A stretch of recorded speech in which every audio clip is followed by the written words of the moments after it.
This is a world overrun by supernatural entities. Humanity's living space is shrinking, dwindling more every day. To protect these last strongholds, a new profession emerged called ghost tamers. Just like beastmasters, humans form contracts with the supernatural, borrowing their power to fight against the cruel ghosts, who take joy in ending human lives. That is why everyone, upon turning 18, is sent by their university into a ghost realm to awaken their abilities. Historically, students entering the ghost realm cowered before the entities, just to survive. But this time, the ghost realm was thrown into chaos by this young man. Ordinary people worship ghosts like their ancestors, yet he is served by them like an emperor. Because he is a transmigrator, possessing an infinite hack system. As long as there is money, even the king of hell can be summoned. Will this young man turn this world upside down? Let's find out. Countless warnings pop up. They flash bright red, obscuring his entire vision. System fees are overdue for 18 years and 20 days, shutting down completely in 30 minutes. Host, please pay the fees promptly. The young man couldn't take it and held his head, screaming. Can you stop being so noisy? What am I supposed to do anyway? My name is Su Xing. After an accident, I was lucky enough to transmigrate here, 18 years ago. As he learned about this world, he realized, it's a world where humans and supernatural beings coexist. Ghosts living in the ghost realm come in many types, such as demons, phantoms, monsters, and so on. Ghosts frequently invade human areas to hunt, while humans who awaken their talents must rely on conquering ghost realms to become stronger. For hundreds of years, the war between humans and ghosts has never ceased. One originally brought along a transmigration system, thinking I could have a lucky start and dominate this world. But then, reality slapped me awake. Unbelievably, I got a system that is in debt. I need to clear the ghost realm and obtain ghost money to activate it. Su Xing sighed in frustration.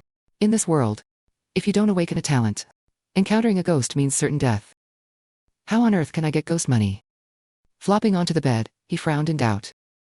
So for the next 18 years, I waited to awaken my talent and clear the ghost realm, get ghost money, and activate the system to become an invincible hacker. That was the plan. However, Su Xing faced an immediate, distressing problem. The system expires in just half an hour. What kind of messed up setup is this? I have a system but can't use it. It's so frustrating. Just then, a grave announcement suddenly rang out. Attention all citizens. A C-rank demon, Granny Wealth, has entered the city. She is currently roaming the downtown area. The announcer continued tensely. The entity, Granny Wealth, is a neutral-type demon. She will only attack designated targets. Her method is using ghost money as bait. Any human who accepts the money will become her prey. After carefully explaining, the voice urgently emphasized. Citizens, please stay indoors. Lock your windows tight. Absolutely do not go outside. Hunching exorcism office will protect everyone. While struggling with what to do, Su Xing suddenly looked overjoyed. His eyes lit up. He sat up straight. Free ghost money. His joy was short-lived as he muttered gloomily. But a C-rank ghost could kill me with one slap. The risk is a bit high. After hesitating for only a few seconds, Su Xing snapped out of it in an instant. He dashed outside with determination. What was I thinking?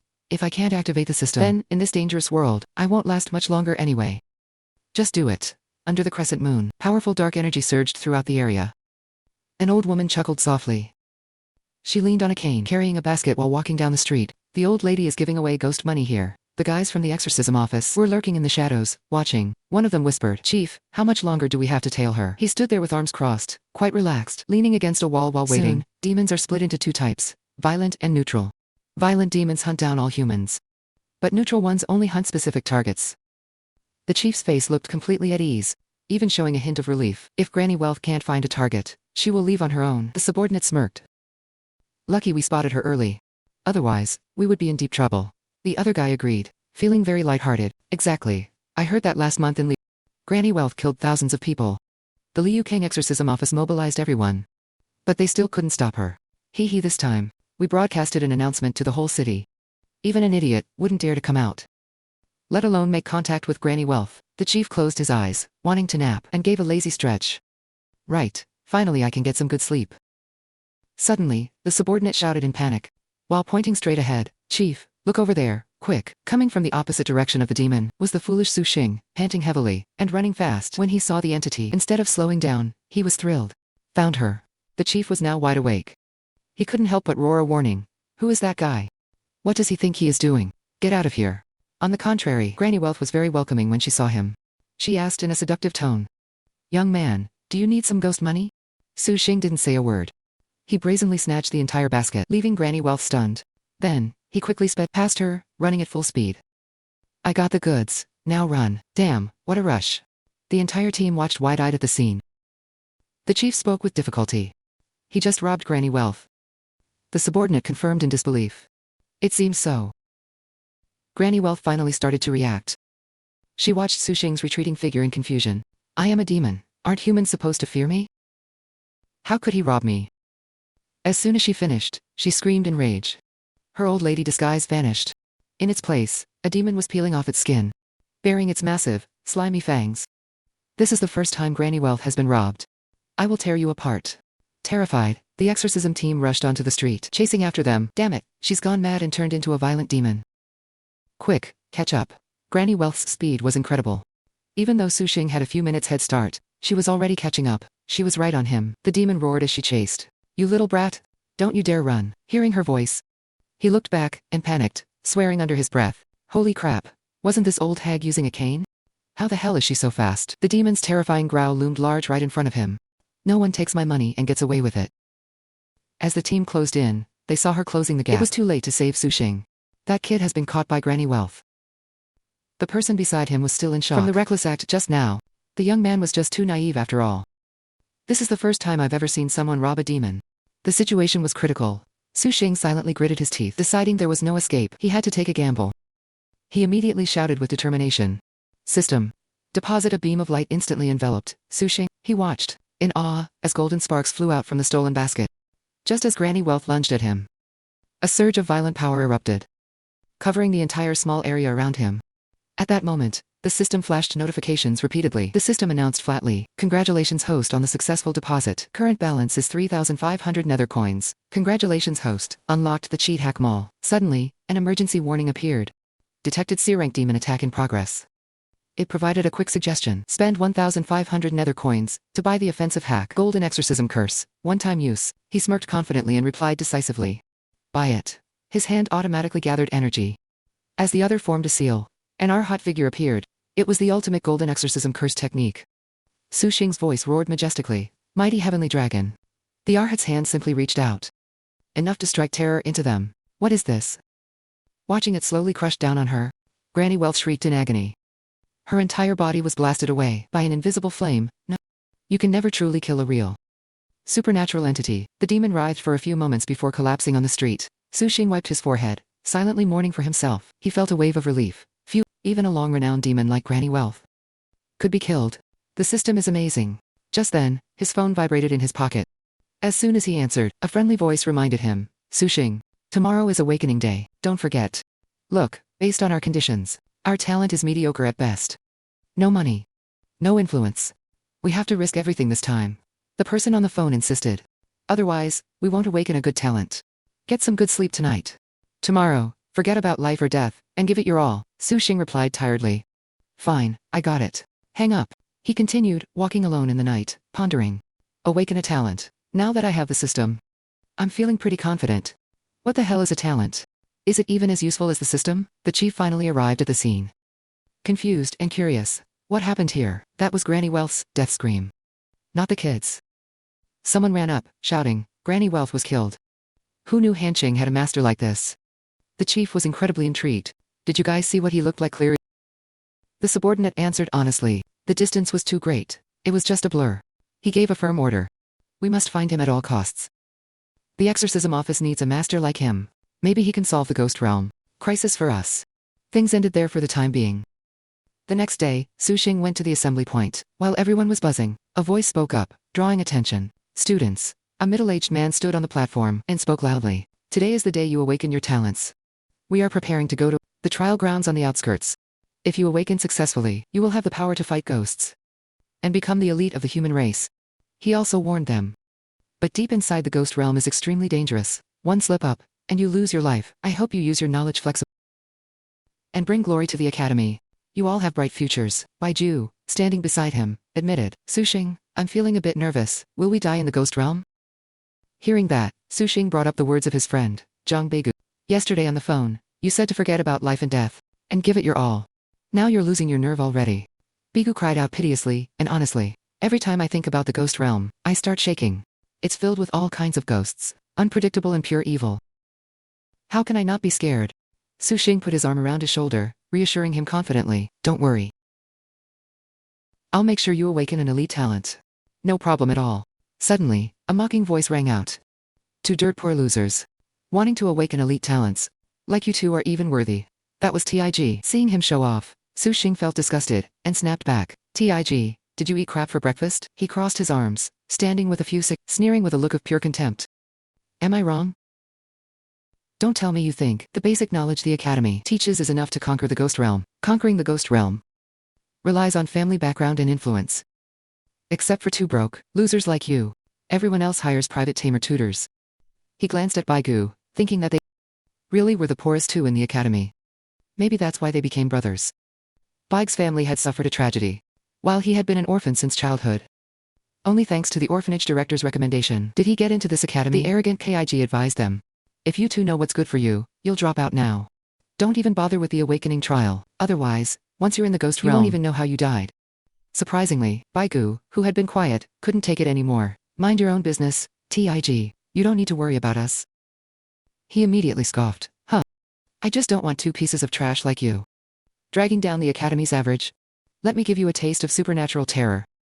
He pulled out a human arm bone from his clothes and brought it to his mouth, smiling eerily. Two dark shadows appeared out of nowhere, stroking Kai's head while glaring at them. Suddenly, they flew forward. Junk. Baigu backed away in terror. "Holy crap. Stay away." Turns out they were just scaring him, not causing real harm. But since Baigu had fallen over, Saiji looked at the calm Su Xing, studying him. Su Xing didn't piss his pants in fear. He was secretly unimpressed, having faced Granny Wealth, the avatar of a violent C-rank demon. The aura of this E-rank ghost was nothing compared to her. However, all the students around were very curious, crowding around him. "This cold aura is so strong. This is Ghost Key, a very precious ghost artifact that can ward off entities to ensure he awakens a powerful talent. I can't believe TSIG got a ghost artifact. I see. His background is truly deep." He grinned smugly, showing off. "Humph, just giving these two bums a little shock. So they know their place." He gave a cold snort. He was about to say something when he heard a voice, "Su Xing." The others immediately started whispering, "Jingzi is here," as she walked up confidently, ignoring the gossip around her. "She hasn't been to the academy in a month, right? I heard her family elders took her for special training for this trial. Jingzi will definitely awaken a super strong talent. If only I could train alongside her. That would be amazing." Jingzi gave a mysterious smile and gestured. "Come here a second," Su Xing asked, while walking over. "What's up?" She made a haughty proposal. "Have you thought it over? Do you want to be my servant?" Naturally, Su Xing refused, flat out. "I decline." He felt annoyed inside. This Jingzi has some issues. Ever since I joined the academy, she's asked me to be her servant multiple times. Doesn't she have some weird hobby? Seeing that Zi gently tried to persuade him, Su Xing, the trial awakening is the most important moment in everyone's life. Be my servant, and I will lead you to awaken a powerful talent. Pausing briefly, Jingzi continued. Afterward, people like Tusaiji won't dare to bully you anymore. Su Xing chuckled and said confidently, "Sounds great." Hearing this, Jingzi thought he agreed. "So you accept?" Unexpectedly, Su Xing denied it and turned to walk away. "Don't say that again next time. I can awaken a strong talent, even without you." Zi's eyes widened in anger. "Fine, be stubborn. You're going to regret this." He was clearly innocent, yet Saiji grew jealous and gave an order. "Su Xing, in this Hanchang Academy, everyone knows I'm pursuing Jingzi. Daring to talk to her right in front of me, you've just earned another reason to die." When the time came, everyone lined up neatly to board the bus. Under the teacher's coordination, "Students, please board the bus quickly. This awakening trial will be in the outskirts. Once on board, do not run around. Stay calm no matter what you see. Ghost tamers will accompany you during this awakening." The students cheered in excitement. Finally, we get to see the legendary ghost tamer. To become a ghost tamer, one must not only awaken taming abilities, and also pass a life or death exam. It's extremely grueling. The bus sped down the road under the night sky. Shortly after, the convoy reached the gate. The guard saw them and immediately yelled to stop the bus. No one is allowed to enter or leave the city gate without permission. The driver carefully presented the papers.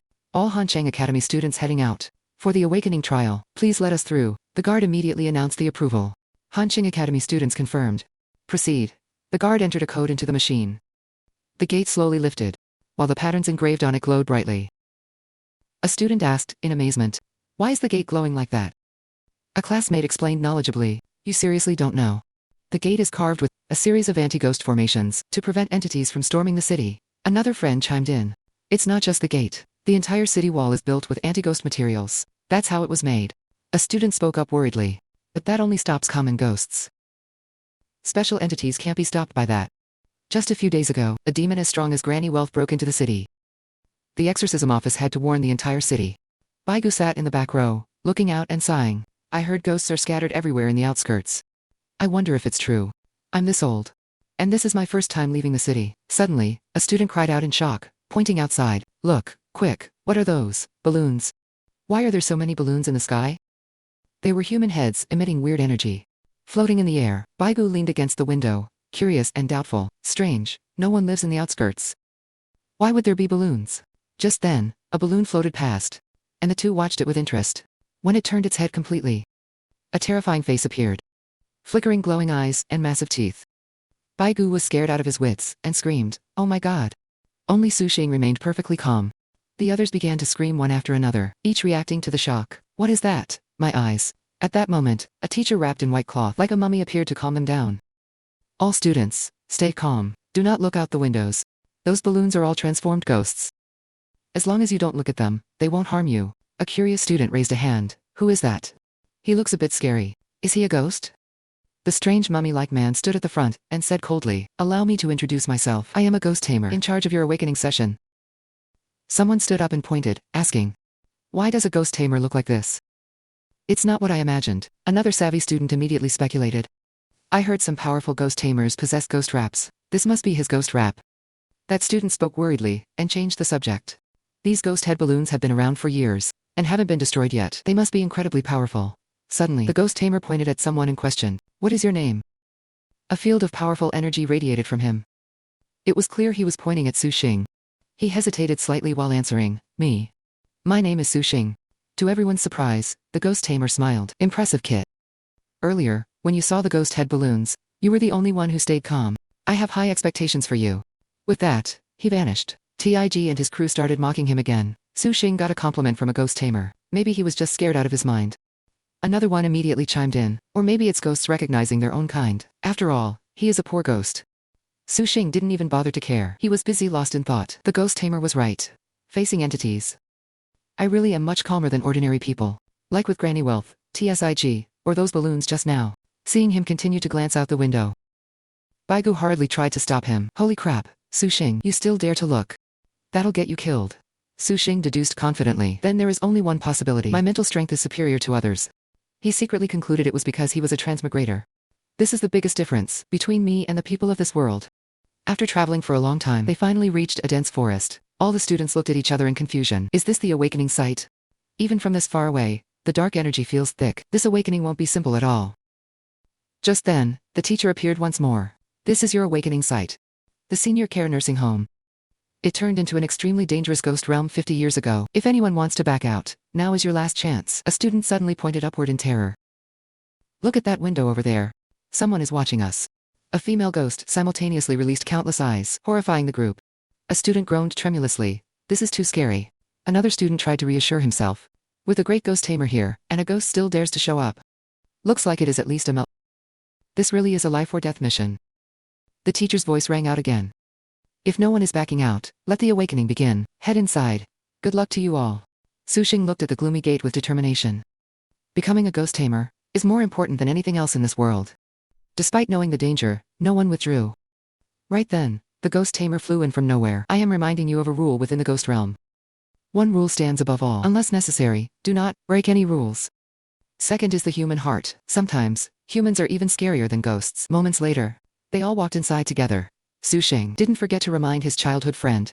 "Baigu, stay close to me." As they stood inside, the intercom automatically crackled to life. "Welcome to the senior care nursing home. Main mission. Survive for 3 days, as hospital staff. Side missions. Randomly issued important reminder. You must meet all patient requests, or you will become their food." Everyone looked stunned after hearing the rules. Random side missions. Now we are in big trouble. A nearby person frowned and calculated, "To awaken a stronger talent, we must complete more missions." The other person disagreed and countered, "Random missions are too unpredictable. We can't prepare in advance." As for Sushing, the system was ringing in his head right on time. Detected host has entered the ghost realm. The cheat hack mall is now open. Then it announced further. Detected host has 2,000 nether coins remaining. Selection hacks are available for purchase. Looking at the only 3 options currently available, Su Xing calculated. The system means I have a net worth of 2,000 nether coins, and I can only buy these 3 hacks. He calmly analyzes and narrows down his options. The golden light incantation is a 1/0 cheat. Better skip this one. After all, in the ghost realm, you never encounter the supernatural just once. That leaves a choice between Born Rebel and Universal Insight. Next, he winces at the price tag.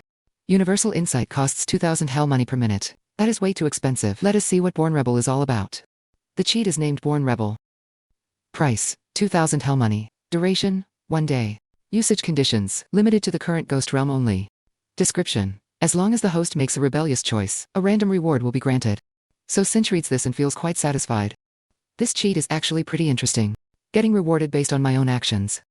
As long as the reward is unpredictable, whether good or bad, it is all down to luck. Right now, this is the best fit for me. With that thought, So Cinch does not hesitate, and decides to buy it. Purchasing Born Rebel cheat. The system instantly transforms into streaks of light, so Cinch stops messing around. He takes the chance to check more. To see what else is in the mall. As he browses, the system screen suddenly pops up. Summon Death, God. Price, 20 million hell money. He gasps in disbelief, amazed that even death can be bought. This must be the ultimate cheat. But 20 million is an insane amount. He only managed to rob 3,500 from the old lady. And it is all gone now. Looks like I will need to hoard a lot more hell money later. While he is calculating, mysterious footsteps echo from somewhere. It sounds eerie. It turns out to be a nurse covered in blood, from head to toe, speaking in a sweet voice. Welcome to Sunset Hospital. I am the head nurse here. The boys blush with excitement at the sight. Is that the ghost of this place? What a stunning figure. Another guy snaps at them, asking what they are thinking. Do you really want to date a ghost or something? The guy next to him agrees, telling them to get it together. We better pay close attention to what the head nurse says. She glances over them and remarks. The nursing assistants this time are all fresh meat. She licks her lips hungrily. So tender and fresh. Baiju stares and, smiling wryly at So Cinch. If all the entities here look like this, I think I can handle this. A chilling voice rings out, laughing at such naive words. It seems you still do not understand your own situation. Replaced by a jagged-toothed demon. The boys' fantasies are instantly shattered. They scream in non-stop terror. Holy crap, what on earth is that? Scared the life out of me. Is it too late to back out? I want to go home. Baiju clutches his pale face and wails. We are doomed. If the opening is this terrifying. What comes next? Losing patience, the head nurse barks. All of you, shut up. Now, I will assign your tasks.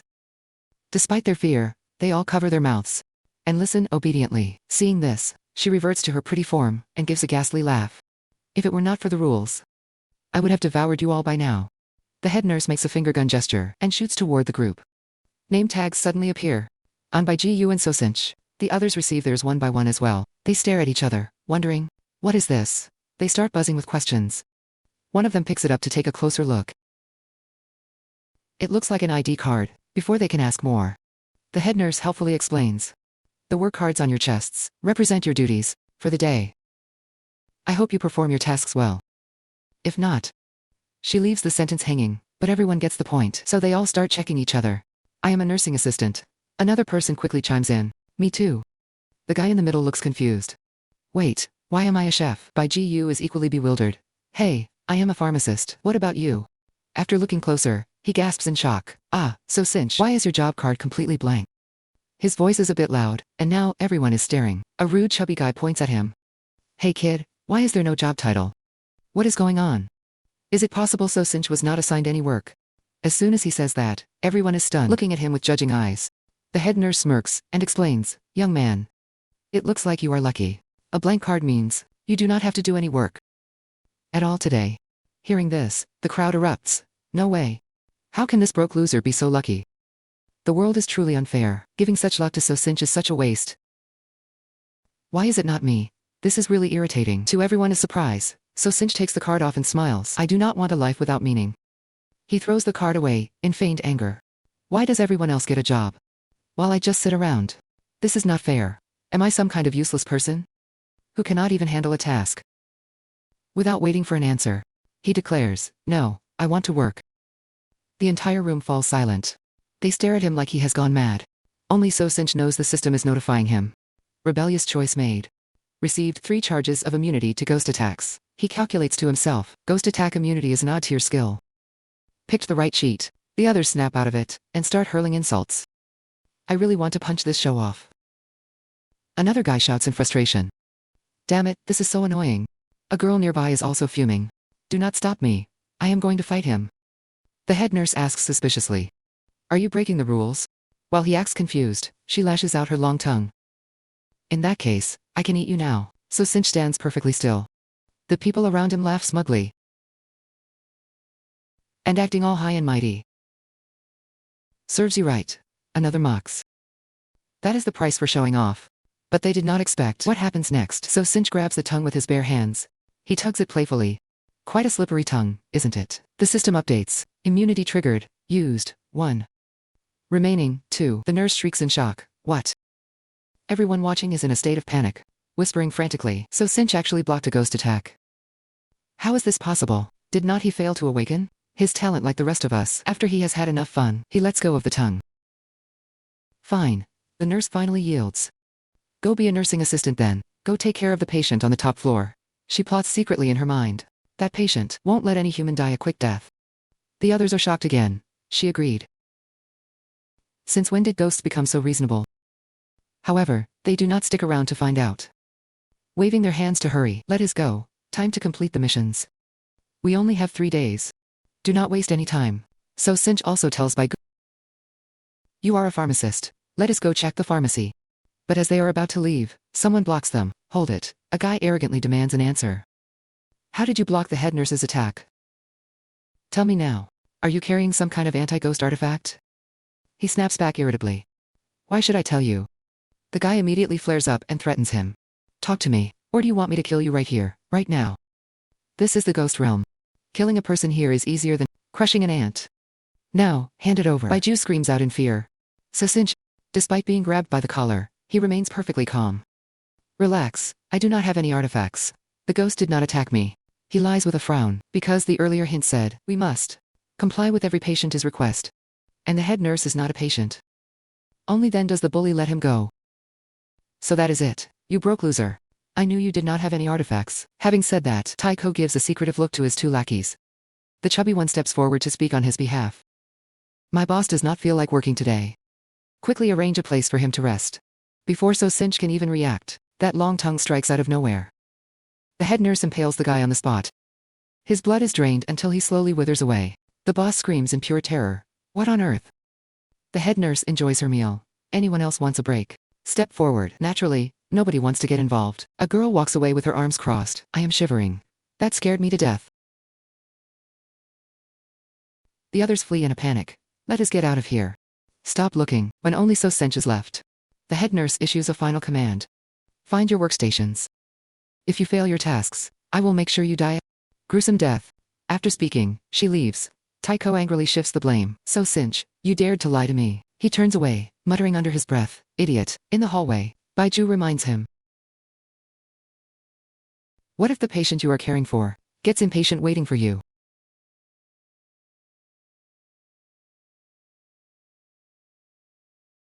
Taking a good look at the room, Baiju cannot help but cry out in surprise.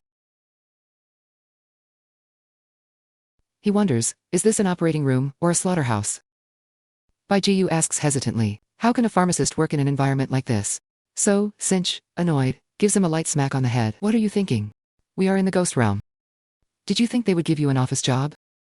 He then stabs a head on the table with scissors. To check the equipment. No reaction. Seems like these are just ordinary surgical tools. Baiju is confused and worried. So SYSTE, what are you doing? The academy said not to touch anything. In the ghost realm, there are many parasitic spirits and vengeful ghosts. It is dangerous. And picks up a scalpel to inspect it. This one is not it either. Suddenly, a red mist rises, catching his eye.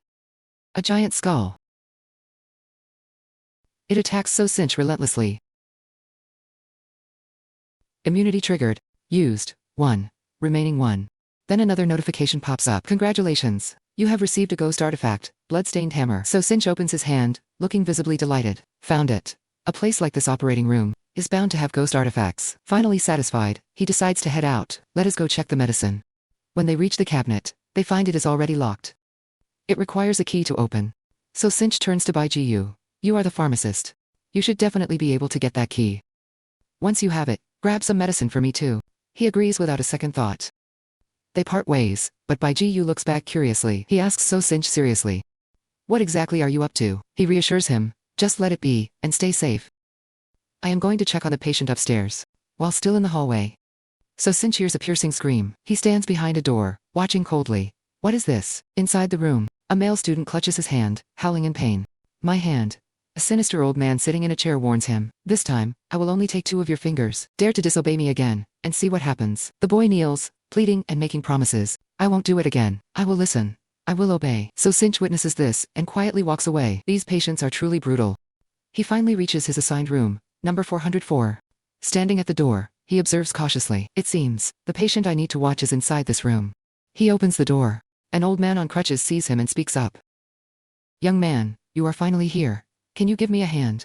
Without a word, he steps forward, silently assessing. Using 2 crutches, must be hard to move around, right? Outside the ghost realm, the teachers are anxious. The dean wonders. I wonder how things are going in there. It is the kids' first time in the realm. I hope they can all return safely. Suddenly, a woman and a cameraman approach from behind. She introduces herself. Dean Trongvan. I am journalist, Dambai, from the Exorcism Bureau. Hold on a second. She continues. We want to select a few outstanding students to film throughout their entire trial. We need role models to boost humanity's confidence against ghosts. All of mankind needs this. Dean Trongvan warmly welcomes her. Ms. Dam, you have come to the right place. Our Honthon Academy has no shortage of talent. Excellence is everywhere here. He lists potential names, like Kin Tawai and Taiko as the top-tier candidates. They will surely complete the trial this time, and awaken powerful ghost-controlling abilities. Dambai suddenly suggests, Dean, please pull up the footage of Kin Tawai and Taiko. The Ghostmaster suddenly speaks up, calling for So-sin. She asks back in confusion, Great Ghostmaster, what did you say? The Ghostmaster speaks calmly. I suggest we watch So-sin's trial progress. He is the most gifted student I have ever met. I am looking forward to his performance. Dambai respectfully agrees. If the Great Ghostmaster says so, then we shall follow your lead. Live streaming So-sin's trial now. The dean raises his hand, and a flow of energy appears. He chants, Bone Shadow, recording.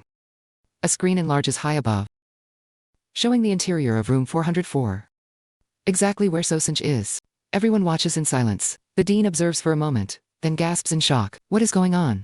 Why is this kid walking right up to the entity? Do not get close to ghosts. That is the basic safety rule. Dambai speaks up skeptically. Great Ghostmaster. This student seems a bit reckless. Are you sure he is gifted? Back in room 404, the patient smiles gratefully. Young man. You are so kind, thank you. Help me outside, please. I want to go talk to my old friend. The entity plots coldly. The moment you touched me, there was no escape for you. Someone this fresh. I must share this with my old pal.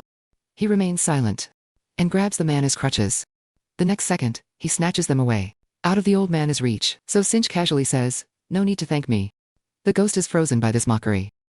He cries out in shock. Dean Trongvan mumbles about the situation. Dambai is also curious about his actions. Taking the entity as crutches. What is he planning? Right at this moment, the system announces, rebellious choice made. Received a plate of beef stew with potatoes. So-sin is stunned, feeling both annoyed and disappointed. As expected, the rewards are random. This time, the reward cannot be called useless. It is actually completely worthless. Ignored by the boy, the entity grows furious and growls. Kid, what are you doing with my crutches?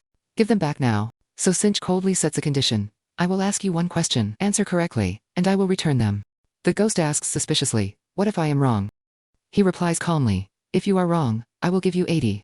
The old man frowns. 80. Before he can understand, So-sin starts the riddle. Question 1. How many times have I blinked today?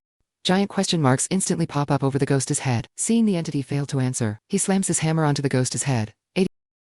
Caught off guard. 8-8-10-80. Every 80 is another hit to the head. The observers are left speechless. Is this really a new student? He just got here and he is already hammering a ghost. Dambai is having her mind blown. When ordinary students encounter entities, should not they be cautious, timid, and trembling with fear?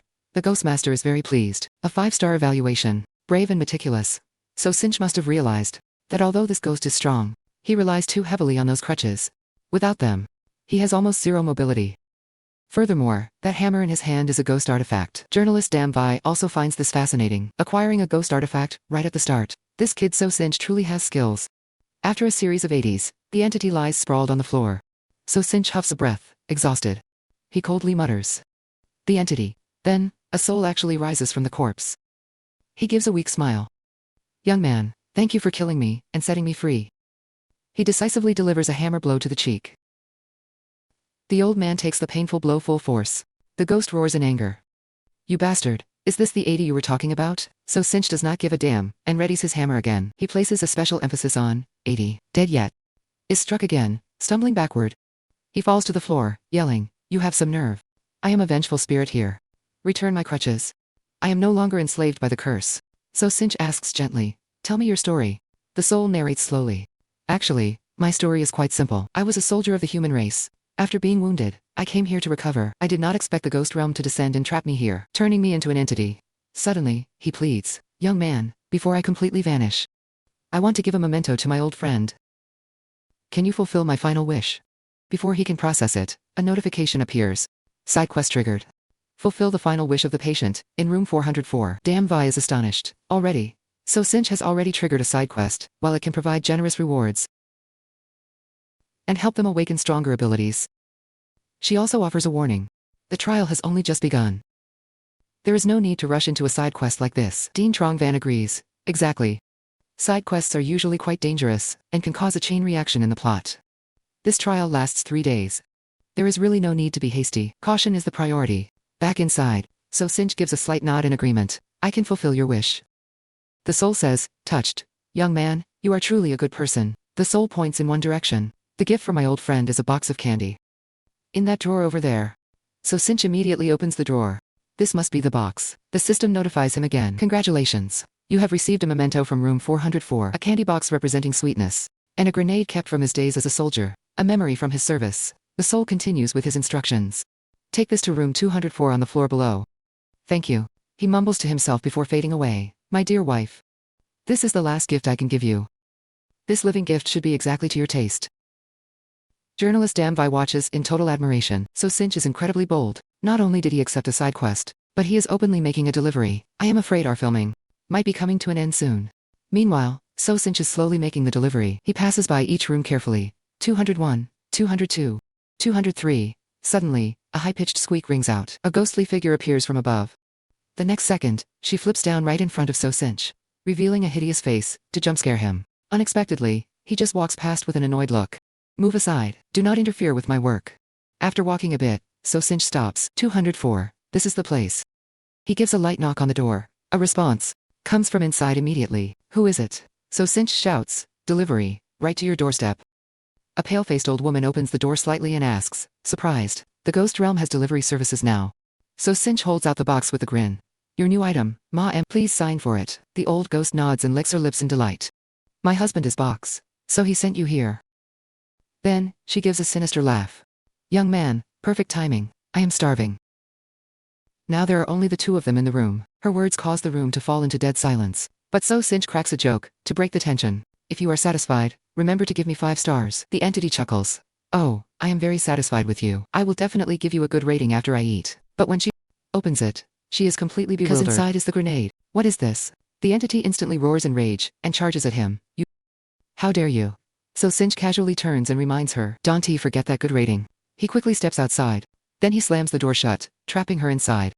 A violent explosion erupts. It shatters the window, as thick smoke billows out. So Cinch observes with interest. As expected, even a blast cannot wreck the ghost realm. Modern weapons are ineffective against the structure. Then he opens the door to inspect the results. It seems that entity has been blown into a crippled state. What a pleasant surprise. The dean is utterly confused. Wasn't he doing a side quest? Why was he carrying a grenade? Then he realizes something. It seems the entity was blasted so hard she lost her ability to move. A unique physical exorcism indeed. The Ghostmaster adds, the grenade was obtained from the previous patient. Most people would not think of using explosive weapons on a ghost, because in standard ghost realm scenarios, firearms only serve to enrage them, without doing any real damage. He continues his praise. And yet, the blast still managed to inflict certain damage. So Cinch is remarkably clever to have thought of this. Damvi laughs and exclaims, I thought he was just reckless. But he is playing this on a whole other level. Inside the room, the entity roars in fury, using a grenade on a ghost. Are you even human? Even as a spirit, I will not let you go. So Cinch replies coldly, pulling out his hammer again. Then I will make sure you cannot even be a spirit. The old woman trembles as she tries to crawl away. A ghost artifact. What are you doing? Do not come any closer. He grabs her leg and pulls her back, mockingly dragging her across the room. So Cinch reassures her gently. My lovely old lady, don't be scared. It might be a bit rough, so just bear with it. She screams in absolute panic. Help! I do not want to go out there. The ghost girl who tried to scare him earlier whispers from behind the door. This. She immediately met Su Xing's cold gaze. What are you looking at? She ran away in terror.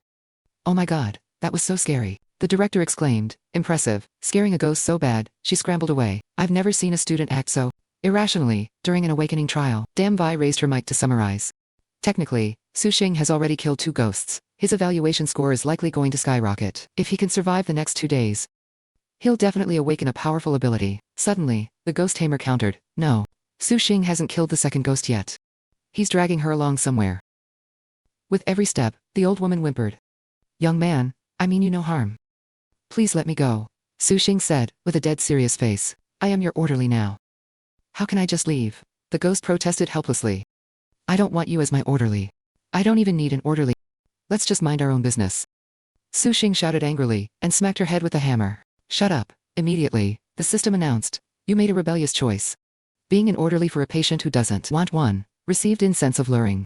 Special reminder. Incense of luring emits a scent that acts as bait to attract ghosts. He was so busy reading that he didn't notice the old lady crying out weakly. Young man, I am severely injured right now. I'm not a threat to you. Just let me go. But Su Xing feigned concern and kept dragging her. But you're hurt. How could I possibly feel at ease? I'm taking you to see the pharmacist. She struggled and screamed hoarsely. I won't go. Let go of me. I want to go back to my room. Su Xing glared and delivered another hammer blow. Shut up. The female ghost watched, cowering. This is terrifying. Despite her screams, no one dared to help. Save me. Meanwhile, Baigu huddled in a corner, chanting in a panic. Buddha, protect me. Don't let ghosts come near. Let me get through these 3 days in peace. While he was terrified, Su Xing suddenly kicked the door open. His sudden appearance scared Baigu to death. Baigu jumped and almost cried. I brought a ghost for you. The coward was suddenly forced to lock eyes with a terrified ghost. Naturally, Baigu panicked and... Su Xing, why did you bring this ghost here? Su Xing laughed while holding her down to introduce her. Don't push your luck. Naturally, she got another hammer blow from him. Su Xing feigned helplessness and shrugged as she lay sprawled on the floor. Then, he tossed her in front of his friend again. Lady Ghost. However, that only made Baigu turn paler. Stop, don't laugh. That laugh is even... Suddenly, Su Xing stepped forward, standing close to her to face Baigu. He got straight to the point. Did you get the key? Baigu scratched his head. Not yet. I've been sitting here this whole time. I have no idea where to find the key, he muttered an analysis. Looks like getting the key won't be simple. Then he turned and ordered, Hey cutie. Let the pharmacist check your wounds. The ghost immediately obeyed, and begged. Young man, please examine my injuries. I was hurt by a grenade explosion. Baig's eyes widened. Injured by a grenade. This is the first time I've heard of using a grenade to blow up a ghost. She tried to stand up and looked at him in agreement. Exactly. Who has that much free time? Su Xing coughed a few times to hide his embarrassment, and changed the subject. Don't worry about those minor details. Focus on the main task. Just then, the guide issued a notification. Side mission issued. Treat the patient in room 204. Baigu hesitated. Su Xing. Should I accept the side mission? Su Xing advised. Take it. It's probably the key to getting the actual key. Seeing that, he agreed. I can treat you. But suddenly, the guide added a reminder. If medicine from the cabinet is needed, go to the head nurse to get the cabinet key. A clue. The head nurse has the key. Su Xing gave an arrogant order. Take us to find the head nurse. The old woman backed away in fear, waving her hands. The head nurse. No way, I'm not going. Su Xing immediately raised his hammer. With a cold gaze, she was forced to explain. While she isn't the strongest entity here, she is the manager of this place. She exploits the rules of the ghost realm. Not only can she kill humans, but she can kill ghosts too. The hammer swung past her head, and she reluctantly agreed. Take us there. Stop hitting me, I'll take you. Inwardly, the ghost sneered. If you want to rush to your deaths, I won't stop you. Once you're dead, I'll be free. On the way there, Su Xing asked curiously. Earlier, you said, the head nurse isn't the strongest here. Then who is? The old woman answered without hesitation. The head chef. He is the most brutal and powerful entity in this place. Even we have to show him total respect. Journalist Mvi started to feel bewildered. What is Su Xing actually trying to do? I don't get it at all. The director agreed. I don't understand either. Usually, students entering a ghost realm for the first time are very cautious. Yet he is roaming all over the place. To what end? Meanwhile, in the kitchen, a student walked in carrying a stack of plates. A mumbling voice echoed in the kitchen. Moving so slow for such a small task. If I weren't short-handed, I would have turned you into a meal long ago. That was the head chef, the most vicious being there. The student bowed his head frantically. stammering apologies. But then, a plate slipped and shattered on the floor. The head chef turned and glared at him. The student turned pale and begged for mercy. I didn't mean it. I'm sorry, I'll clean it up right now. But the head chef coldly made his decision. No need for that. Breaking dining equipment in this kitchen means you go straight into the deep fryer. The student fled in panic immediately. Help me. I want to go home. I want to withdraw. But he wasn't faster than the knife. The chef threw it, spun through the air and hit him square in the head. The chef sighed, dragging the dead body away. What a pain. Short-handed again. Back to Su Xing's side, the ghost was advising them while walking. You can meet the chef at breakfast tomorrow morning. Remember this. Whatever you do, do not tell him his food tastes bad. Otherwise, he will be absolutely furious. After walking a bit, she finally stopped and said, We're here. The head nurse is inside. A chilling warning was written on the wall. The living shall not enter. Ghostly fate is unpredictable. Baigu looked as if his life force had been drained. Looking at these words, going in there will definitely not end well. Suddenly, the old woman laughed and offered a warning. The head nurse's greatest pleasure is eating young men. You two are just her type. She looked at Bigu and emphasized. Especially you. She loves gnawing on ribs the most. He pleaded tremulously.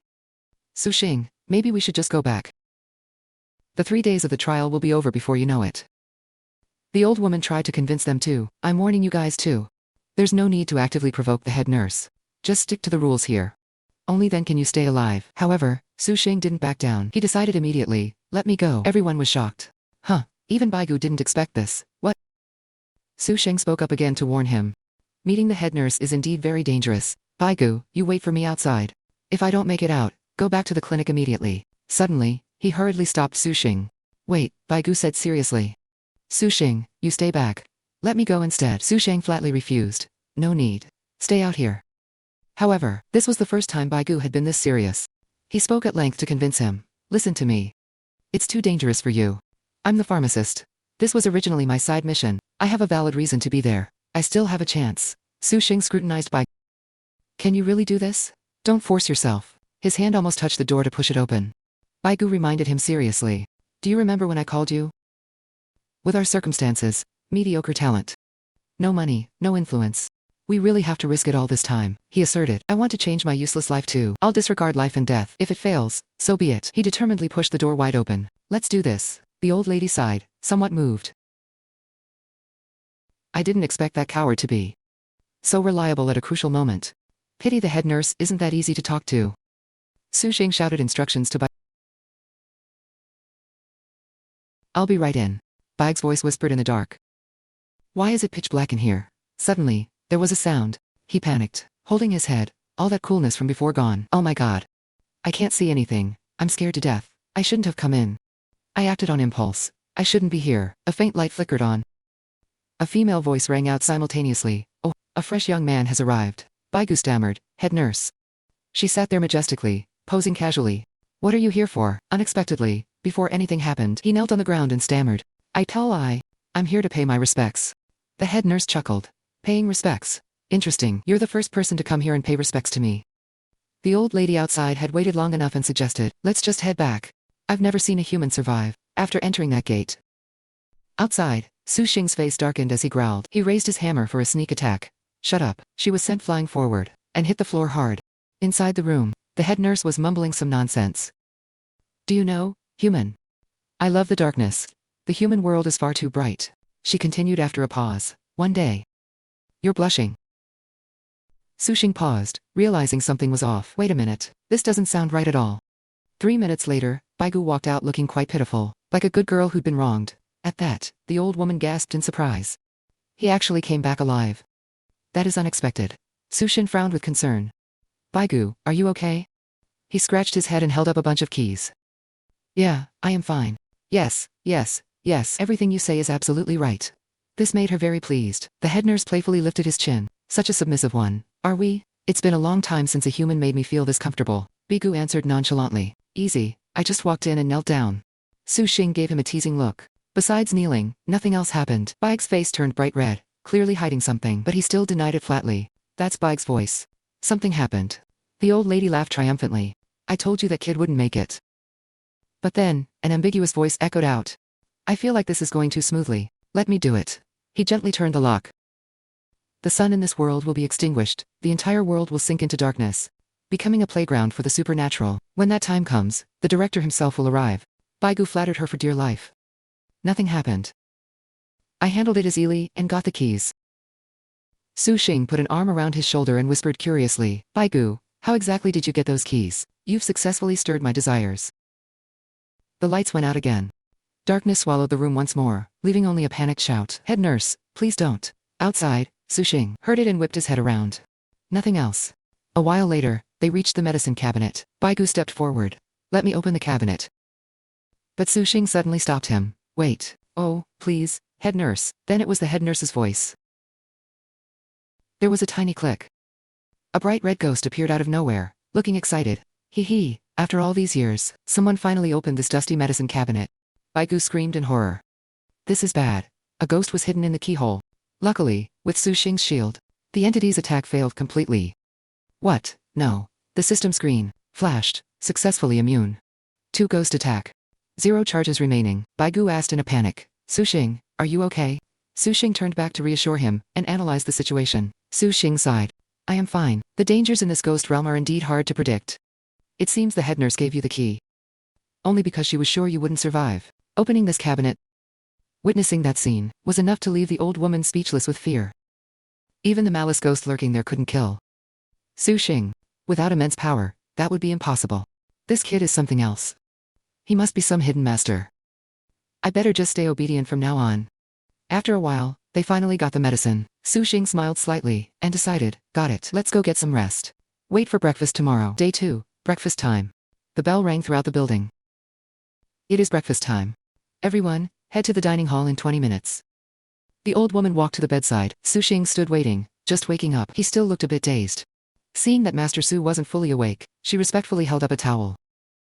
Master Su, please wash your face. Observing her attitude, Su Xing mused.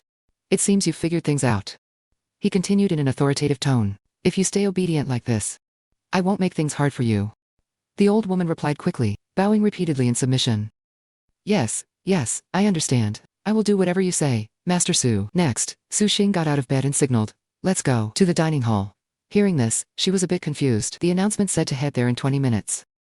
But he didn't explain, simply giving a short order, go there early. I have business. As they walked, the old woman introduced the place. This is the dining hall. Meals start on time every day. She added with a serious look. Anyone who is late or complains about the food will be punished. Su Xing asked sternly, where is the kitchen? She pointed to an area right next to them. He marched straight toward it, not forgetting to instruct her, wait for me here. I'm going to check the kitchen. The old woman tried to advise him worriedly. Master Su, the head chef is extremely brutal and has a short fuse. Why are you going there? Su Xing didn't even look back, answering calmly. I'm going to see if he's finished cooking. Standing before a large room, he hesitated slightly. Is this the kitchen? Su Xing peeked inside through the window. Immediately, a scent wafted over, making Su Xing cover his nose. A foul stench before even stepping inside. Just then, the head chef roared angrily inside. Hurry it up. If I weren't so short-staffed, there is no way I'd let a cowardly ghost like you assist me. The cowardly female ghost replied fearfully. Yes, chef. The chef was still fuming. He slammed his knife repeatedly and shouted, yes what? I've never seen a ghost as pathetic as you. The more I look, the angrier I get. If I weren't forbidden from killing ghosts, I would have chopped you into pieces by now. Su Xing held a jar, calculating, looks like I need to lure the chef away. He placed the jar on the ground and waited. This is the incense of luring. Obtained from the system. Let's see if it works. The scent wafted into the room, making him suspicious. What is that smell? Then he instructed the female ghost. Keep working. I'm going outside to check it out. The assistant remained obedient. Yes, chef. The chef was mesmerized by the aroma. His eyes sparkled as drool ran down his chin. It smells incredible. Better than human flesh. After confirming he was gone, Su Xing dashed inside. Now's the chance. Seeing Su Xing in the kitchen, the ghost stared in shock. How did you? He raised his hammer with ice-cold eyes. Su Xing hissed, shut up. Make a sound, and I'll crush you. The poor ghost quickly covered her mouth, only able to make muffled, indistinct noises. Su Xing slowly pulled out the sedative bottle. He dumped every single pill into the pot and explained with mock kindness, the chef's cooking is terrible. I'm just adding some seasoning. Once finished, Su Xing didn't forget to threaten her again. Don't tell the chef, or I will kill you. The ghost nodded frantically, her eyes glistening as if she were about to cry. As he stepped outside, he glanced back to observe her. This cowardly ghost. Except for looking scary, she acts nothing like a ghost. When the meal bell rang, the entities flocked in. Finally, it's time to eat. They walked in praising the food endlessly. The chef's delicious flesh and blood meals really never get old. Suddenly, one of them hit the head of the student assigned to him and cursed. Why are you moving so fast? Can't you see I'm having trouble walking? The guy hurriedly offered. I'll support you. Another was just as demanding. His entity had a fiery temper. Ready to strike if displeased. Why are you just standing there? Go get water for me to wash my hands. The guy could only endure and obey. Yes, I'll go get it right now. Later, he brought a basin of water to the old gentleman. Please wash your hands. He felt bitter and resentful, thinking to himself. You old bastard, I've served you all day. Suffering more than I have in my entire life. Once I become a ghost tamer, I'll come back and deal with you, you old creep. There was only one person being served like an emperor. And that was Su Xing. The old woman respectfully gestured the way for Master Su. This way, please. Everyone was left in a daze. Am I seeing things? That ghost just called Su Xing master. Is the ghost crazy, or am I? Why is a ghost being so polite to him? But wait, there's more. She even began attentively massaging his shoulders. Master Su, you must be tired after waking up so early. Let me give you a massage. The others were shocked. What is this? A ghost serving a human. Does Su Xing know magic? The student group whispered among themselves. Lele. That broke loser. Su Xing actually subdued a ghost. Sai Ji frowned in curiosity. I wonder how he did it. We're all just ordinary humans right now. Any of these ghosts could kill us. A lackey speculated, there's only one possibility. The ghost Su Xing is caring for is the weakest one here. Probably can't even beat an ordinary person like us. Kig watched with envy. That kid just got lucky. Encountering a weak ghost, and killing it. Can really boost the trial rewards.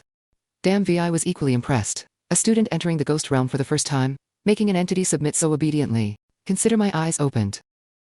But she still didn't quite get it.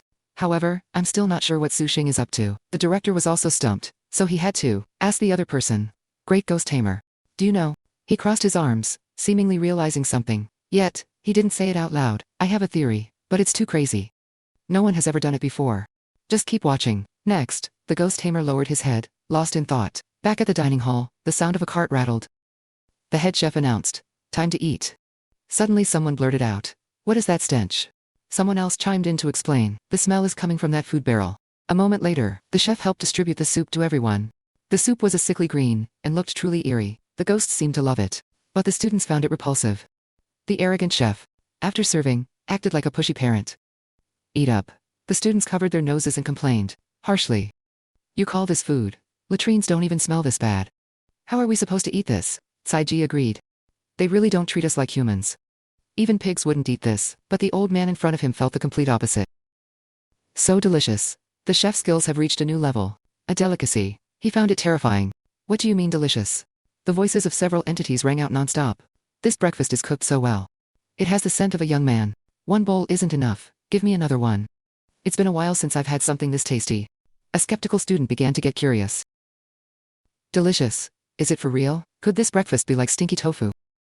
Smells bad, but tastes great. Is there any brave soul willing to try? So, someone immediately volunteered. Let me. I'm starving anyway.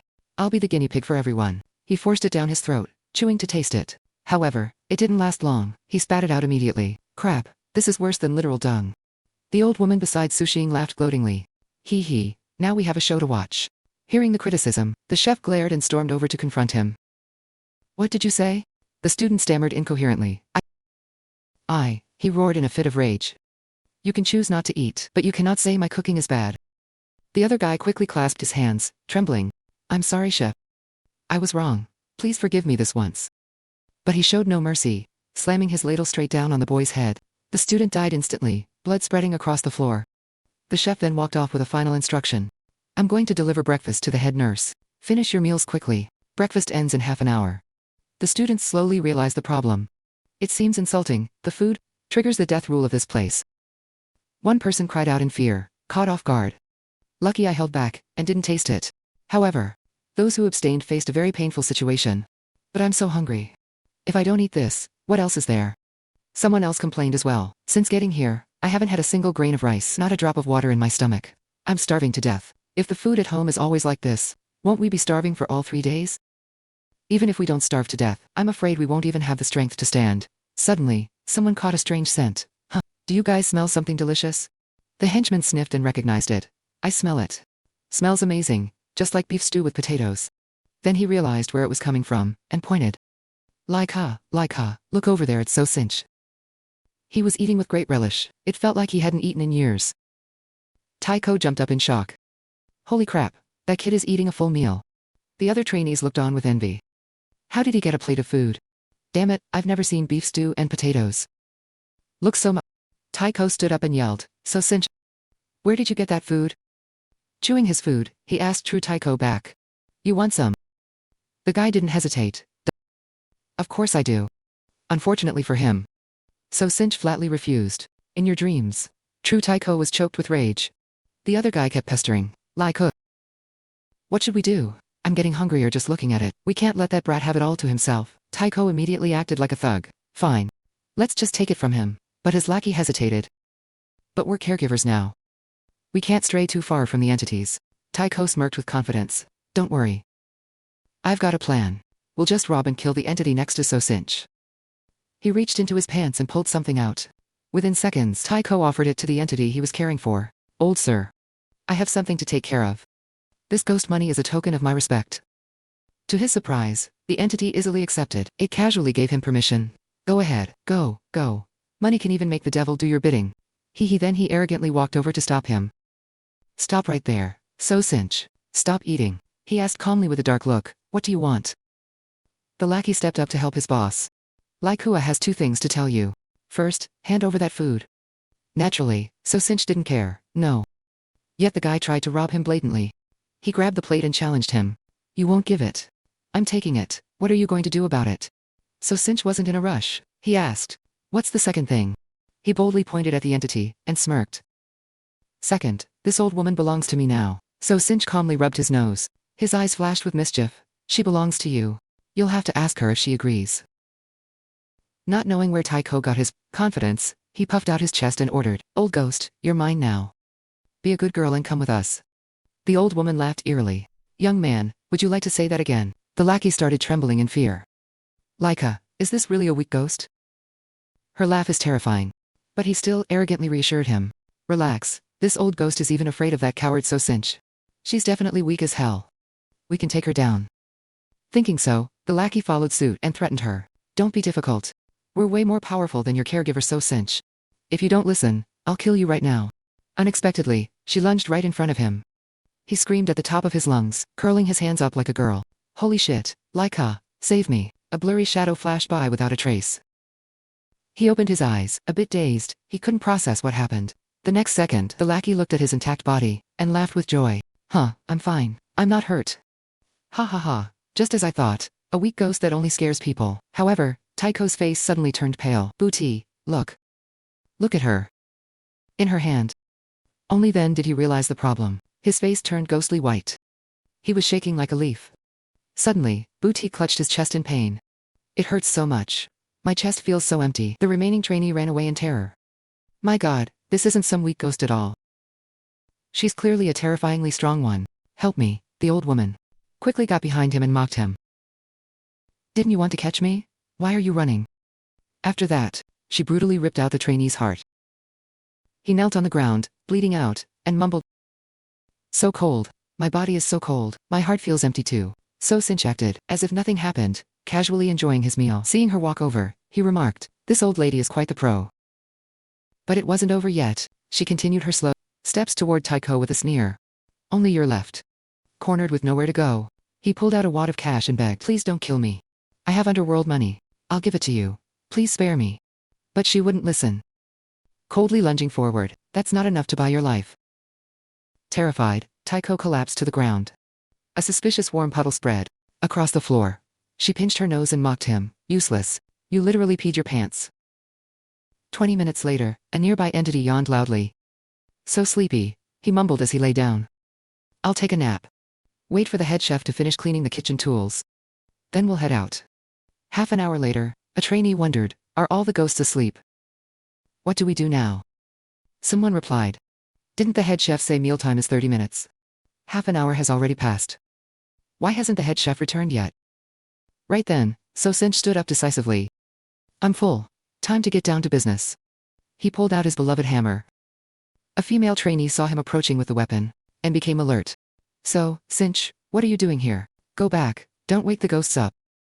He remained silent. Then, out of nowhere, So Sinch swung his weapon down on a ghost and shouted, 10. Warm blood splattered everywhere, covering the girl.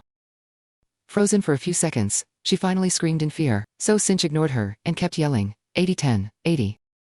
With every shout, he landed a blow. Only when the entity died did So Sinch look satisfied. Done with this one, next.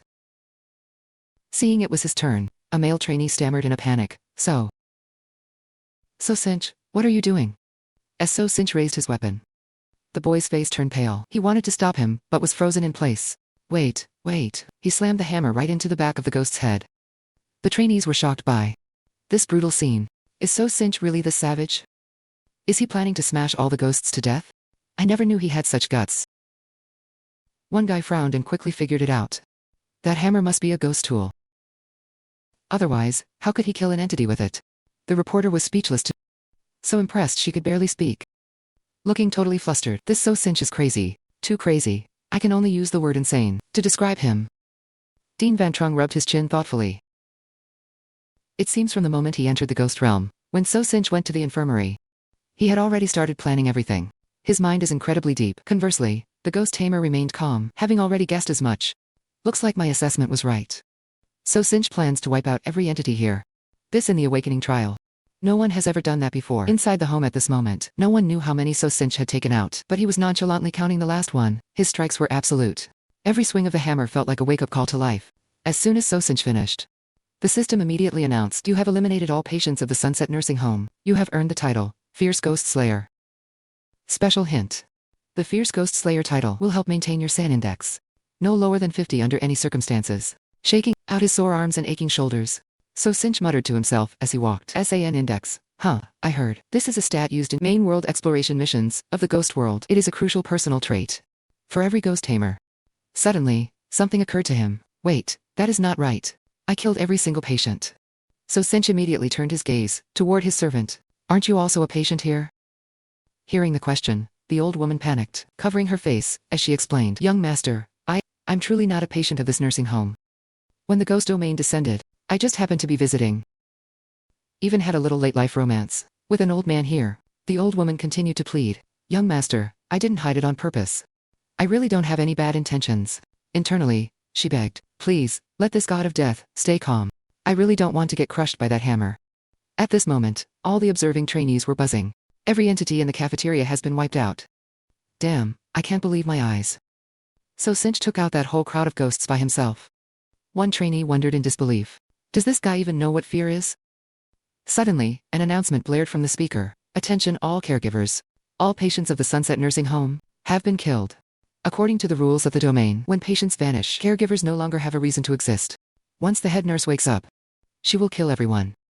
Everyone started panicking and shouting. What? The head nurse is going to kill us all. The trainee cried out. What do we do now?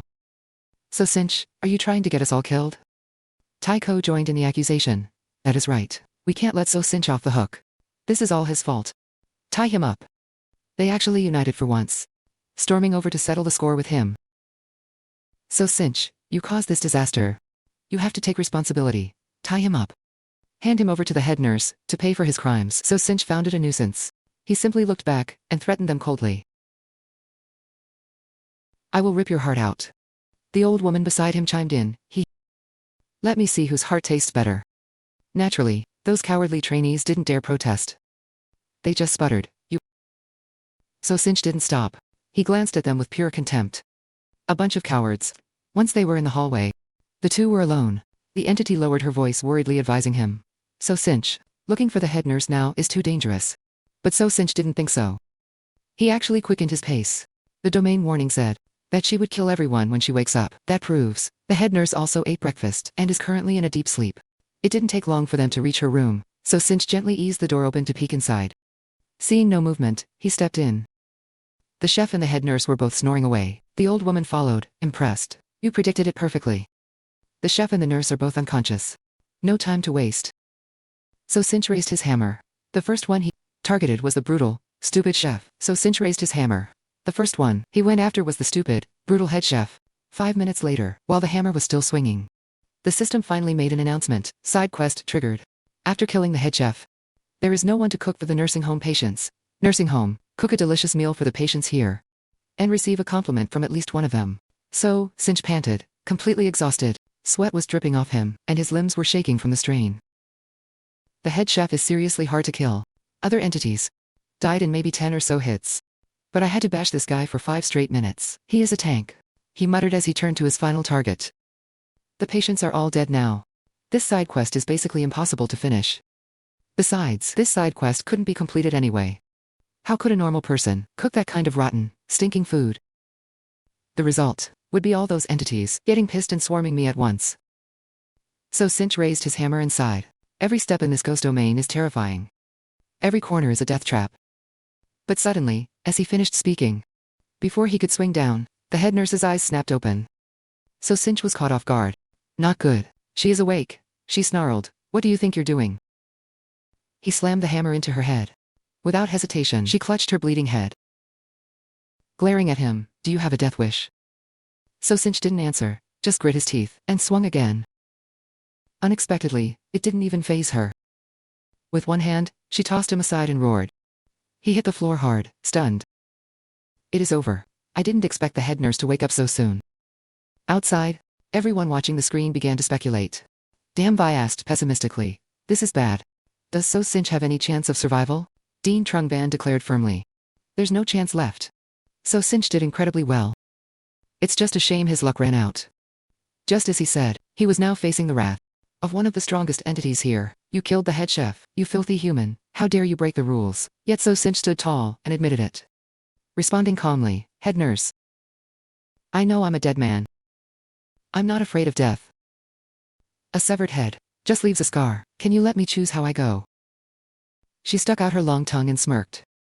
At least you know your place. Fine, how do you want to die?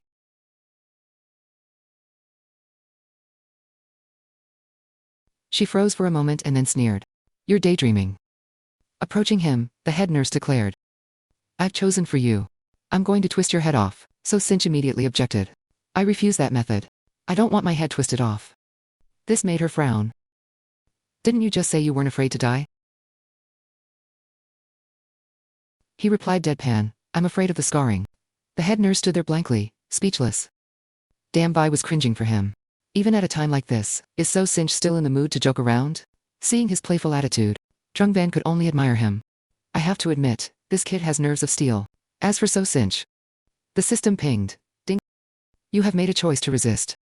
Refuse the death of being decapitated by the head nurse. So Cinch knew this was his only chance to turn things around. He smirked, his eyes flashing with determination. Here it comes. It's all or nothing with this one move. System, give me something good right now. Immediately, a weapon popped up with an introduction. Congratulations. You received a So Cinch was skeptical. Will this thing even work on entities? However, he was out of time. The head nurse lunged straight at him. Just stand there like a good boy. Don't move. With nowhere to run, he fired the weapon to face her head up. Bring it on. Hellfire for the ghost. The head nurse was shocked. What? Before she could react, her entire body was engulfed in flames. The intense heat made her eyes bulge as she suffered through the burn. Where did he get a The dean couldn't believe it either. For something like that to appear in a ghost domain is just completely surreal. So Cinch let out a long sigh after firing. The charred head nurse lay face down on the floor. He was a bit hesitant. Fuel's out. I wonder if she's actually dead yet. So Cinch knelt down and pulled out his hammer. He wanted to smash her head one more time, dead or not. It's better to deliver a finishing blow. Thinking so Cinch didn't hesitate to swing the hammer down. But just as it was about to hit, his hand was caught. So Cinch grit his teeth in anger. Damn it. She's nearly burnt to ash, but still has this much monstrous strength. The head nurse grabbed his neck and lifted him up. She let out a mocking laugh. You little brat, I'm an entity. Did you think some ordinary fire could actually burn me to death? The head nurse lectured him. Only a ghost can kill a ghost. Didn't your school teach you anything? So Cinch struggled as he was being strangled. He began to cough but kept his brain working. Is there really no other way to turn the tables? The head nurse gloated. Your head. I'm going to keep it as a trophy. But as she was trying to kill him, the old woman stepped in and ripped her heart out. What? Shocked by the turn of events, she turned to ask. You, why would you help a human? Released, So Sinch couldn't stop coughing. The old woman smugly crushed the heart in her hand. Because I have no other choice left. So Sinch immediately picked up the hammer again. He took a massive swing and lunged forward, successfully landing a powerful blow. However, So Sinch didn't stop there. He jumped on her and bashed her repeatedly. The old ghost saw this and tried to calm him. Young master, stop. The head nurse is definitely dead now. He wiped away the cold sweat dripping down, feeling incredibly lucky. Thank you. You saved my life. The old woman clarified humbly. I was just saving myself. After all, if the head nurse knew I followed you, she never would have spared me anyway. So Sinch, knowing this, still insisted. Regardless, I owe you one. Outside, everyone was buzzing over this bizarre situation. The head nurse is dead. So Sinch survived. An entity actually helped a human kill another entity. Trung Van clapped enthusiastically. Incredible. Truly outstanding. This trial of So Sinch could be used as official teaching material. The ghost tamer beside him also commented thoughtfully. This complex bond between a human and an entity is truly rare. This matter, I must report this to the Ghost Tamer Alliance. So Sinch scanned the room and gave an order. Search the head nurse's stuff for anything useful. Usually, after an entity dies, the ghost gear left behind becomes masterless. They won't actively attack anyone anymore. And then by chance, he pulled out a strange notebook. So Sinch was surprised. Introduction to the King Nursing Home. The notebook was thin but kept in perfect condition. Curious, he opened it and skimmed through the pages. This place is just a branch of the King Nursing Home chain. The King Nursing Home is a massive organization. Its headquarters is in the main ghost world. I don't know much about the main ghost world. Only that it's a place full of true terrors. Only by becoming a ghost tamer can someone even enter it. He further concluded that the current ghost domain is an invasion from that main ghost world. So Sinch flipped faster, suddenly understanding. This place turned into a domain because of the King Nursing Home's invasion. The ultimate goal of this giant ghost organization is a full-scale infiltration of the real world, turning the whole world into a ghost domain. The old woman seemed to know and warned him. Master, the director of the King Nursing Home is an entity of incredible power. He is one of the top entities in the main ghost world. If he finds out you killed the head nurse and destroyed this place, he will never forgive you. It is best if you never set foot in the main ghost world in the future. He narrowed his eyes, worried. Hard to tell if he took it to heart. He just briefly replied, got it. Suddenly, So Sinch pulled out a sock. He stared at it, curious. This is the system trolled him and popped up a message. You received a relic from the head nurse, ghost gear. A smelly long sock. Wearing it on your head will have unimaginable results. So Sinch couldn't believe it, and cursed. God damn it on my head. Are you sure this is how you use it? Despite his disgust, So Sinch's greedy nature took over, and he reassured himself. Whatever, it's still a piece of ghost gear. I'll keep it for now. The announcement blared again. Attention all caregivers, all staff, and patients in the Sunset Nursing Home have been eliminated. The Sunset Nursing Home domain will vanish in 2 days. Hearing this, So Sinch muttered thoughtfully. Interesting. The reminder said all staff and patients were killed. So that coward isn't a local entity. Here, after all. The trainees in the cafeteria were beyond confused. Tycho gasped. One student cheered. All the staff and patients are dead. Does that mean we're safe now? Someone asked. Did So Sinch seriously just clear the whole domain? This is absolutely earth-shattering. Everyone was in awe. In this era of constant ghost invasions, anyone who can destroy a domain is a hero to humanity. As they were talking, So Sinch's footsteps echoed. Everyone fell silent and orderly as So Sinch walked toward them. Classmate Boss So. What exactly happened? Unexpectedly, Tycho grabbed his hand like a coward, begging, did you really kill the head nurse? Please, True Tycho, have always considered you a brother. From now on, you are my boss. Boss, just tell me what to do. I'm at your service. Suddenly having a shadow follow him. So Sinch felt annoyed and snapped, get lost. Tycho obeyed immediately. Yes, boss. Whatever you say, I'm getting lost right now. So Sinch ignored him and went into the kitchen. The ghost girl was still there, busy slicing meat. So Sinch appeared behind her and startled her. Stop chopping. The head chef is dead. She was dazed, her whole body trembling in fear. So Sinch stared at the entity and wondered. Is this scaredy cat really a ghost? What exactly is her story? The old woman slowly recounted. I am not sure either. When the King Nursing Home invaded this place, I was just accidentally caught up in it. This female ghost seems to be a native. Supernatural entity of the King nursing home. The head nurse absolutely detests her. She tried to kill her many times but failed. He frowned slightly and repeated, him. Even the head nurse could not kill her. The old woman confirmed that this ghost is extremely cowardly. She dares not resist no matter who bullies her. Yet, she was not killed by the head nurse. This is truly unexpected. At this moment, So-sin remembered an important issue. After the ghost domain here disappears, where will you all go? The old woman smirked and said, in the main ghost domain world. Unknowingly, the female ghost became terrified, shaking her head vigorously. No, I do not. So-sin looked at her curiously. You do not want to return to the King nursing home. Almost immediately, she nodded without any hesitation. Seeing that, So-sin suggested, I can help you stay in this world. But you must do a few things for me. I wonder if you would agree. Pausing for a moment, So-sin explained further. If you become my ghost servant, you can remain in this world. I guarantee I will not harm you. The female ghost decisively replied. Okay. This was so smooth and easy that it even made him suspicious. Agreeing that easily, this cowardly ghost seems to be somewhat lacking in intelligence. Next, So-sin gave an order. Give me your natal object. Hearing that, the director shouted in shock. This kid wants to take in a ghost servant. Only supernatural entities with a natal object can be taken in as ghost servants, but the chance of a ghost having one is 1 in 1,000. And it requires 100% consent from the ghost. It is extremely difficult.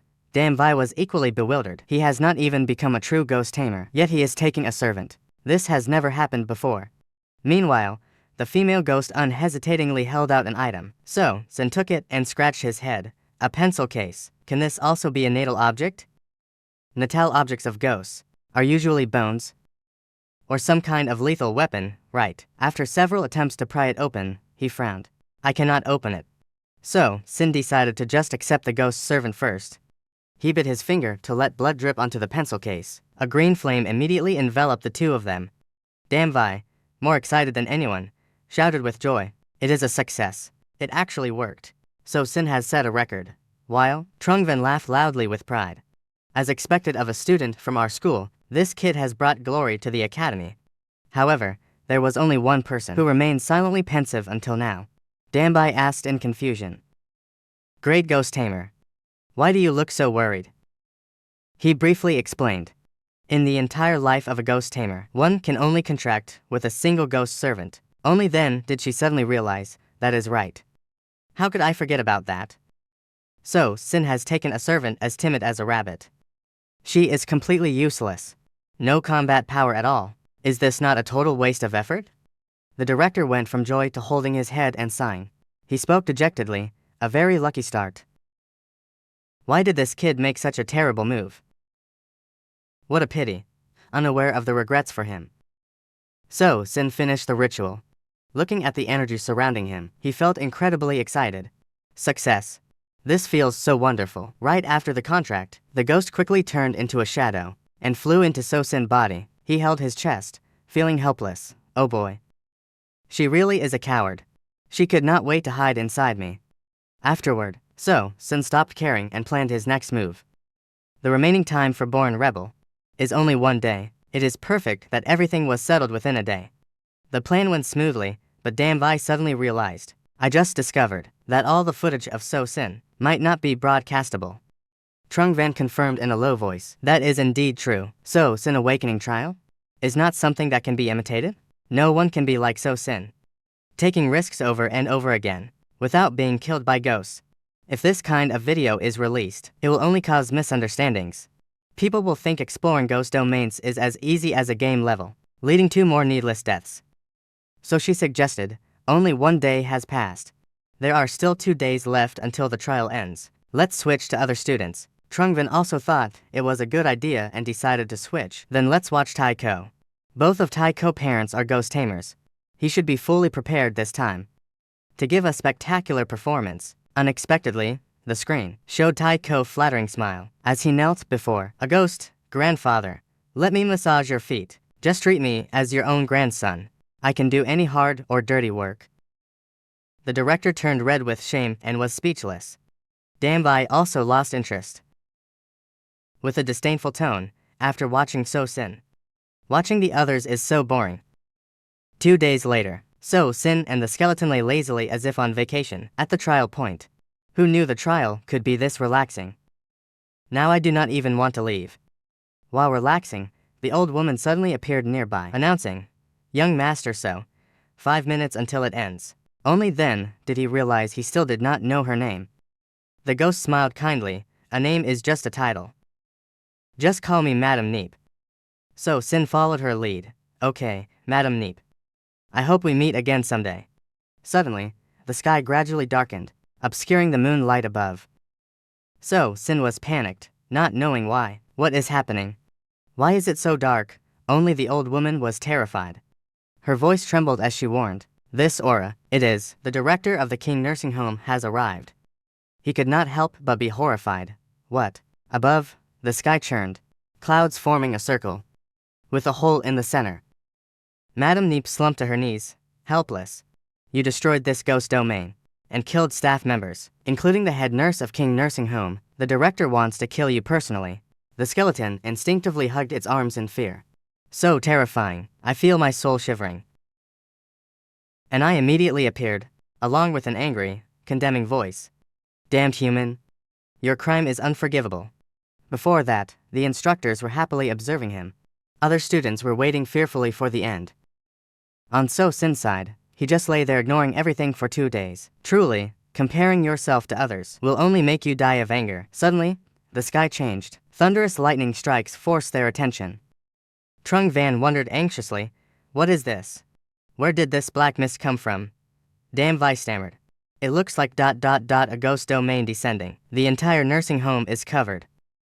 "Great Ghost Tamer. What on earth is going on?" His eyes grew serious as he observed this strange phenomenon. "This aura is a descending ghost domain. How can one place have 2 descents? I have never heard of such a situation." The director asked in a panic. "There are hundreds of students in there. What will happen to those kids?" The ghost tamer created a flame and replied, "I will try to break the domain." Damn, Vi saw it and exclaimed, "This is soulfire. Only ghost tamers, who have trained long in the main ghost world, can possess this. No wonder he can be a proctor. This lord is very powerful." He immediately magnified that flame. Its true form turned out to be a flower. The ghost tamer controlled it. He clapped his hands as a signal to go, but unexpectedly, right before everyone's eyes, that flame gradually vanished. Director Trung Van shouted in surprise. "What? It was extinguished just like that." The ghost tamer pressed his hands on the ground, signaling a stalemate. "This sudden black mist is not simple at all. It contains a hidden terror. Call the Ghost Tamer League immediately." Inside the nursing home, So Sin had regained his composure by now. 2 minutes left. The old king, enraged, kept screaming at his face. "How do you want to die? Turn into a pool of water, or have your skin peeled and bones crushed?" Boycott, with trembling legs, lamented. "So Sin, I cannot take it anymore. It is too ... too scary." When he turned back, he saw his friend lying unconscious on the ground, fainted from sheer terror. Has his sanity point dropped to 0? The old king gradually lost his patience. He spoke in a threatening tone, not speaking. "Then I will give you the most painful death. I guarantee you will regret ever being born into this world." So Sin calmly replied, "Stop trying to scare me." These words startled him. He thought he misheard. "What did you say?" He analyzed very composedly. "You cannot descend in your true form right now. You are only relying on scaring me to make my sanity points drop, thereby achieving your goal." The old king frankly admitted. "Smart human kid. No wonder you could destroy a branch of the King Nursing Home. The sanity points do not need to drop to 0. As long as it is below 30, I can drag you to my place, to make you into my specimen, and torture you at will." He showed no fear, confidently curling his lip. "Then I am afraid I must disappoint you." The old king sneered. He then fired a powerful burst of energy, attacking. "You know nothing of my terror." Madame Neep standing nearby realized in panic. This is the director's signature skill. The blood-like calamity. Once hit, one will fall into horrific scenes, just like hell. So Sin's body trembled as he tried to resist. This blood-like calamity is indeed impressive. However, even though he was hit, he was fine. The old king also discovered in horror, him. Your 50 sanity points. They are still above 50. So, Sin's face darkened as he smirked. I told you I would make you disappointed. My sanity points will not drop below 50. In his heart, he rejoiced. Luckily I obtained the Ghost Slayer General title. The sanity points will not drop below 50. Otherwise this time would have been dangerous. He became angrier than ever. Refusing to admit defeat, he postured, disappointed. How is that possible? I am afraid you do not know.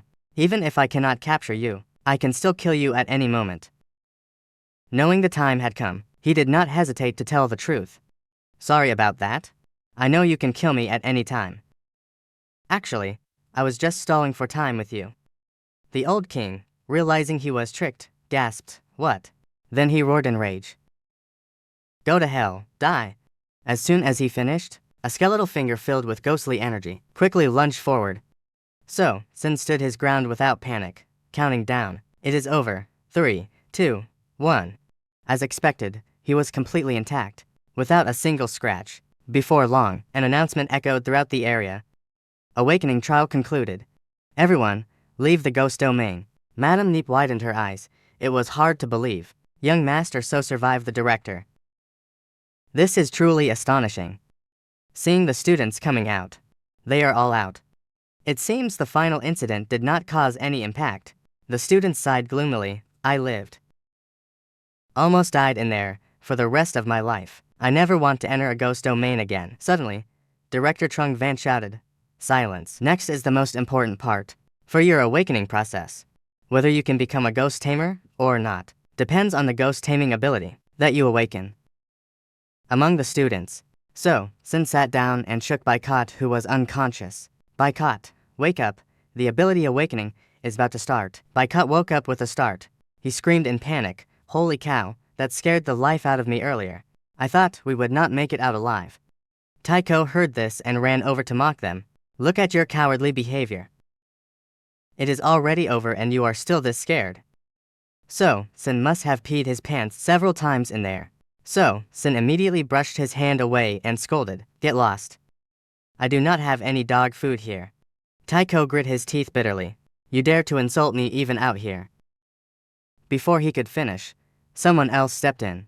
So, what if he insults you? You deserve it. So Sin, how was your trial? So Sin casually turned and replied. It was okay. Kin Tui leaned back and teased. It is fine even if you did not do well.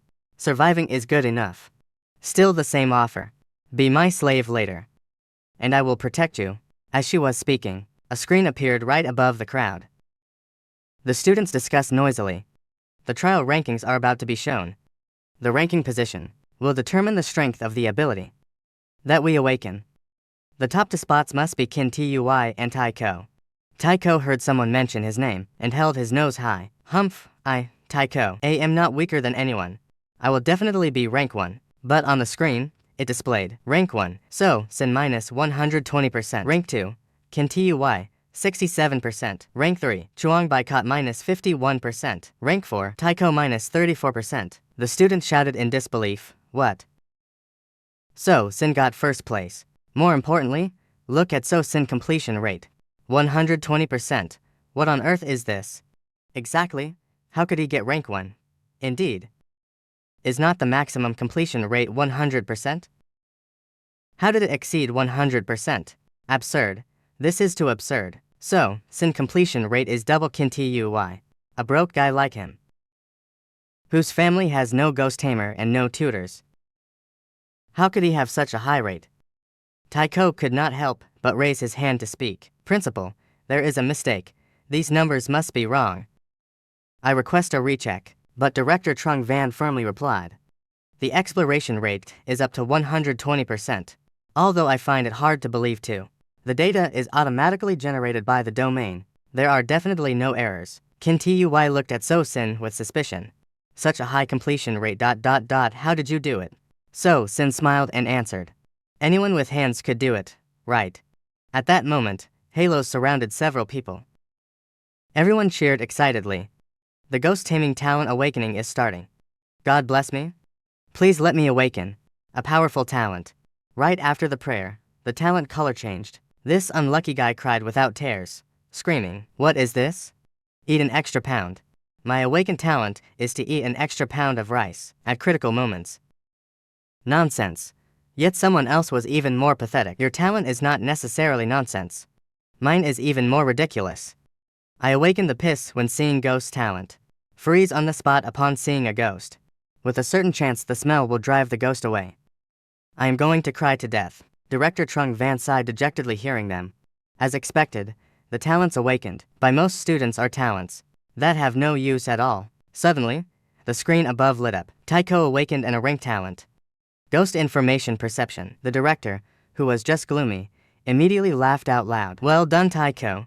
Truly a descendant of a ghost tamer. Awakening an A-rank talent. This ghost information perception talent, although not a combat-oriented ability, can greatly increase the survival rate within a ghost domain. The screen information changed again. Kin Tui awakened an A-rank talent.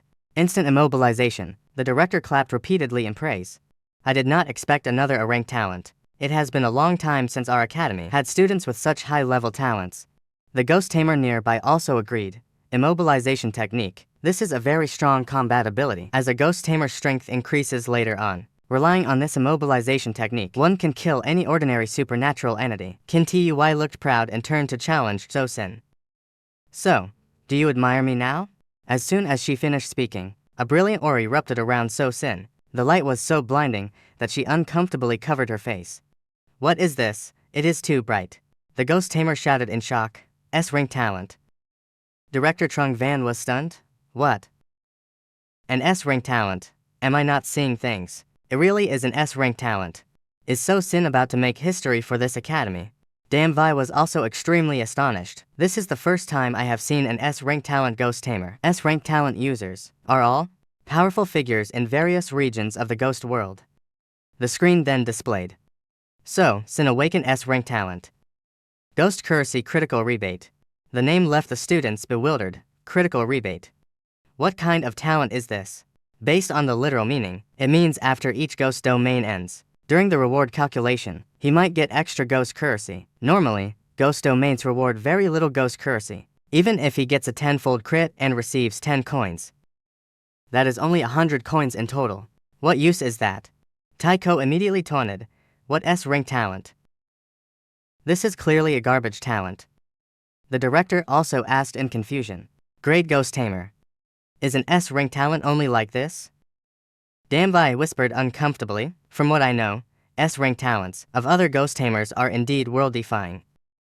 In comparison, So Sin talent is too ordinary. After all, anyone can receive ghost currency. The ghost tamer also acknowledged. Everyone receives some ghost currency more or less. Indeed, it seems unfitting for the S-rank title. But quantity leads to quality change. If the amount of ghost currency from his talent is truly staggering, it could change many things. Talent awakening ended. Calculating the ghost domain trial rewards. The screen displayed before everyone. People muttered in surprise. I received a reward of 5 ghost currency. I got 3. The point is not us. How much reward did So Sin get? On So Sin's side, a mechanical voice sounded. Based on your excellent performance in the domain, rewarded 18 ghost currency, activating 10,000-fold crit. Congratulations, you received 18,000 ghost currency. So Sin could not help but curl his lips. Nice. 10,000-fold crit. 18,000 ghost currency. I am rich now, combined with my Hackton shopping mall. This is absolutely perfect. I can buy whatever power I want. The S-rank talent they thought was garbage, in my view, is stronger than any other talent. Seeing So Sin standing there silently, students whispered to each other. Look, So Sin is not even in the mood to talk. If I had awakened an S-rank talent, I would have been dying of excitement. Who knew it just gave some extra ghost currency? Maybe I could not handle the shock of such a roller coaster either. Suddenly, a hand was placed on his shoulder. Kin Tui teased again. Hey, look on the bright side. You are born to be a slave. If it does not work out, just serve me. So Sin could not stand it anymore. He used both hands to pinch her cheeks hard. Seeing students settled, the ghost tamer announced. Awakening trial concluded. Whether you awakened a strong ghost taming power or not, this is only your starting point. Whether you can become a truly valiant ghost tamer in the future or not depends more on training within ghost domains. Although ghost domains are dangerous, they can also make you stronger. Remember this saying, a truly strong person is one who walks out of ghost domain training? The director also beat his chest and spoke after this awakening trial. You students who awaken talents are the future ghost tamers? From now on, everyone must shoulder the responsibility of eliminating supernatural entities and ghost domains, contributing to the survival and sustainable existence of the human race. Alright, everyone get on the bus back to the academy. 3 days later, we will arrange for you to explore and eliminate ghosts nearby. You will receive corresponding contribution points. When points reach a certain milestone, you can go to the main ghost world to become a true ghost tamer. The bus carrying students drove back on the bus. So, Sin asked curiously, Baikot, I forgot to ask, what talent did you awaken? Baikot broke into a sweat. Well, it is not any special ability. It is okay if you do not want to say. You will know when the time comes. Home at last. So Sin collapsed on the bed, yawning repeatedly. Spending 3 days in the domain drained too much mental energy. Especially during those minutes, when the King Nursing Home director descended. I almost could not hold on. Only after coming out did I feel the extreme mental exhaustion. Need to sleep first. Just as he took off his jacket, the ghost girl flew out. So Sin could not help but be surprised. Why did you come out? The ghost girl timidly pointed to the bed and waited. So Sin had to ask, do you want to sleep with me? The ghost girl silently nodded. So Sin could only sigh helplessly. Fine, then I will keep my clothes on. Let's sleep together. Lying on the bed, he thought with some emotion. Strange. First time sleeping with a woman, and she is a ghost. The next day, the sun was high. So Sin and the ghost girl were sound asleep, hugging each other. Baikot was outside, knocking and calling repeatedly.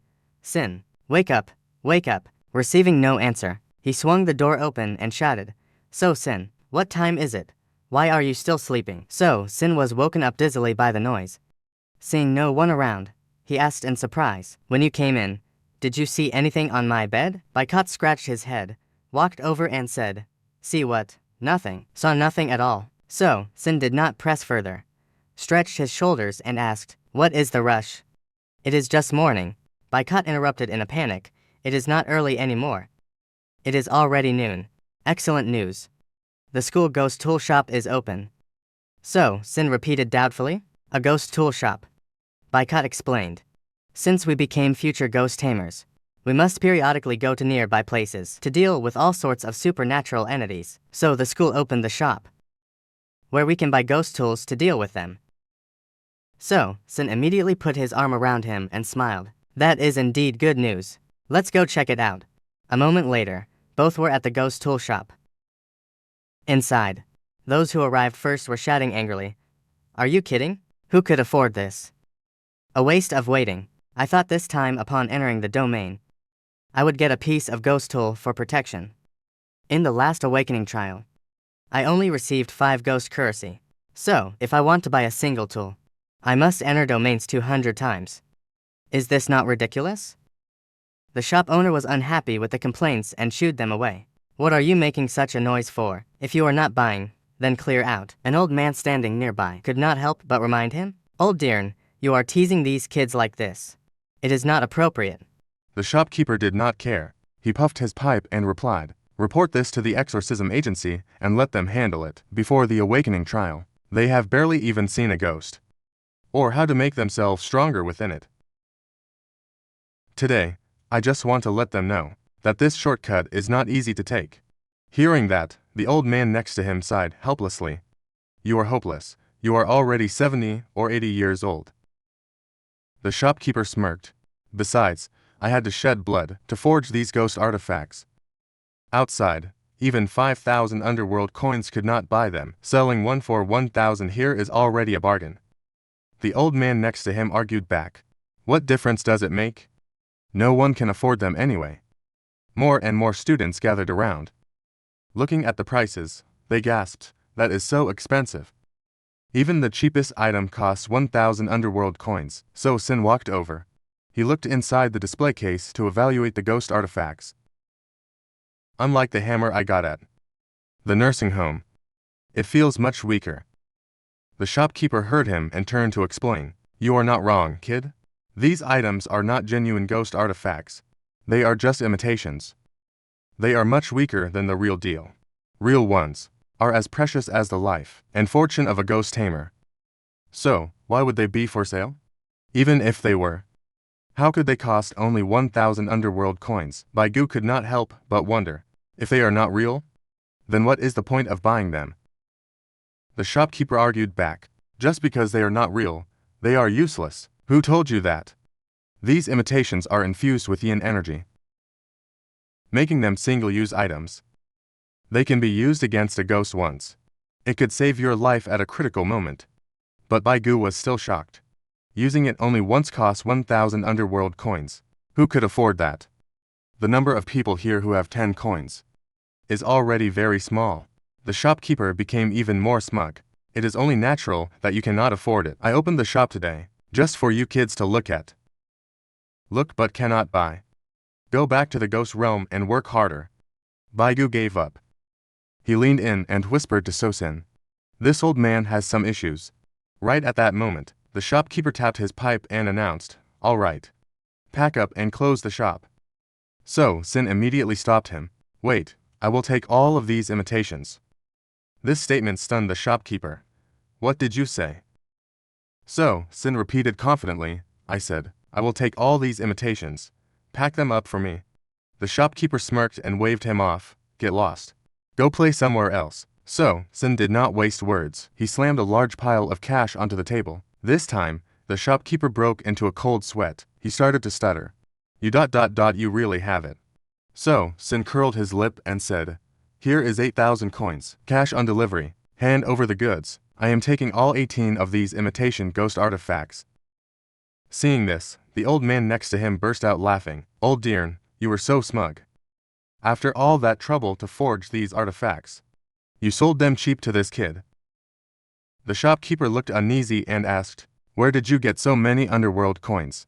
Even for a long-time ghost tamer, earning this much is not easy. Which ghost tamer family are you from? Do your parents know how much money you are spending like this?" So-sin did not answer but asked back, "Old Deern, by asking these questions, does it mean you will give me a discount?" The shopkeeper took a drag and replied gruffly, "No way, it really hurts. I have not even forged this many artifacts for my own granddaughter yet." After the trade, So-sin happily took the suitcase with gratitude. "Thank you, Mr. Deern. If there are any new items, I will definitely come back to support your business." Watching him walk away, the shopkeeper sighed and muttered, "This kid took advantage of me, and then showed off. But he still made me feel like I had to thank him. I cannot even get mad." The old man next to him agreed. What he said was not wrong. "Old man, just think of it as a contribution to humanity. If you think about it that way, does it not clear everything up?" The shopkeeper frowned and growled, "Clear up my foot. I just lost 30,000 coins. Compensate me and then I will be cleared up." Suddenly, he shouted, "Kid, what is your name?" So-sin did not even turn his head. He just called back while walking, "So-sin." The shopkeeper smirked and repeated, "So-sin, that name really fits this kid's personality." I feel a bit better now. At the same time, Taiko and his two new lackeys were laughing and talking as they headed this way. "Brother Tai, did you really gather enough coins?" Taiko proudly replied, "Of course, I asked my parents for them. But they only managed to scrape up 1,000 coins, just enough to buy one ghost artifact." The two lackeys heard this and praised him to the sky. 1,000 coins is a huge amount. It must be said, Brother Tai's family is really rich. But Brother Tai, selling this artifact for a full 1,000 coins, is that not a bit of a rip-off? Taiko explained knowingly. "What do you guys know?" my dad said. "Genuine ghost artifacts can only be found by luck. Even imitations cost at least 5,000. 1,000 coins is a real bargain. Do you see this artifact in my hand? Even imitations cannot compare to it. But at most, it is just an imitation infused with a bit of yin energy. My dad had to spend 2,000 to get it originally." Entering, Taiko confidently pulled out a wad of cash and shouted, "Owner, give me a ghost artifact." The shopkeeper replied coldly, "None left, sold out." Taiko could not believe it and growled, "Sold out? Are you kidding me?" The lackeys immediately chimed in to insult him. "That is right. In this academy, who else besides Brother Tai could even afford it?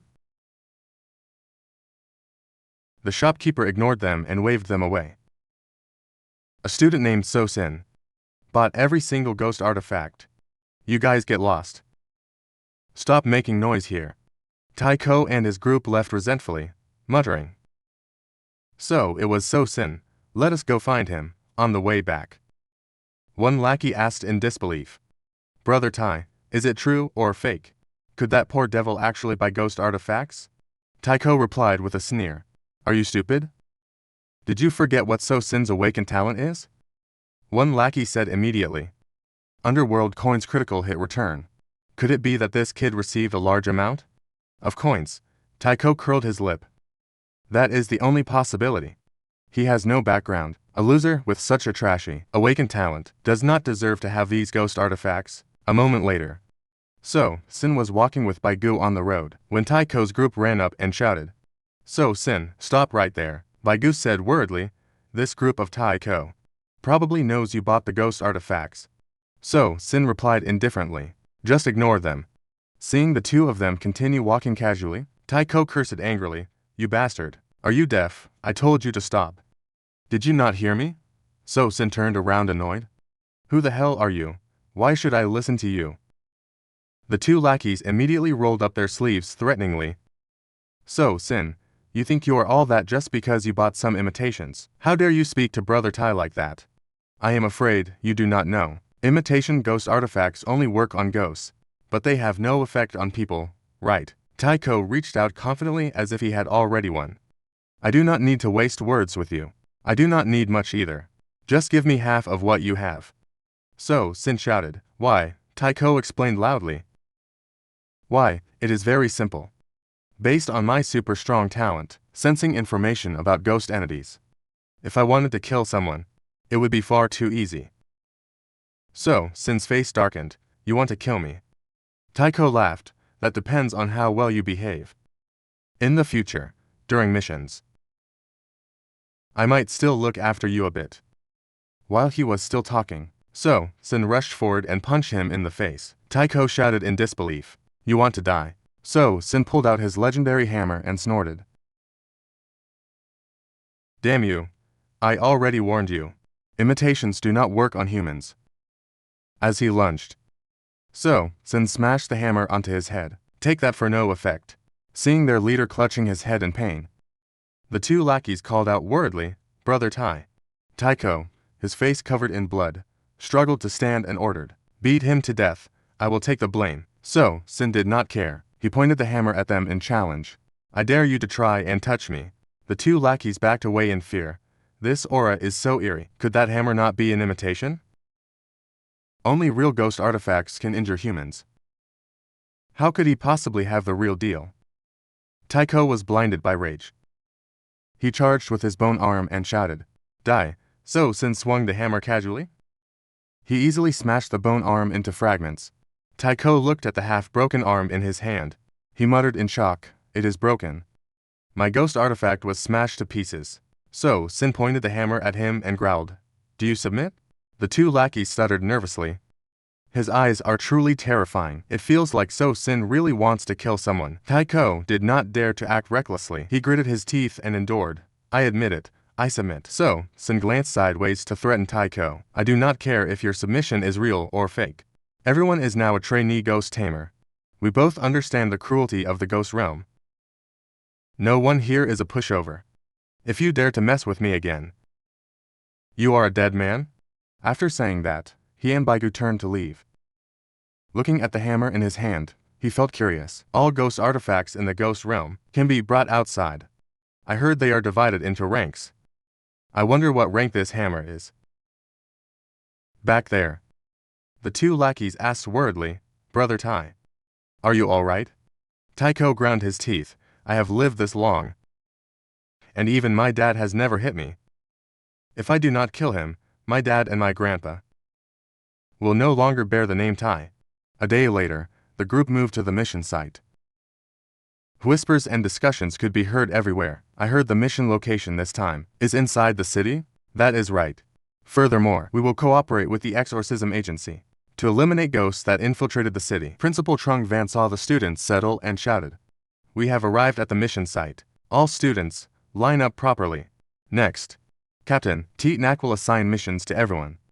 Teet Nak and some officers stepped in front of the crowd. Introduction. Greetings, future ghost tamers. I am Teet Nak, captain of the exorcism agency in Han Than. As everyone knows, to prevent ghosts from entering the city, Han then used ghost-suppressing materials to build a massive city wall. It is also engraved with numerous ghost-taming arrays, but outside the city, ghosts are numerous. A segment of them still manages to infiltrate the city. According to our intelligence, many ghosts are hiding in the village ahead. Your task today is to find them. Those who perform well will not only receive more contribution points, but also have a chance to work for the exorcism agency. The students joyfully told each other. The exorcism agency is a great job. It guarantees a stable income. In the human world today, you either become a powerful ghost tamer or a member of the government's exorcism agency to live more safely than others. After explaining to the students, Teet Nak shouted, "Let us take action. Ghosts are cunning and dangerous. Everyone must be careful." Baigu and So Sin went together, discussing excitedly, "Joining the exorcism agency has been my dream since childhood. I must work hard this time." This scene was accidentally spotted by an officer. He immediately reported to Captain Teet Nak. "Sir, look at that person from behind." Teet Nak was confused. "What person?" The officer added. "Do you think he looks like the kid who destroyed Tai Lao Lao before?" Teet Nak was startled and turned his head to look. His face brightened with a smile. "It is him? Yes, it is definitely him. I have finally found him." But the officer said, "Captain, he has entered the village." Teet Nak gave a firm order. "Go and bring him back here quickly." Meanwhile, in the village, Baigu walked and looked around while complaining. "The city's villages are so large. Where should we look now? It is like looking for a needle in a haystack." So, Sin stayed alert and suggested, "Let us ask the villagers here. If there are ghosts around, there must have been some strange incidents." Baigu's eyes lit up. "That is right. Why did I not think of that?" A moment later, the two went to an old man who was resting. Baigu waved and shouted, "Old man, let me ask you something. Have any strange things happened here lately? Does eating more than before count?" Baigu was confused and scratched his neck. Sir, I will be direct. Has there been any trouble caused by ghosts?" The old man sat up and said, "Not at all. Our Tai Tu village has Ha Tien Ko's husband. She protects him. He is more powerful than ghost tamers. For a long time, Tai Tu village has had peace and harmony. Everyone is safe." So Sin questioned suspiciously, "Who is Ha Tien Ko's husband, more powerful than ghost tamers?" The old man explained, "He is the chief of Tai Tu village. He can invite immortals to descend. I will say no more. I am hungry. I am going to eat." After saying that, he turned and went into his house. Baigu watched him go, and whispered to So Sin, "So Sin, this old man seems very normal. I did not detect anything. Maybe we should find the village chief to ask." But So Sin waved his hand to stop him. "No rush. Let us check that old man's house." Then he touched his chest and asked telepathically, "Cowardly ghost, are you afraid of this old man?" The ghost girl crawled out trembling and confirmed. So Sin stated confidently, "Fear proves that this old man has problems." The two of them walked in, unaware that three people were watching them from afar. One person spoke. "Young Master Tai, is it that student?" Taiko smirked. "It is him. Remember to handle it cleanly. Those fake ghost artifacts on him. Make sure to bring them all back to me." The two henchmen rushed off without hesitation. "This kid has entered the house. A perfect chance for us to act inside the house." Baigu watched the old man eat bowl after bowl. He exclaimed, "What an appetite. He has already eaten 18 bowls of rice." So Sin turned and asked, "Do you still think this old man is normal?" Baigu replied firmly, "Normal, my foot. Even a pig cannot eat that much." So Sin immediately grabbed the rice bowl from the old man. "Sir, stop eating." The old man roared like a demon. "Who dares disturb my meal? I want to kill that person." So Sin panicked, dropped the rice bowl, and backed away. "Sir, please eat slowly. I will not disturb you anymore. Seeing the glowing red ghost energy spreading, Baigu remarked. As expected, he has been infected by a ghost. Do we need to take action? So, Sin waved his hand to decline. That is much safer. Right then, the doorknob was turned from the outside. Taiko's henchman burst in. So, Sin's expression turned grim as he shouted, "Who are you people?" The two replied sinisterly. "We are the ones sent to kill you." So Sin frowned and questioned, "Kill me? Why do you want to kill me?" They approached with a smirk. "That is something you do not need to know." Baigu broke into a cold sweat and threatened, "Do not do anything reckless. Someone from the exorcism agency is right outside. They will notice any disturbance." The two henchmen pulled out revolvers, aimed at them, and stated, "Rest assured, so as not to alert the exorcism agency, we will not use ghost taming abilities to kill you." Seeing the situation was dire, So Sin grabbed Baigu and shouted. Baigu followed behind So Sin, sweating profusely. Both hid behind the old man who was still eating continuously. The two henchmen were confused by this sight. Have these two kids gone stupid from fear? What is the use of hiding behind that old man? So Sin bluffed and threatened. I am telling you.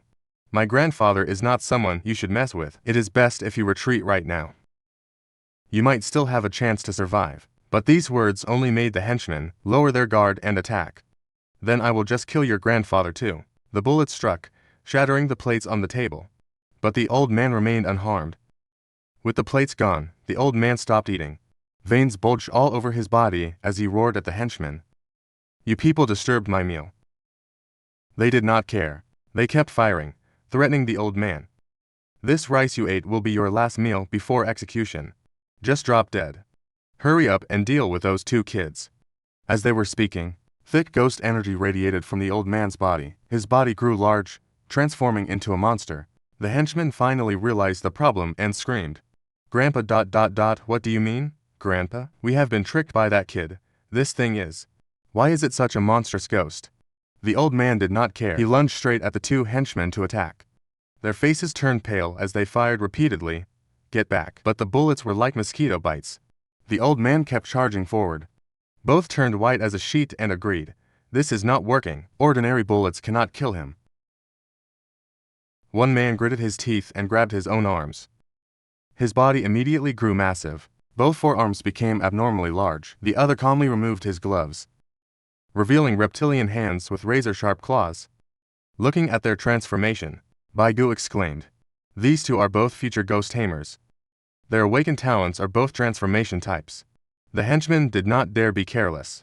They quickly rushed forward to counterattack, but the old man dodged the muscular one strike. He took the chance to bite down on that arm.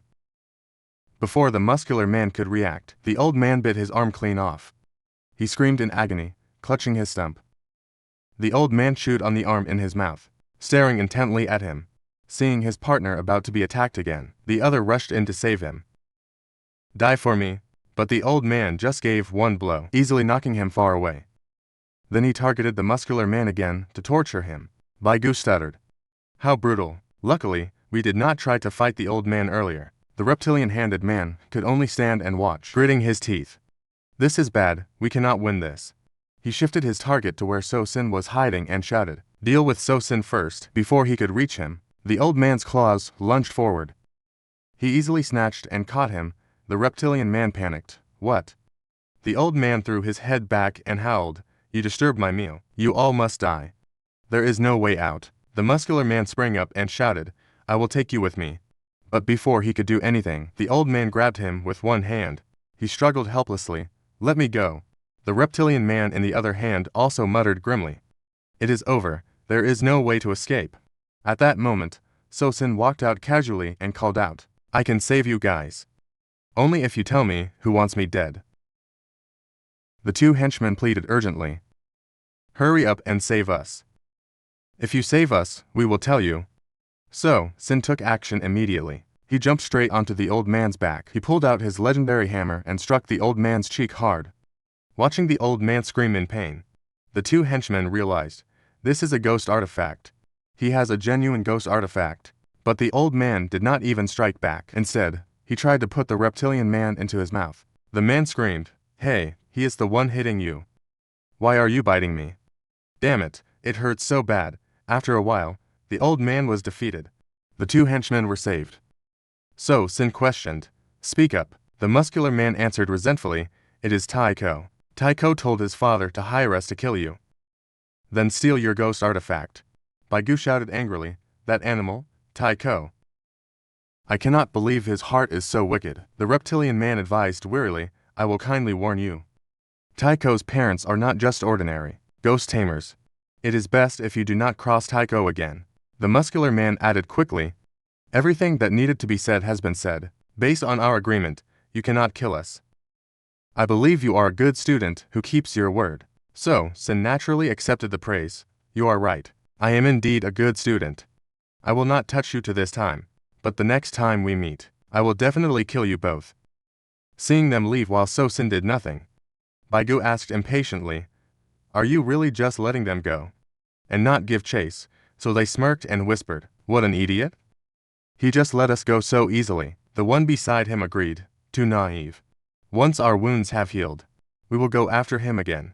We must get that genuine ghost artifact." As soon as he finished, a hand tapped his shoulder. So Sin appeared beside him like a phantom and laughed. "Well, we meet again." The two henchmen turned pale. "You? What do you mean? You just said you were letting us go." So Sin pulled out his hammer and called out, "I said the next time we meet, I would definitely kill you both. And look, I have already met you again. You cannot do this." But So Sin did not give them another chance to wail. So Sin called out coldly, "They are all dead. Come out now." The ghost girl obediently emerged from his body. So Sin glanced at her and instructed, "I can sense your desire for this monstrous ghost. From now on, it belongs to you." The female ghost covered her mouth and shook her head. "No." So Sin comforted her while leading her by the hand. "You really are a coward. This monster has already been killed." The female ghost repeated in surprise, "Killed?" She sat down next to one of the corpses. The ghost reached out and pulled out a stream of black energy. That energy condensed into a pearl. In front of her chest, Trong Baigu approached from behind and asked curiously, "What is the cowardly ghost doing?"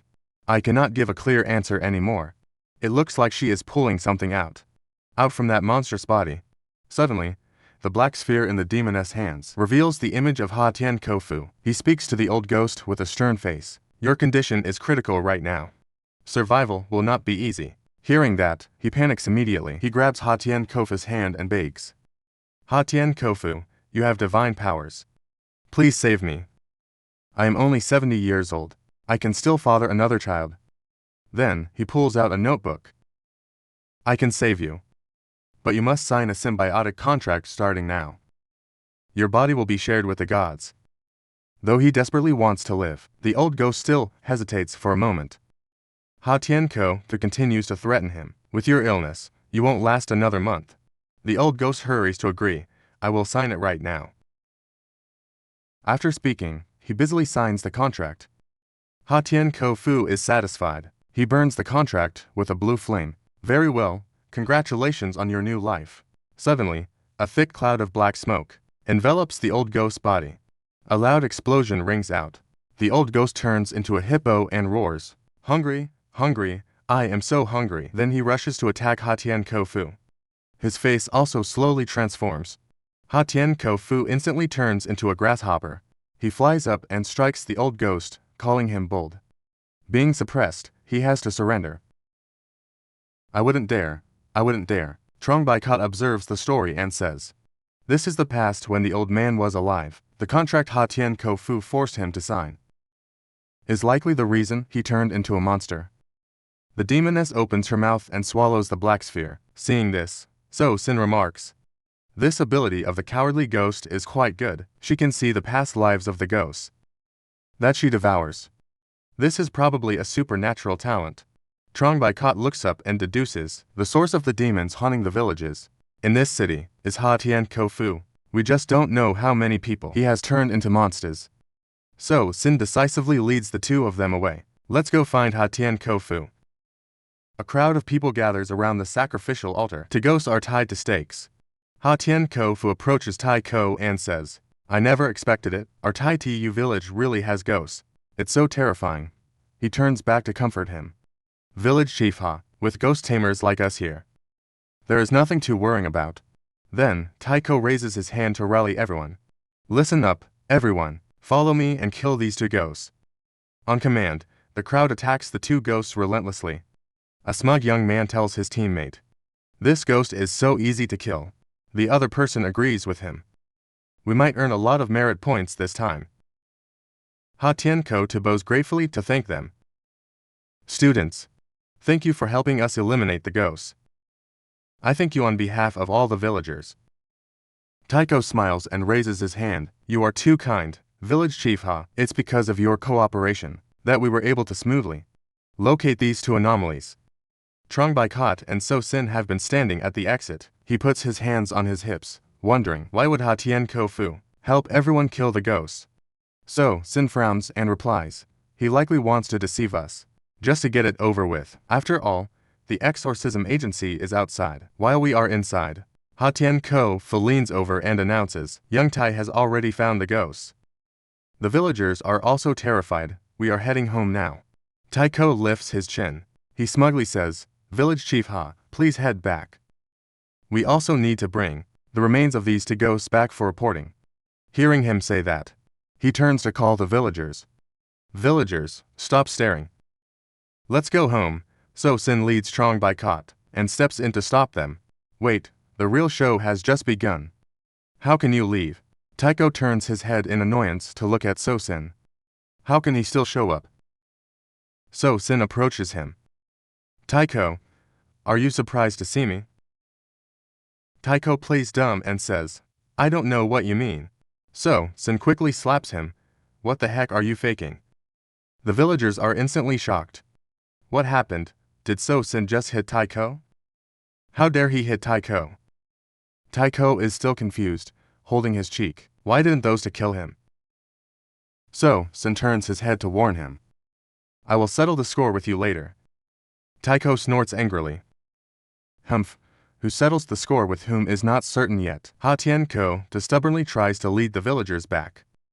"What are you standing there for? Let's go." So Sin frowns and asks him, "Village Chief Ha, what's the hurry? The ghosts haven't been killed yet." Ha Tianko turns to explain to the two of them. "You two students, you are late. Those two ghosts were already killed earlier." The youth group behind them speaks up. So Sin, with Village Chief has cooperation. "We have cleared out the ghosts in Tai Tu. There are no more monsters here. It's useless for you to try to keep the villagers here." He confidently replies to them. "Who knows, maybe you didn't clean them all up." Taiko crosses his arms mockingly. "You jumping clown. My rank talent is sensing ghost information. I can tell you. There are no more ghosts in this place. Even a swollen cheek cannot stop him from provoking So Sin, Village Chief Ha. Just ignore him." Ha Tianko really leads the villagers away. "Let's go." He approaches and strikes the back of his head. Ha Tianko growls angrily. "You!" A bald man says indignantly.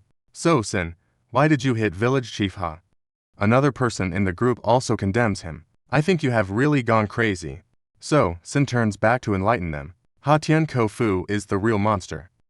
Hearing this, Taiko points at his face and counters. "You are lying. I already checked Ha Tianko. He is just an ordinary person. He doesn't care at all. And turns to question Ha Tianko. "Do you want to keep pretending?" He holds his bleeding head and says hesitantly, "Student, you do you know what you are doing?" So Sin hits Ha Tianko with the hammer again. One more blow, he collapses to the ground. The crowd behind starts shouting again. It's over. So Sin injured him. He's too impulsive. He couldn't find the ghosts. So he can't just pick a random person, claim he's a monster, and swing a hammer at him. So Sin squats down and strikes him directly on the head. Still faking it. "Take this for faking." Taiko rushes over to stop him. Public murder. "So Sin, you are committing a crime." He narrows his eyes, looking down at Ha Tianko. "Still won't reveal your true form. You're quite patient." Taiko points and mobilizes the villagers to attack him. "Everyone, follow me and capture So Sin. For the safety of the village. If he resists, kill him." Suddenly, Teetnak leads to Men in Black and rushes in. He is up ahead. The delusional crowd exclaims, It's Captain Teetnak of the Exorcism Agency. The agency is here. So Sin, just wait to be arrested. Captain Teet, I am Taiko, an elite student of Han Than Academy. There is a public murder happening here. Contrary to his expectations, Teetnak walks over and grabs So Sin's hand. He smiles and says, "Young man, I finally met you." He looks at him blankly. Do we know each other? Taiko is stunned. What is going on? The bald man asks curiously. Why is Captain Teet being so polite to So Sin? The person next to him replies, I don't know. So Sin doesn't have any special background. Teetnak raises his hand to explain. That day, we were lucky to witness the method used to kill Tai Lao. My superior has been looking for you ever since. Today, we finally found you. So Sin understands. So that is how it is? He presents a medal, cutting straight to the point. This is the Grade 3 Civilian Protection Medal that I prepared for you, commending your contribution to Han City. The bald man gasps in shock. A Grade 3 medal. Only those who have rescued over 100 people can receive this medal? The young man next to him chimes in. On what grounds does So Sin get ... The bald man continues. Many powerful ghost tamers haven't even earned one. Taiko stubbornly speaks up. Captain Teet. Are you sure there is no mistake? This So Sin is a murderer. Teetnak naturally does not believe him. A murderer? That is impossible. Taiko screams in a rage. So Sin is covered in evidence of his crime. He openly killed the Tai Tu village chief, Ha Tian Kofu. The truth is right before your eyes. He trustingly asks for his opinion. Young man, I believe with your skills, you would not kill indiscriminately. Tell me, what is going on here? So Sin explains seriously. The real monster of Tai Tu village is Ha Tian Kofu. Lying right there on the ground, all the other ghosts were just transformed by Ha Tian Kofu. Taiko argues back with a smirk. Ha Tian Kofu was beaten to death by you already, and now you are slandering him. Are you trying to say dead men tell no tales? Teetnak tilts his head and orders his subordinate. Go and check it out. The subordinate obeys. Yes, sir. The subordinate scans Ha Tian Kofu's body with a device. Two young men, standing behind Taiko, whisper to each other. The brown-haired one says this is specialized equipment used by the agency to detect anomalies. I heard it is extremely expensive. The bald one replies, it was made by high-level ghost tamers. There are only a few of them in existence. I didn't expect Captain Teet to have one. After a moment of checking, Teetnak's subordinate stands up and reports to the captain. Ha Tian Kofu shows no signs of transformation. I am afraid he is not a monster, Taiko says confidently with crossed arms. I used my rank ghost taming talent to inspect him. Ha Tian Kofu is a perfectly normal person. So Sin committed a brutal murder. You must arrest him. Teetnak rubs his neck awkwardly. Young man, the test shows he is a normal human. Could it be that you accidentally killed the wrong person? He pats him on the shoulder to comfort him, but don't worry. You are a Grade 3 medal recipient. Someone who has saved tens of millions ... has the right to immunity from prosecution. So, Sin decides to take matters into his own hands. Your check was inaccurate. Let me check it for you to see. Teetnak looks at the body on the ground, puzzled. How do you plan to test for a ghost? So, Sin kneels on one knee and raises his hammer. Using this, then he strikes another blow to Ha Tian Kofu's eye. Teetnak hesitates. This is ... Taiko again agitatedly points to condemn So Sin. You are truly a beast. Village Chief Hao is already dead. Even his corpse is not safe from you. So Sin doesn't listen. He repeatedly raises the hammer high and brings it down. 88, 89, 90. Teetnak tentatively suggests. Well, so maybe we should take a break first. So Sin glances at him. Captain Teet, count for me. I will hit him 666 times.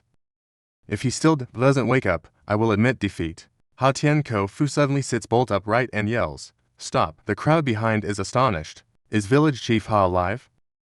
So Sin, having expected this, asks, So, you are awake, done playing dead?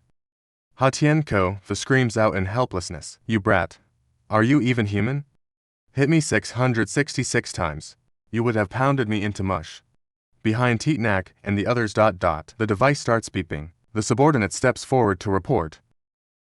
Captain, the ghost detector is responding. Taiko, fearless of death, runs over to shield him. Don't worry, Village Chief Ha. Captain Teet from the agency is here. He will get justice for you. ignoring him. Ha Tianko takes the chance to transform behind him. Taiko continues pointing like a clown. So Sin, the protection medal may grant criminal immunity, but you won't escape civil liability. Intentionally assaulting someone, prepare to go bankrupt. The fellow students shout in horror. This is, oh my god. Taiko smirks and turns his head. Village Chief Ha. Just let me handle this for you. Then he jumps up in terror.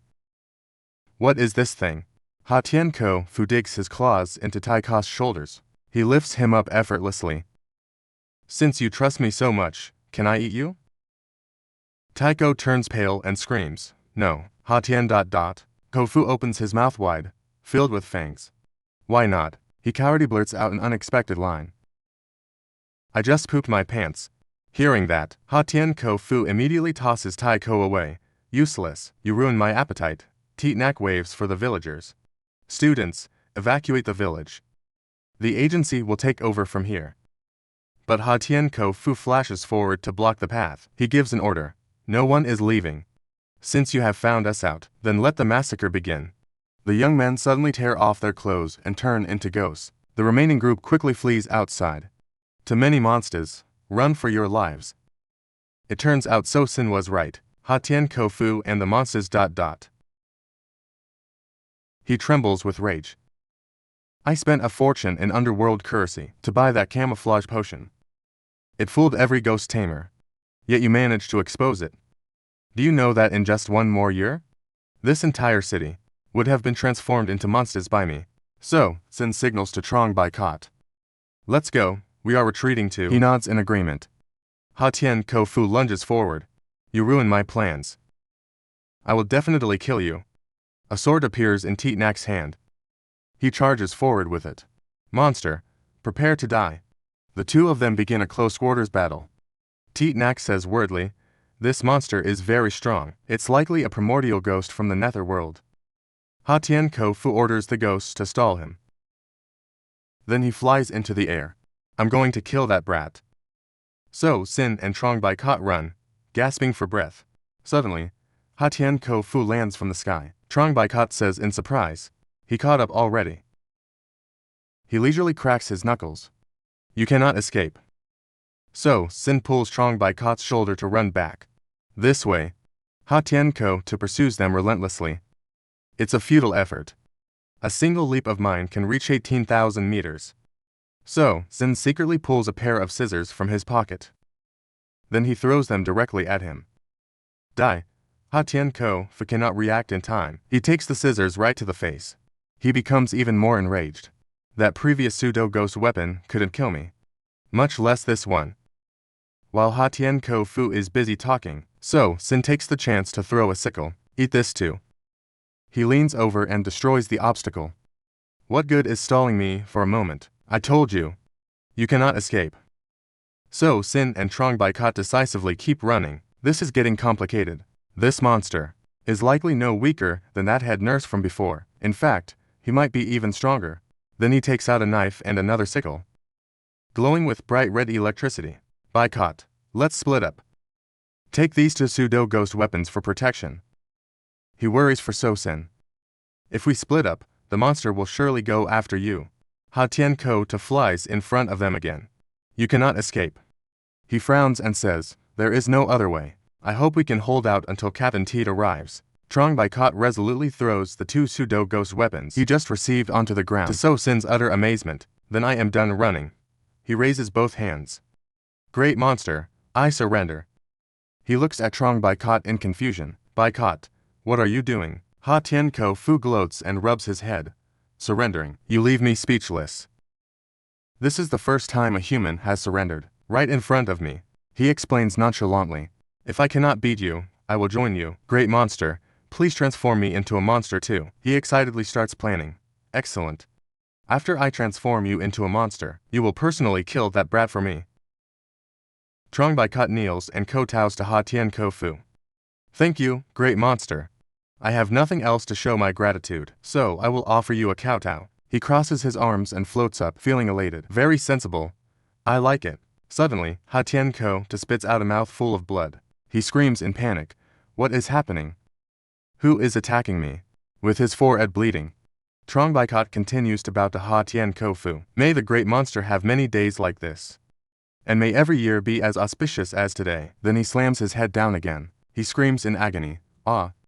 So, Sin is endlessly amazed. What is going on? Ha Tian Kofu seems to realize something. This is not right. This mysterious attack ... Could it be from your Kotaos?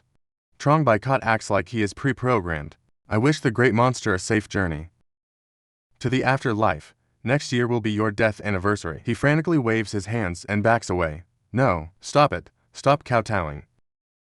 He kowtows one more time. Ha Tian Kofu gushes out blood and falls backward. At the same time, Trong Baikat also collapses. So, Sin calls out worriedly. Baikat, he says weakly. So, Sin, go kill Ha Tian Kofu now. He can only sit there clutching his chest. You bastard, you set me up. He attacks him fiercely. I will take you down with me. Ha Tian Kofu watches So Sin charge, unable to move. Suddenly, he swings his arm and flings him away. Begone. Ha Tian Kofu struggles to fly up. How dare you injure me this badly? But no one can stop me if I want to leave. Just you wait. Trong Baikat, lying there, pushes himself up. Great monster, take one more bow from me. At this point, he seems absolutely terrified. No, you bastard, stop kowtowing. If you keep this up, you will lose your life. He continues kowtowing. I wish for you to be torn to pieces.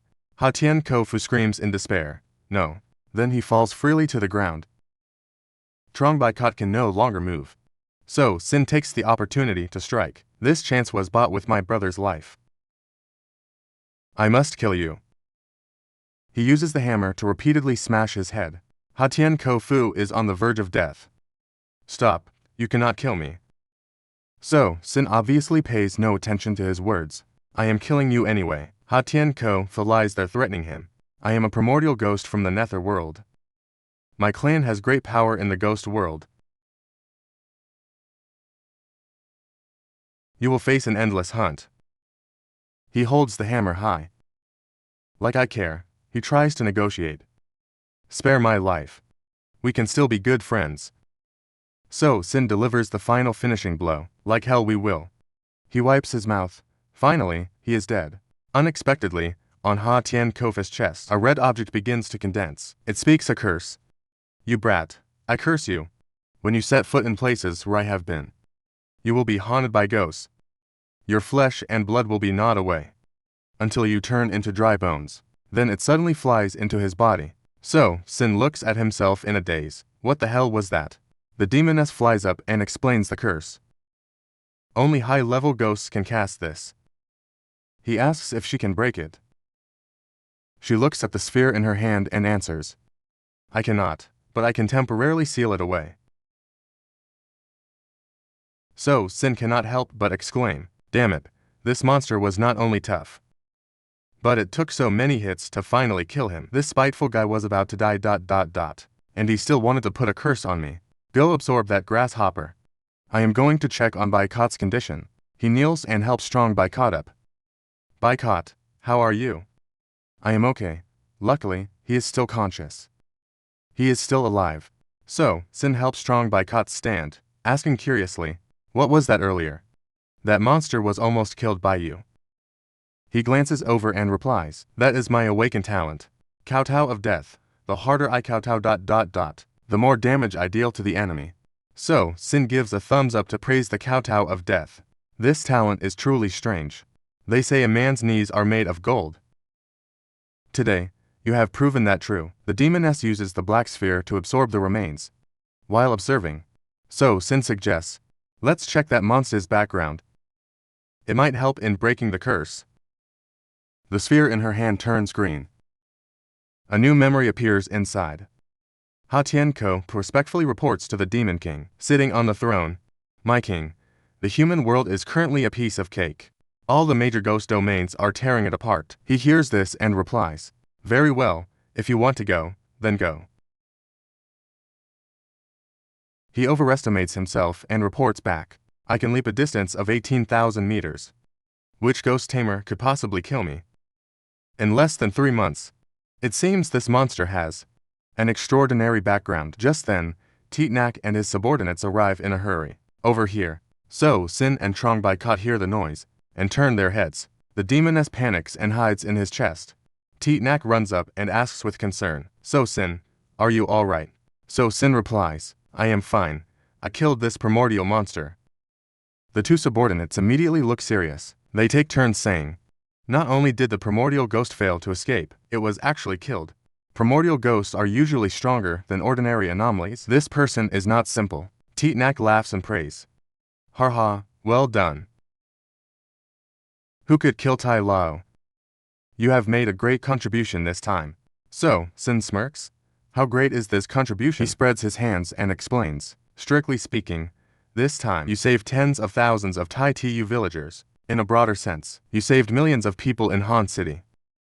Your civil protection medal might be promoted from grade 3 to grade 1. He continues to ask about his rights. Are there any special privileges with grade 1? For example, if a ghost tamer attacks me ... What happens then? Titnak answers seriously. A grade 1 civil protection medal represents a hero of the human race. Above that is the National Defense Medal.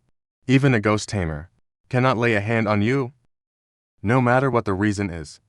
Attacking you is an act of betrayal and a provocation to the Alliance. The offender will be severely punished. So, Sin waves his hand and turns away. If you say so, then I have made my plans. He doesn't quite understand. Plans? What kind of plans? Seeing him leave, Zhu Yue quickly hurried after him. Su Sheng, wait for me. I have something to tell you, Su Sheng. Actually, there is another reason why I was so desperate to find you. Hearing this, Su Sheng finally stopped. Captain Zhu then said, A monster is stretching out its long tentacles, relentlessly attacking people. Zhu Yue began his story. Hansheng is about to face a ghost domain descent, known as the Time Witch Ghost. It is extremely dangerous. Once it descends, perhaps the entire city of Hansheng will be destroyed instantly. Our exorcism agency tried to defeat it many times, but we always returned empty-handed. According to our investigation, the Time Witch Ghost is related to Tsai Lao Lao. You were the one who killed Tsai Lao Lao. I want to ask for your help to go to the source of the Time Witch Ghost, the mysterious ghost world, and neutralize this ghost domain. Su Sheng immediately refused, saying he probably could not do it. He tried to persuade him. I know this is very dangerous, but the only one who can save Hansheng is likely just you? Su Sheng had to state his reason to Captain Zhu. It is not that I do not want to help you, but it is because I cannot enter the ghost world. Zhu Yue questioned loudly. What? Why? Su Sheng turned and walked away. Because I have not yet become a true ghost master. Zhu Yue and his group stared in shock. He is not a ghost master yet, this. He sighed and slapped his forehead. I forgot that Su Sheng is still just a student at Hansheng Academy. A confused subordinate asked his boss, that is not right. If he is not a ghost master, how did he kill Tsai Lao Lao? Zhu Yue stroked his chin with interest. Not a ghost master, yet still able to kill Tsai Lao Lao. This only proves that Su Sheng's talent is incredibly strong. I underestimated this kid. A genius of this caliber is rare even in the Alliance. The ghost master finished speaking, and he ran after Su Sheng. Su Sheng, wait for me, at the village entrance, Saiji proudly declared. Let me tell you all. Actually, I recognized long ago that Chief Ha was acting strangely. At that time, I just did not want to alert the enemy, waiting for him to lower his guard so I could finish him. That way, everyone would get their share of contribution points. He smirked slightly. Who knew all my hard work would be ruined by Su Sheng? Two young men quickly flattered Saiji. Young Master Tsai is right. Your talent is scouting ghost information. How could you not know? Young Master Tsai wanted to resolve the haunting at the lowest cost possible. He closed his eyes smugly. That guy Su Sheng is only good at messing things up, causing Chief Ha to transform all the villagers into ghosts. This time, who knows if Captain Zhu's team can handle it? One person in the group turned to look back inside. But why hasn't Su Sheng come out yet? Saiji acted superior, raising his chin toward the sky. HMPH. After Chief Ha turned into a monster, he chased him down. That kid was probably eaten whole by Chief Ha. He won't be coming out anymore. Suddenly, Su Sheng's group appeared behind him. Since I made it out, you should call me Daddy. Saiji was very displeased. Su Sheng, you're not dead. Su Sheng frowned slightly. Do you want me to die that badly? Saiji pointed accusingly. Do you know you almost ruined everything this time? We have already discussed it. Because of you, The ghosts went on a rampage. Your contribution will be ranked dead last. Annoyed, Su Sheng slapped Saiji across the face. Do you have any shame at all? He was in disbelief. Oh, my cheek. You dare hit me? Not stopping there, Su Sheng followed up with a kick to Saiji's stomach. Keep talking nonsense like that. This isn't the first time I've hit you. The crowd watched in horror as he collapsed to the ground. What? Saiji used his old trick to incite the other students. Classmates, are you just going to stand there and watch? Sure enough, the group of sycophants immediately joined in. Su Sheng, beating a classmate will get you punished. Do you not know young Master Kai's family background? Or do you just want to die? Su Sheng pulled out his hammer. Saiji, it is time to settle the debt between us. His face turned pale as he asked, what do you want to do? He replied emotionlessly, kill you, feeling helpless. Saiji turned to the group for help. Save me. I will give 100 underworld coins to anyone who saves me. A burly man stepped forward aggressively. I have a short temper. Let me ... Su Sheng raised his hammer and said coldly, get lost. He landed a blow that sent Saiji face-planting. The burly man immediately backed away in fear. The aura is so dark and cold. That is ghost energy. Su Sheng fiercely swung the hammer. What are you here for? The man quickly knelt and kowtowed. I came to kowtow to you. Saiji clutched his bloody head and struggled to stand up. Su Sheng, you. Su Sheng rushed at him again, hiring people to kill me. Saiji, you really took my warning. As if it were just the wind. This time, he aimed for his right leg. The shin bone snapped instantly. Saiji screamed in agony. My leg. Watching him roll around, holding his leg like a dog, he gave one last warning. I told you. The next time you touch me, you are dead. Then he struck the other leg. The classmates were too timid to defend Saiji anymore. Su Sheng has really gone crazy. Stay away from him, truly. I never thought Su Sheng could be this terrifying. He wailed loudly, tell my parents. Tell my grandfather. Su Sheng raised the hammer high again. Today, no one can save you. He slammed it down with all his might. The egg cracked in two. Saiji screamed in despair. Terrified, he begged for mercy. Su Sheng, stop. Spare me. I was wrong. Looking at Saiji's bloody crotch, Su Sheng simply asked, what were you wrong about? He confessed everything. I should not have sent people to kill you. I am greedier than a pig or a dog. I am a disgrace as a descendant of a ghost master. For the sake of being schoolmates, I apologize to you. Please let me go. I won't dare do it again. Su Sheng frowned and took an attacking stance. Too late, a tragic scream echoed through the street. People looked on in panic as Saiji lay motionless. Was Saiji beaten to death? Su Sheng dared to kill someone. And the descendant of a ghost master family at that. He has gone mad. He has completely lost it. A man arrived flying on a paper horse. My son, seeing Saitia arrive, they exclaimed. It is Saiji's father. Saitia, he is a famous ghost master. Su Sheng is finished. He frowned and demanded, where is my son? Su Sheng naturally pointed, over here, as soon as he saw his son. Saitia was infuriated. What happened to my son? Su Sheng replied flatly, he is dead. Stunned, he spurred his horse. What? Who did this? Su Sheng bravely confessed, I did. Saitia roared, you little beast. Why did you kill my son? Su Sheng quickly pulled out a recorder. Saiji's pleading voice played from it. I should not have sent people to kill you. I am greedier than a pig or a dog. I am a disgrace as a descendant of a ghost master. For the sake of being schoolmates, I apologize to you. Please let me go. I won't dare do it again. Su Sheng faced him and asked, did you hear that? He tried to kill me, so I killed him. Saitian's eyes bulged in anger. Who do you think you are? How could you compare to Saiji? If the boy wanted to kill you, you should have just stood there and let him. Daring to fight back is an act of total rebellion. Su Sheng frowned and confronted him. Based on those wretched words of yours, your son deserved to die. Saitia lost control and lunged. I will kill you. Zhu Yue finally spoke up to stop him. This is bad. Stop. Two men, one in front and one behind, rushed towards Su Sheng. Saitia raised his fist in front of him and asked, are you not afraid of death? Su Sheng forcefully brushed his hand away. Stop putting on an act. You cannot kill me. Saitian's body suddenly split into countless pieces of paper. HMPH. Very well, since you could kill my son, I should have expected you to see through me. You have skills. The people around them began to mock. I cannot believe it was a paper man. SYSTE did not come in person. The one who arrived was just a paper clone. No wonder he got here so fast. He threw Saiji onto the horse. Wait until I return from the main ghost world. If I do not skin you alive, I do not deserve the name Psy. You little beast, just you wait for me. Zhu Yue asked in surprise. How did you realize it?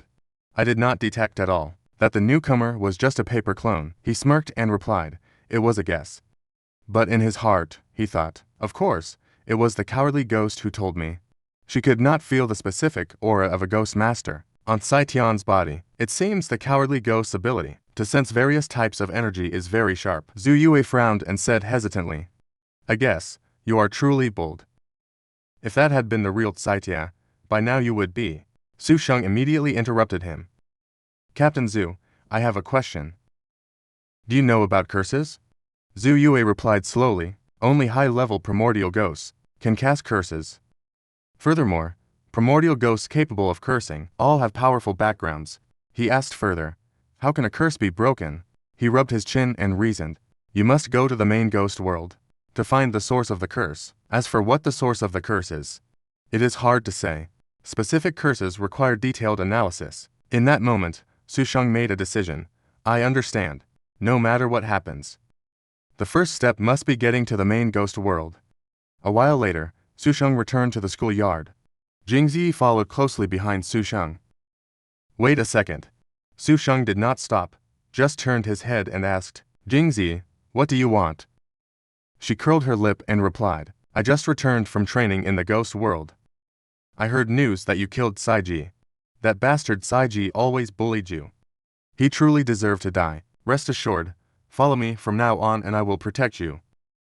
The Tsai family will not dare to touch my people. This attitude made Su Sheng laugh and give a thumbs up. Eldest Miss Jing is so overbearing. Seeing him praise her, she leaned in and tilted his chin up playfully, still calling me eldest miss. So distant. Su Sheng was momentarily confused and did not know what to do. Then what should I call you? Jingzi said immediately. Call me master. Su Sheng, who was just happy, turned pale and stammered. Wait a minute. Did you just say you returned from the ghost world? How does a future ghost master like you get to the ghost world?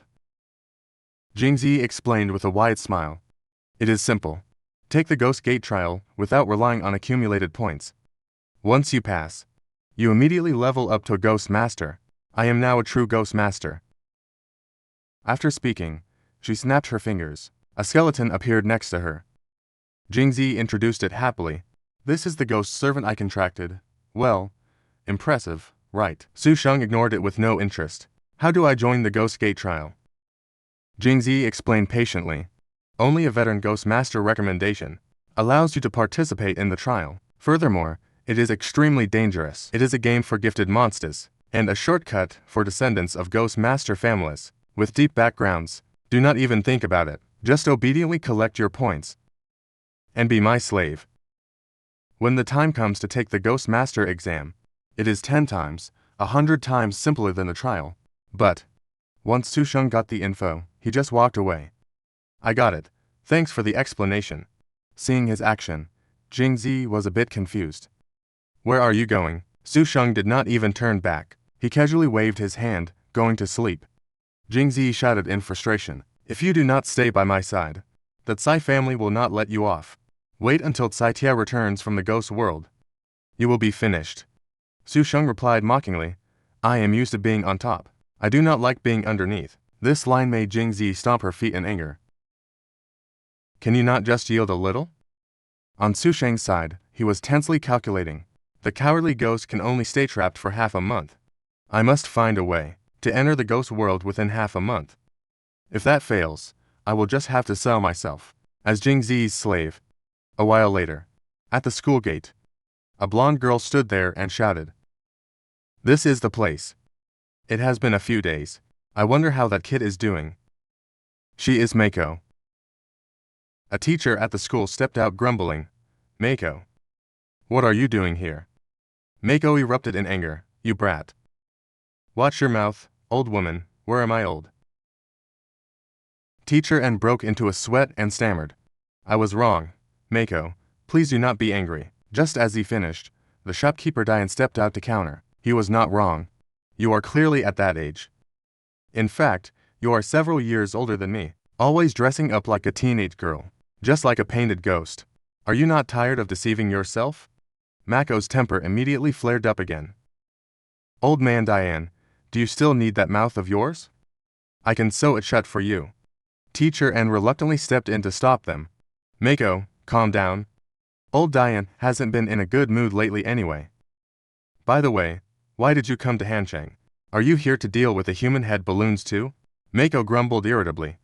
Those balloons are old school ghosts. I have no interest in them. A few days ago, I discovered a good seed in Hanchang, so I came to check it out. After saying that, she turned away. Teacher and hurried after her and asked, by good seed, do you mean Jingzi? The Jing family kid is indeed all right, but not enough for me to make a special trip. Diane the shopkeeper chimed in with sarcasm. In this remote wasteland, the ghosts are 30% weaker than elsewhere. What kind of good seed could there be? I think your vision is failing. You must have seen wrong. Mako did not bother to argue, just looked back and threatened. Old man Diane, once we meet that kid, I will see how I can slap your face. A moment later, all three of them walked into a school corridor. They stopped in front of a dormitory door. Mako confirmed, this is the place. I can sense that kid's aura. Inside the dorm, Sushang called the cowardly ghost out to plan. I heard increasing intimacy with the ghost servant will have a great effect. These days, I can feel that she and I are becoming closer. Suddenly, the cowardly ghost was startled and exclaimed, a powerful ghost master has arrived. She immediately hid inside Sushang. There was a frantic knocking at the door. Sushang opened it and asked, who is it? Shopkeeper Diane saw him and asked dejectedly, the good seed Mako mentioned is this kid. Sushang saw him and couldn't help but exclaim happily, old Diane, why are you here? Do you have more ghost energy for sale? Hearing this, Diane's face changed and he shouted, get lost. Seeing this scene, Mako chimed in with amusement. Oh, so you two know each other.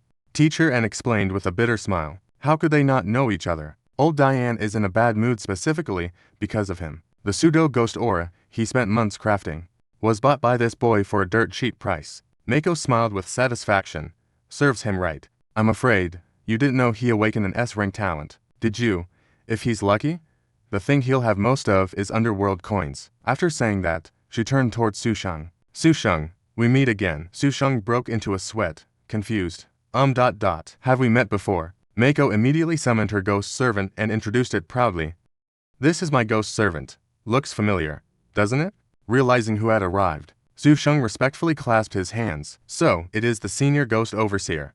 My greetings, senior. But the most shocked one was shopkeeper Diane. He cried out in disbelief. This kid awakened an S-rank talent.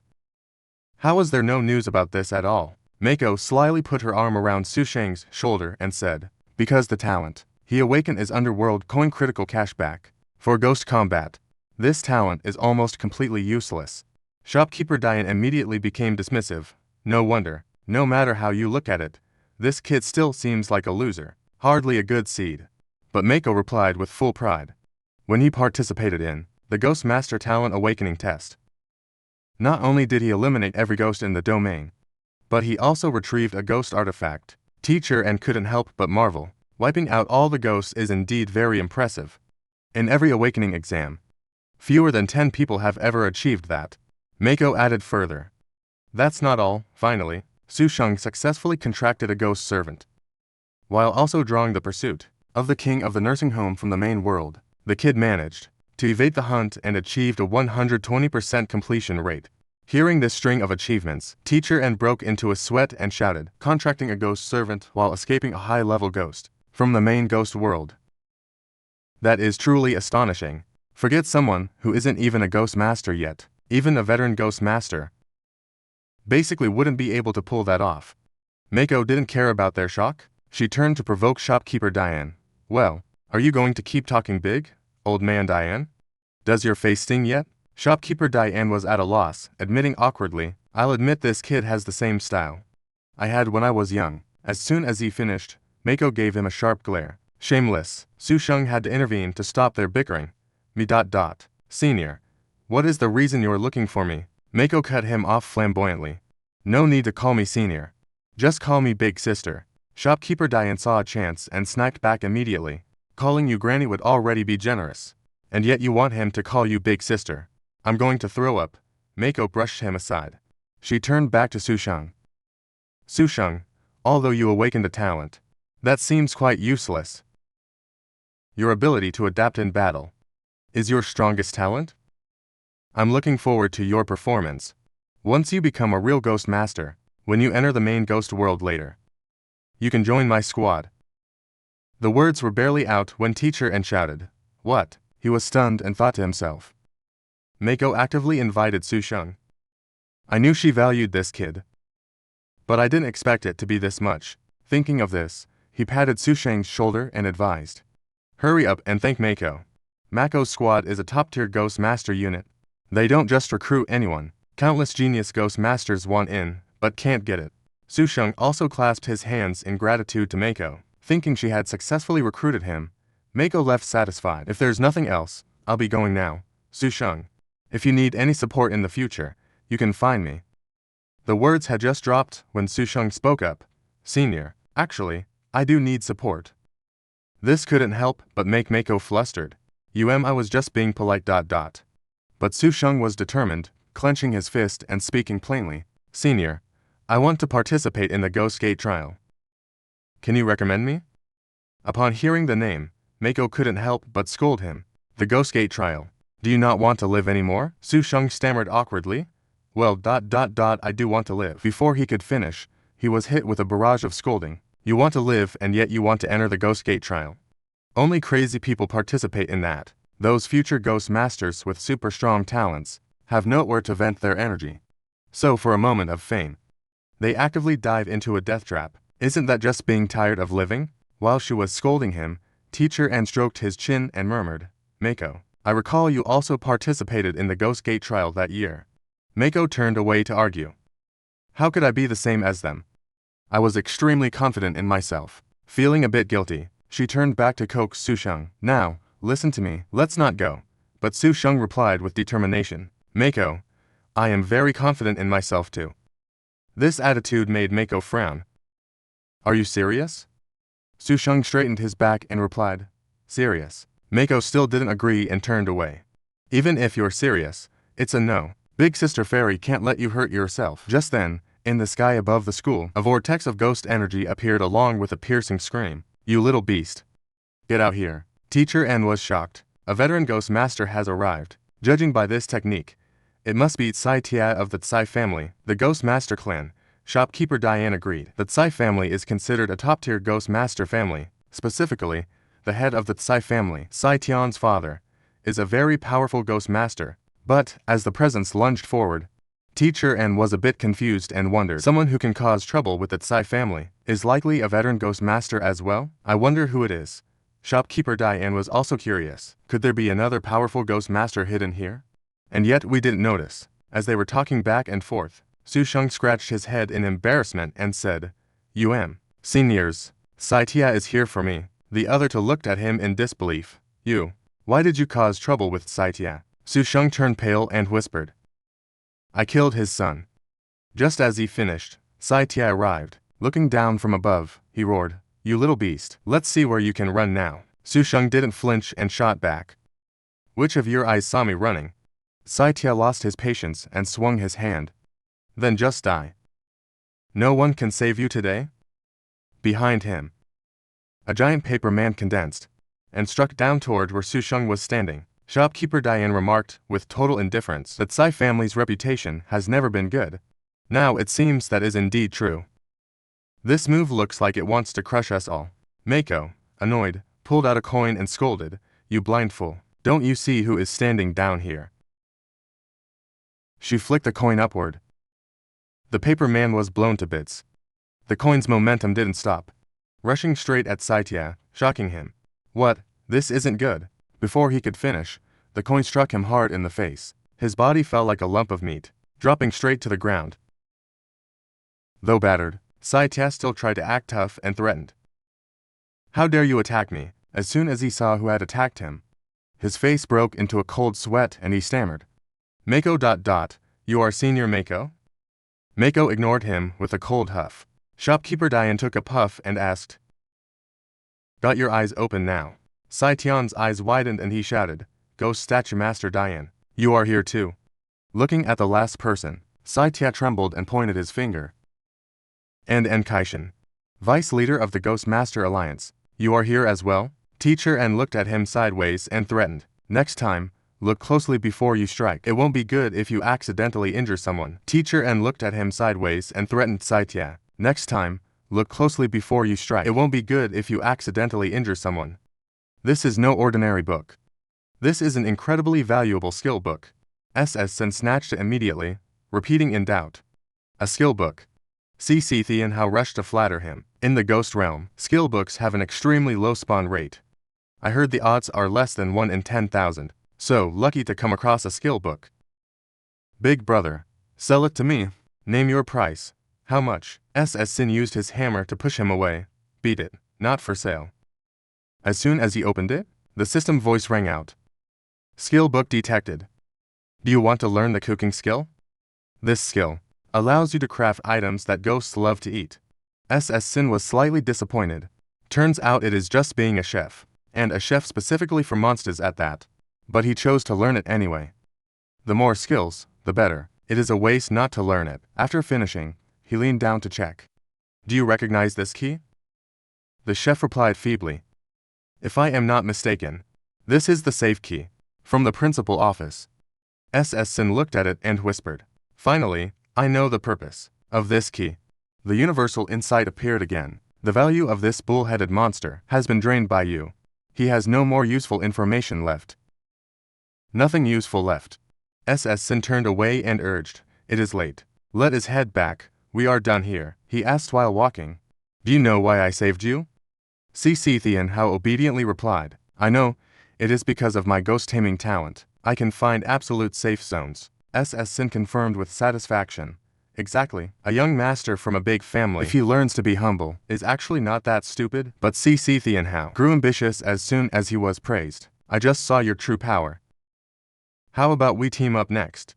Sin pulled out his hammer and asked, What did you say? CC Tianhao panicked and waved his hands. Big brother, do not be impulsive. Stay calm. I will follow your lead from now on. Meanwhile, in the kitchen, the red mist blew in, but the chef still could not get up.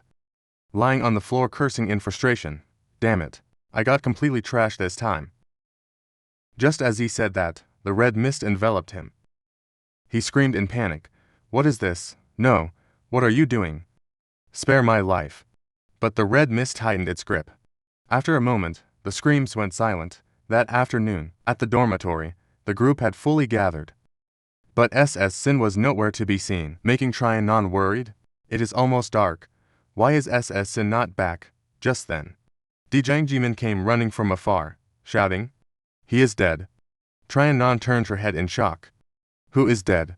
Trong by CCT could not help but scold. No way. Stop talking nonsense. Jiang Jimin panted heavily. When I was returning, CC Tianhao was being attacked by a powerful monster. Sin was right there with him. I told him to run, but he did not listen. I am afraid he and young Master CC were both killed by that ghost. The muscular man burst out laughing upon hearing this. Serves that kid right. He deserved to die. Everyone, since Sin is dead, can you let me go? I will contribute to the group. While still excited, he immediately got a kick from Trianon. In your dreams, Trong by CCT did not believe it and said, I am going to find Sin. But after just a few steps, Sin and CC Tianhao walked up. No need to look. We are back. Jiang Jimin was shocked and turned. What? How are you guys not dead? Both had dark, grim faces. You were hoping we were dead.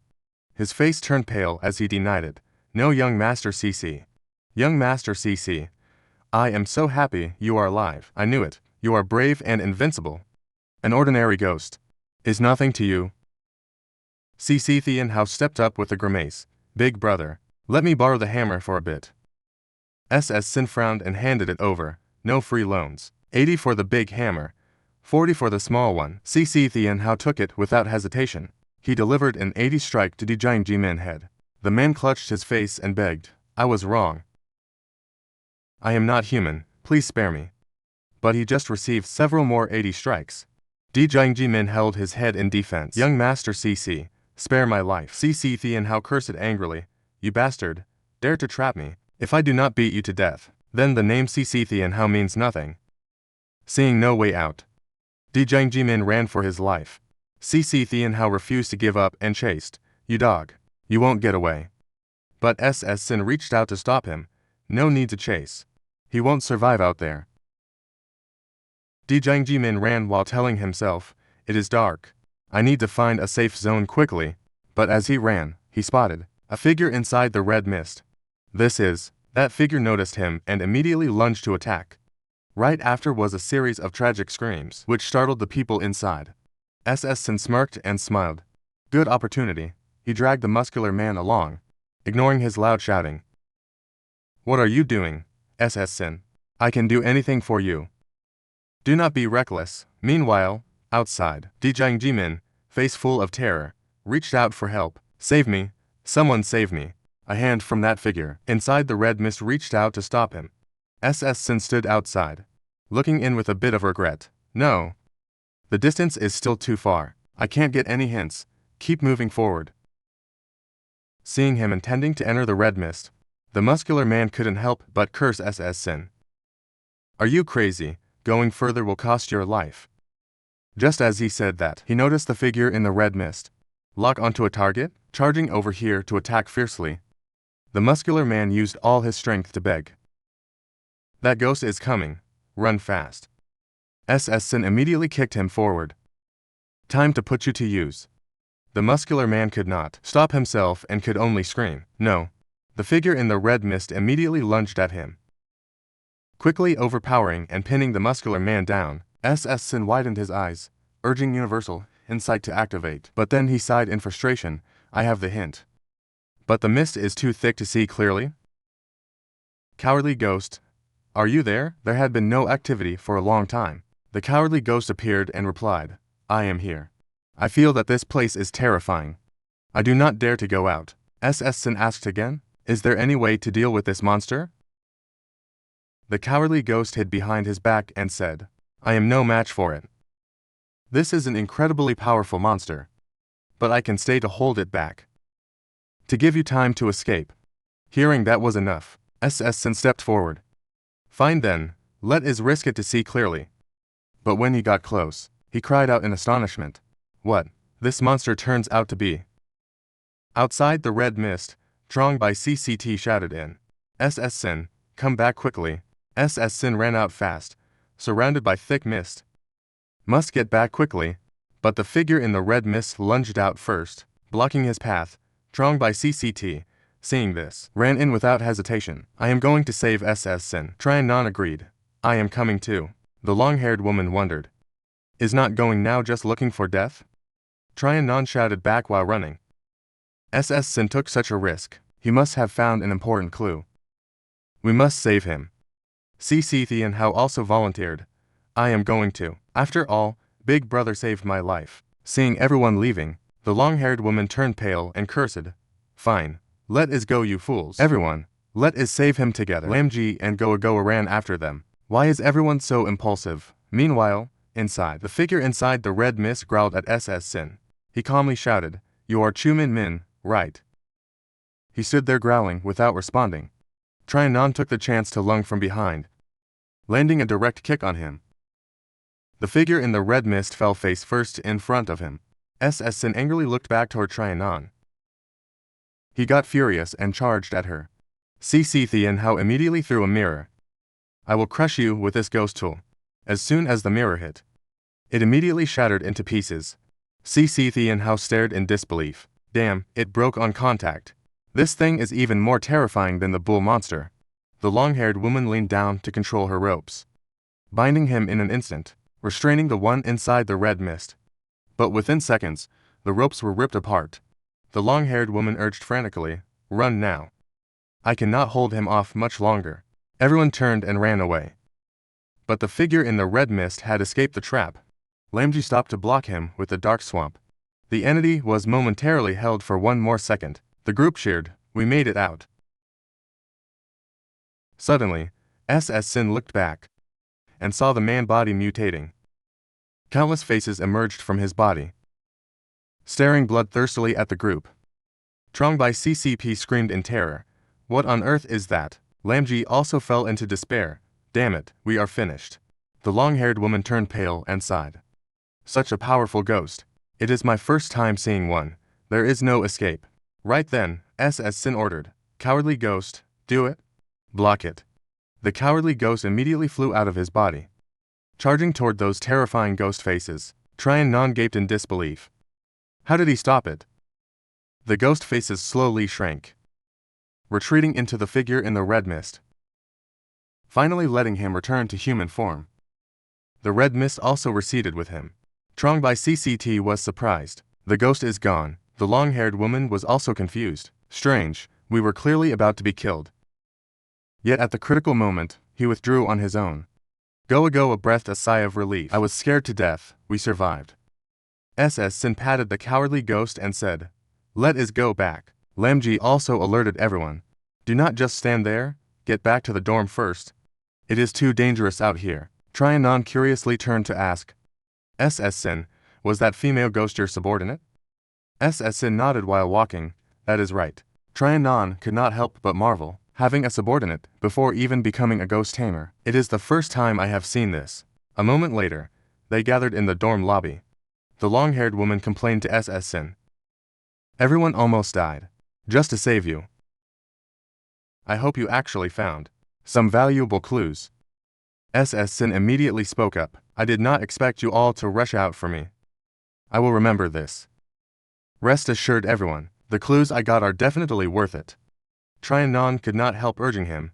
SYSTE, tell us. Stop keeping us in suspense. SYSTE cleared his throat and recounted. First clue, the ghost in the mist just now is the strongest entity in Jialan High School. It was a male student who transformed. His name is Chu Min Min.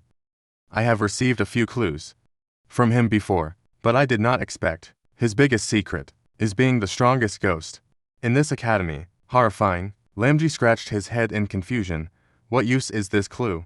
The long-haired woman scolded. Are you stupid?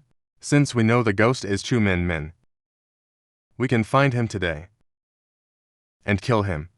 If the strongest ghost in school is eliminated by us, tonight's operation will be much safer. SYSTE agreed. Exactly. Furthermore, Chu Min Min and Vibong Thine were dining buddies. It is possible we can gather more new info from him. Trianon added excitedly. This is indeed a huge step forward. SYSTE, tell us the next clue. SYSTE continued. The second clue is Jialan High School hides an underground laboratory. Trianon shouted in shock. What? Are you sure? I searched through all the school library records and found zero mention of this. SYSTE thought firmly. Info from the system. How could it be inaccurate? So he asserted confidently, 100% sure. The long-haired woman smiled happily. This second clue is even more vital than the first, because we searched all over Jialan High and still found no info on Vibong Thine. Then the place where Vibong Thine is most likely hiding is that underground lab. Lamji also grinned with these two clues. The mission is practically halfway done. Goa asked doubtfully. Where is the lab entrance? SYSTE was stumped too. I do not know. No clues on that yet. The long-haired woman suggested. Then tomorrow, we have two tasks. First, kill Chu Min Min. Second, find the entrance to the lab. SYSTE immediately turned to Trianon. How is the investigation on the principal? Did you find out where the principal office is? Trianon replied awkwardly. Information on the principal is scarce. Very mysterious. The office is on the 6th floor of the teaching building. But it might be unreachable. SYSTE was surprised. Why? She replied gloomily. Because the teaching building only has 5 floors in total. This made him frown. What? Only 5 floors? Trianon confirmed. In all the school documents, I can indeed confirm. The office is on the 6th floor.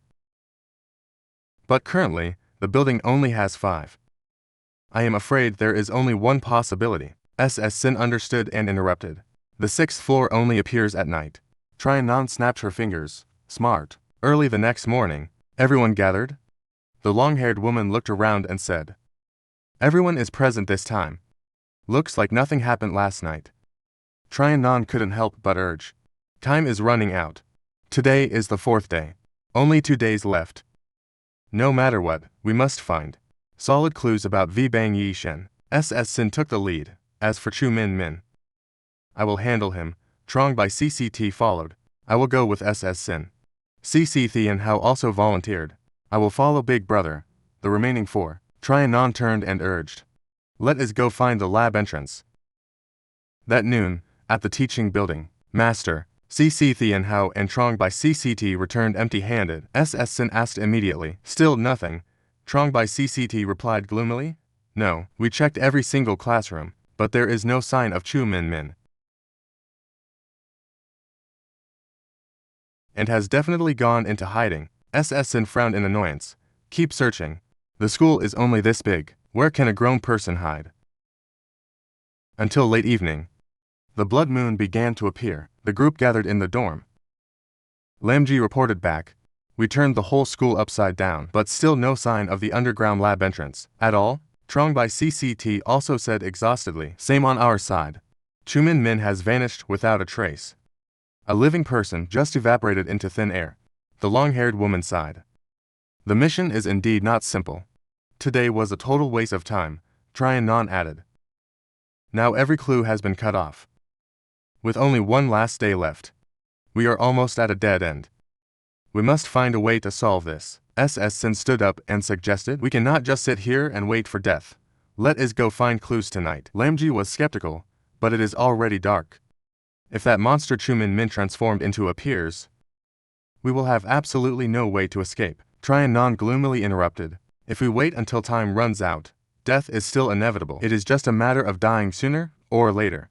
The long-haired woman disagreed. I do not think it is a good idea. Last night, saving SYSTE. If that monster had not suddenly withdrawn, everyone might have been wiped out already. Lamji turned to persuade him.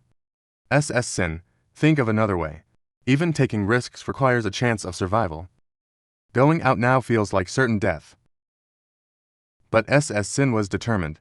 How about this? I will go alone. Consider paying back my debt. For you all saving me last night. Trong by CCT immediately volunteered. Me too. Tryon joined in. I am going to. SYSTE turned back and refused. No need. You all stay here and wait for me. Too many people make us a big target. CC and Hao cheered from the corner. Good luck, Big Brother. Stay safe. SYSTE turned and barked at him irritably. Good luck with what?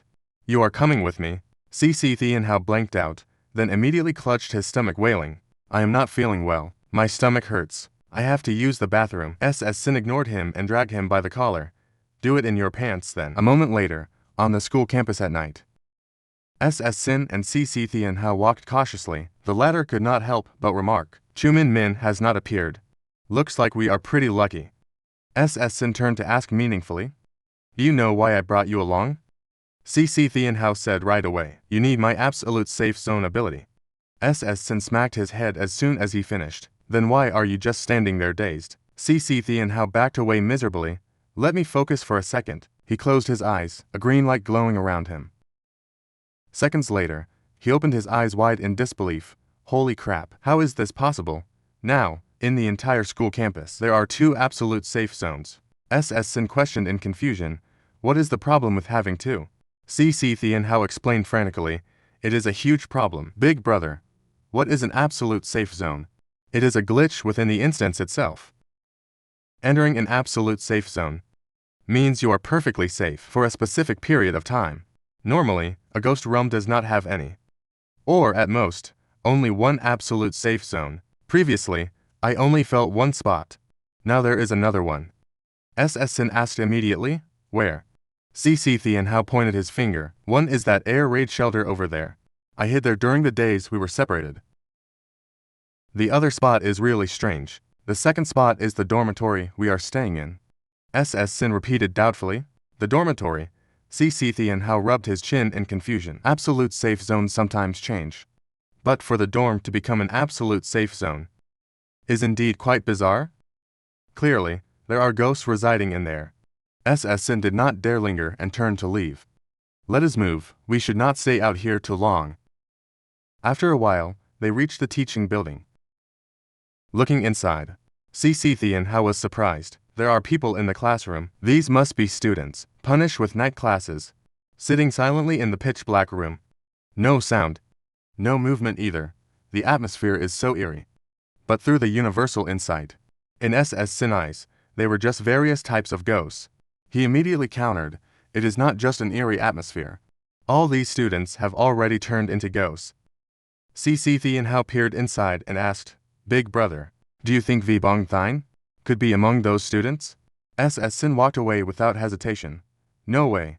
Let us go to the principal office. SYSTE and How called out, not quite convinced. How can you be so sure? I think it is very possible. SYSTE replied indifferently, I have checked their names. It is not possible. Looking upward, SYSTE and How remarked, looking from the outside, the building still only has 5 floors. The 6th floor has not appeared. SYSTE suggested grimly, let us go inside and see. Walking for a bit, SYSTE looked up and counted to himself. Now we have reached the 5th floor. SYSTE and How followed, sweating. This is so tense. Will a 6th floor really appear? Holy cow. There are stairs leading up. There really is a 6th floor. Reaching the top of the stairs, he poked his head out into the hallway and reported. The hallway is full of ghost students. SYSTE used universal insight to check. Ghost student. Average strength. They are the principal eyes and ears. Once they spot you, the dread principal will appear within 5 minutes. SYSTE and How, unaware, suggested, Big brother, the principal must be a powerful ghost. We could lure them here and pick them off in the hallway. That way we won't make too much noise. Big brother, what are you doing? This will cause a ghost riot. Before he could finish, the ghost students swarmed. SYSTE swung his hammer casually and yelled, I am in a hurry, get out of the way, crushing every ghost student in his path, clearing a way for SYSTE and How to follow. After a while, both arrived at the principal office door. SYSTE and How looked visibly tense. We found the principal office. Chusheng did not rush to open it but stared at it. Universal insight appeared, do not open the door. This door itself is a ghost. It will swallow you whole. Gutian Hao had no idea. Seeing him, standing there, he volunteered, it is locked, let me, I have learned lockpicking. I can open the door, without making any sound. But SYSTE gripped his hammer tight and smashed the door hard. The door immediately fell inward. Liquid began oozing out from underneath. SYSTE and How cried out in panic, Big brother, you are a bit of a rebel, aren't you? SYSTE ignored him and strode inside. Quickly, find the safe, we only have 3 minutes left. SYSTE and How looked at the door hesitantly, muttering, why is the door bleeding like this? Could this door be a ghost? Holy crap, glad I did not pick the lock, or I would have been ambushed by this ghost. After a brief search, SYSTE shouted, found it? He walked up and inserted the key into the safe. Smiling with satisfaction, Vbong Thine key was indeed for this safe. Reaching in, he pulled out a scroll. He wondered curiously, what is this? SYSTE and How leaned in and said, looks like a blueprint. Realizing he recognized it, SYSTE asked, can you read this? SYSTE and How looked closely and cheered. Big brother, we found it. This is the blueprint for the underground laboratory. With this, we can find the entrance to the lab. Underground. Suddenly, a shout rang out. What do you think you are doing? Both turned toward the door in alarm. A muscular ghost radiating intense energy walked in. Universal insight displayed. Principal of Jialan High School. Brief summary, powerful. SYSTE frowned and warned. The principal is back. SYSTE and How panicked just hearing the name. This thick ghostly aura is probably no weaker than Chu Min Min. The principal went berserk seeing the safe open. You dare steal from me? Die, he lunged toward them. SYSTE immediately kicked the cursed basketball toward him. Typhine tucked his tail and asked in a trembling voice, what are the 3 seniors doing here? Mako growled unhappily, is it any of your business? Typhine did not dare to talk back. Pointing straight at So-Sin's face, he shouted, Senior, you are absolutely right. In that case, Senior Mako, please kill this guy. You have no objection, right? Mako closed her eyes and acted like she saw nothing. I have no objection. Typhine took the chance to shout triumphantly. A lowly commoner who dares to kill my son. Go die, as he just rushed forward. He immediately saw a hand heading straight for his face. Mako casually swung a slap and sent him flying. Typhine was suddenly hit and asked in confusion, Senior, didn't you say you had no objection? Mako flirtatiously replied, I never said that. Typhine held his cheek, feeling wronged. But you still hit me.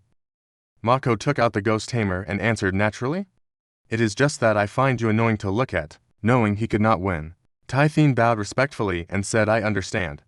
This junior will take his leave. Before leaving, he did not forget to threaten the little brat. Wait until the seniors leave. I will kill you next time, So-Sin retorted fearlessly. You won't be able to kill me next time either. Typhine ran away and shouted back from afar. I hope you will always be that bold. Seeing him gone, Teacher N turned around to analyze. A family of ghost tamers, wanting to kill a future ghost tamer? Is to simple So-Sin.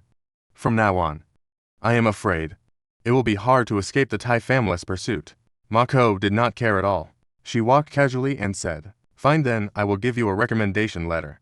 Enter the eerie world quickly. It is also a way to survive. The main eerie world is vast and boundless. Once there, it won't be easy for the Tai family to kill you. So-Sin bowed happily to thank her. Thank you, Senior. 3 days later at the school dormitory. So-Sin just woke up and went to the door to stretch. Trongbaikot immediately walked up and called So-Sin. I am going with you. He casually looked back and refused. No need. You do not have a recommendation letter. You cannot enter the Ghost Gate trial. But Trongbaikot still followed and smiled. Let's go. I am bored alone, so I will go for fun just then. Owner Diren stepped up from behind and called Kid So-Sin. Wait, So-Sin asked in doubt old man Diren. Why are you here? He handed him an object and said, take this. So-Sin took it and asked blankly, what is this? Owner Diren explained, something I made. Even though it is not a ghost weapon, its defense is quite good in critical moments. It can save your life in the Ghost Gate trial. Hearing its use, So-Sin could not help but worrying. What do you want me to do, old man Diren? Owner Diren stopped beating around the bush. You are very straightforward, kid. If so, I will be blunt. I have a granddaughter, who is also taking the Ghost Gate trial this time. When the time comes, then give her a hand. Old man Diren, show me a photo of your granddaughter, so it will be easier for me to find her. But Owner Diren just calmly said, my granddaughter's name is Diren QQ. Pretty graceful and stands out in a crowd. You can spot her at a single glance. Having the information, So-Sin turned to leave. All right then, we take our leave. Watching his back as he walked away, Owner Diren thought deeply. Mako's judgment has always been very accurate. This kid surely has something extraordinary. Even though QQ already has extraordinary talent, having an extra guarantee is better just in case. A while later, both boarded the train to the trial site. Sitting inside and looking out, Trongbaikot could not help but exclaim, So-Sin, I am this old already. And this is the first time I have left Han City. So-Sin happily asked Baikot back. Have you noticed the human head balloons outside? Are there more, and are they getting bigger? Trongbaikot looked and agreed, indeed there are more. But these eerie things are outside the city. With the city walls protecting us, they won't cause us any danger. But So-Sin disagreed and countered. And Kai-sun and old man Diren specially came to deal with the human head balloons. These two are such big figures that even the Tai family is afraid of them. I am afraid some danger is coming. Otherwise, they would not have come here specifically. Suddenly Trongbaikot looked out and shouted, So-Sin, look outside. So-Sin looked out a bit confused. That small mountain, was it formed by piles of white bones? Baikot was panicked. This is so terrifying. How many people have died just then? The person in the next seat exclaimed, young man, is this the first time you to have seen a bone mountain? I was also very shocked when I first saw it. Very scared, but this is the reality of the human race. Once you see it enough, you gradually get used to it. Trongbaikot stammered. Gradually get used to it? Do you mean bone mountains like that? Are not just these few mountains? The man explained. Bone mountains like this. Eerie things are appearing everywhere in the world. Every year a mass of humans lose their lives. Too many bodies to handle. They can only find a vast place to pile them up, gradually forming these bone mountains. So Sin sighed. It seems the human race has it much harder than we imagined, the man added. Without exaggeration. The arrival of the Eerie is the apocalypse itself. The lucky thing is, more ghost tamers are going to the main Eerie world to conquer that place. Only by thoroughly exploring the main Eerie world and solving it from the root can we truly stop the ghost realm from descending. So, Sin nodded in agreement. Yes, all sources come from the main Eerie world. Suddenly the man stood up and asked the young man, "Where are you heading?" So Sin happily replied, "I am going to take the Ghost Gate trial right after that."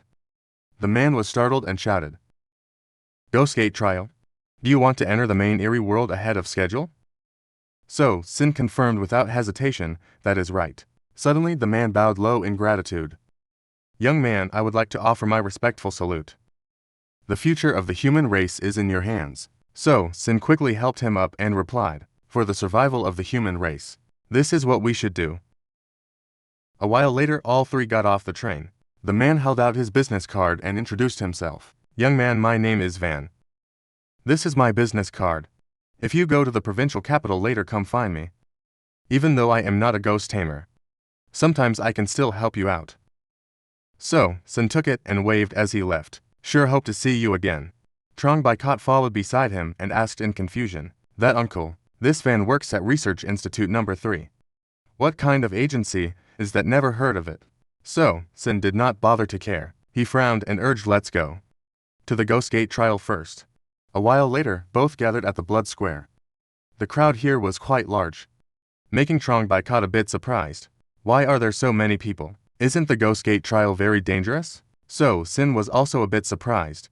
"I thought those participating in the Ghost Gate trial were all teenagers with peerless talent. Why are there so many middle-aged people?" A young man heard that and stepped up to explain.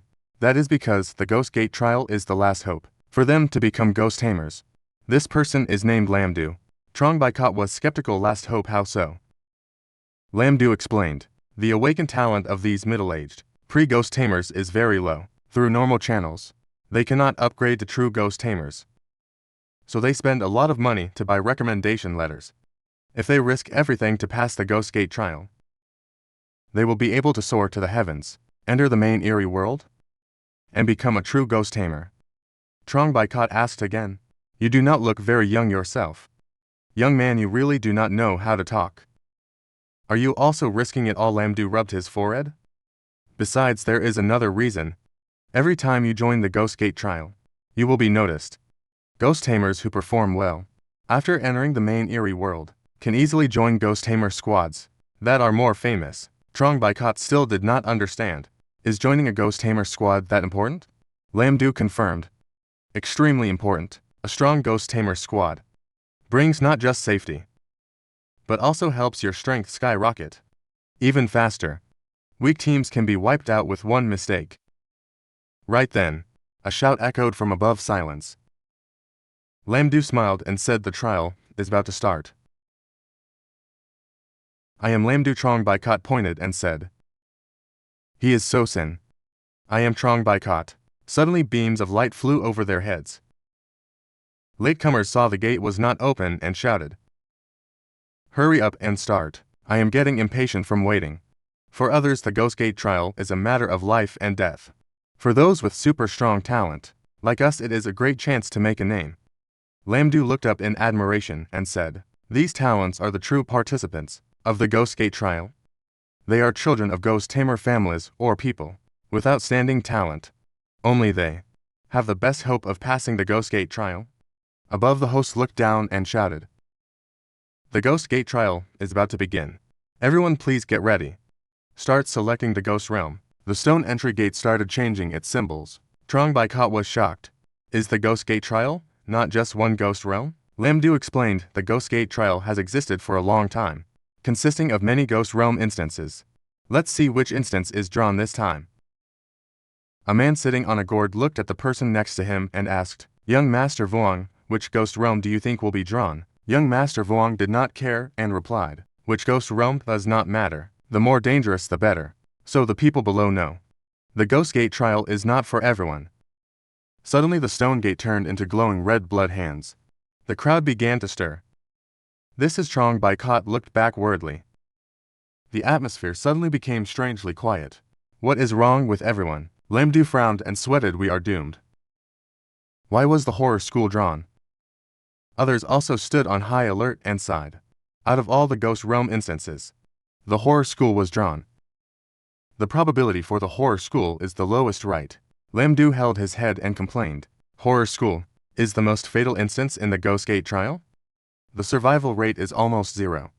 Suddenly the host above shouted down. Life and death are up to fate. Whoever wants to join the Ghost Realm trial step inside. A few discouraged people discussed. Horror school has been drawn 3 times in total. Those who went in were almost completely wiped out. I am backing out after preparing for so long. I did not expect this result. I am not satisfied. So, what if you are not satisfied? It is better than throwing your life away. Let's go. My recommendation letter cost a lot of money. If I do not use it now, it will become invalid. Only the young masters above asked each other leisurely. Young Master Vuong, are you going in? Young Master Vuong replied with a loss of confidence. Even though I am very confident about the ghost trial, I will pass on the horror school. For us. No need to risk our lives here. We can join next time. The crowd left one after another. The host shouted down. The horror school ghost realm will close in 3 minutes. Whoever wants to enter, please hurry. So Sin was not worried but smiled broadly and said, Bai Kot, let's go in. Lam Du was terrified. Hey, do you still dare to go in? Trong Bai Kot also worriedly reminded him. So Sin, if it is not possible, enter next time.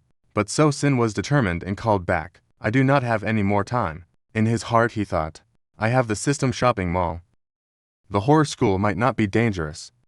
For me, seeing this, Lam Du was deeply impressed. There really are people who are not afraid of death. This scene made those who were leaving stop and look. Is that kid really going in? Youth is still too inexperienced. He does not know the terror of the horror school. The host also jumped down and praised him. Kid, your courage is very commendable. Give me your recommendation letter. So, Sin stepped up and handed it over, reading the info inside. He could not help but be stunned. A pre-ghost tamer recommended by Mako. And he dares to enter the horror school. This is the first time Mako has written a recommendation for someone else. So, Sin was impatient and could not wait. Can I go in now? The host made way and stepped aside. Go ahead. Good luck to you. Suddenly Trong Bai Kot ran up and shouted, So Sin, wait for me.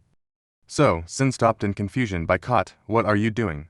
Trong Bai Kot bowed and handed the recommendation letter to the host. This is my recommendation letter. After finishing, he stepped up and said, I am going with you. So Sin asked in surprise, where did you get that? Trong Bai Kot said, I just bought it. There are many people backing out. I just found someone and bought one. But this action made So Sin frown. Bai Kot, have you thought this through? Trong Bai Kot smiled. I have thought it through. Still the same words. Want to change my worthless life. Disregarding life and death to face it head on. So Sin nodded with satisfaction. Good, let's go in together. Immediately both were sucked into the gate. Are they really in? Actually, I think it is worth a try at this age. The worst that happens is death. Damn it, let's risk it. I am going in instead of living aimlessly out here. It is better to take a chance. More people slowly went in. The host waited a bit longer and asked again, is there anyone else? One last minute? Those not entering lost patience and turned away. Let's go. Stop watching. There will be no survivors from the horror school. The Ghost Gate trial has always been a death trap. Horror school is the most dangerous instance in the Ghost Gate trial. It is a place where no one ever returns alive. Even if you kill me, I won't go in. While inside, So Sin and Trong Bai Kot appeared on a football field. He looked around and wondered, is this the horror school? It seems that here is no different from other school campuses. On So Sin's side, the system sent a notification. Detected host has entered the ghost realm, opening the hack tool selection mall. Detected, you have 10,000 ghost coins remaining. Do you want the shopping mall? Based on your ghost coins and current ghost realm, to recommend the most suitable hack tool for you. So Sin was a bit surprised and thought, the shopping mall can even recommend hack tools. He ordered recommend it. The system screen changed. All things can provide hints. 2,000 ghost coins per minute, so Sin rubbed his chin and calculated, I have seen this hack tool before. In the system shopping mall. But 2,000 ghost coins per minute. The price is too high with current ghost coins. I can only use it for 5 minutes, not worth it. Suddenly the system added, since this is the first time you accept a mall recommended item, you will receive a shopping mall discount. Hack tool, all external things can hint. Change to original price mode. Only 10,000 ghost coins. Can be used with no time limit. In the current ghost realm. So Sin supported his head with his hand, so the original price adjusts based on the ghost coins in my pocket. Seeing him hesitate, the system urged him, do you accept this original price mode? Having no choice, so Sin reluctantly accepted. If the system recommended it, then all things hint must be the hack tool that best suits this instance.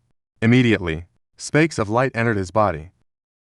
Not far away, the system panel showed a basketball that cannot be thrown. Do not dream of touching it.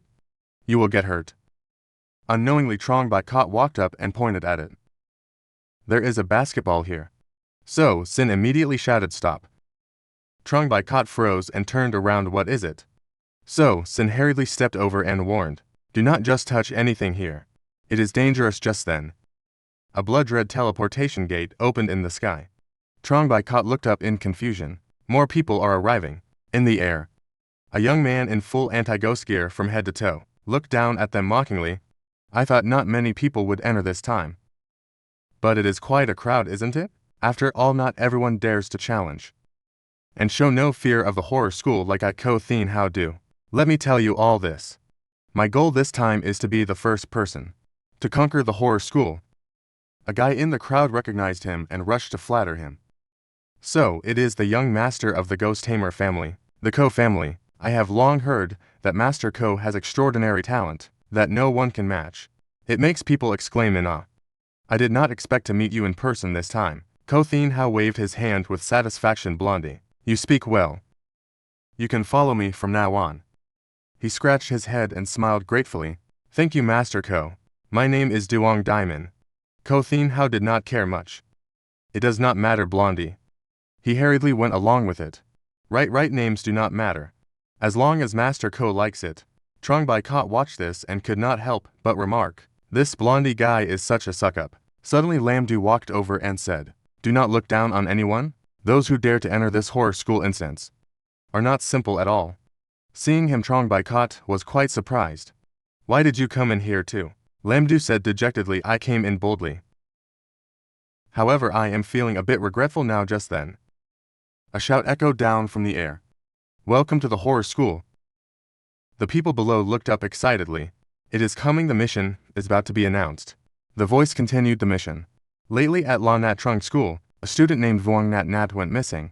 You will take the role of investigators to find this student within 5 days. If the mission fails, all members will be erased.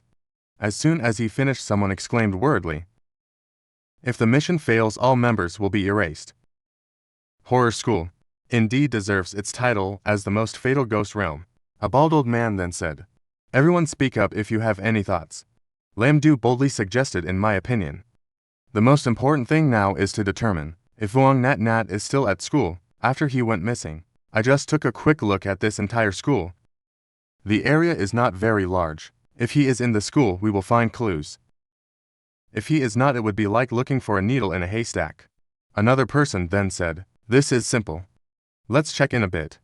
If we can leave this school, we will know immediately. But the instance is named Horror School. The mission scope is probably within the school. Hearing that, an older woman urged, it is not early anymore. We might as well, while it is still light, walk around the area, gather back here later to exchange intelligence. This suggestion is quite reasonable. Everyone agreed. That person purposefully looked at Ko Thin How and asked, Master Ko, what do you think? Ko Thin How objected. I think doing that is a waste of time.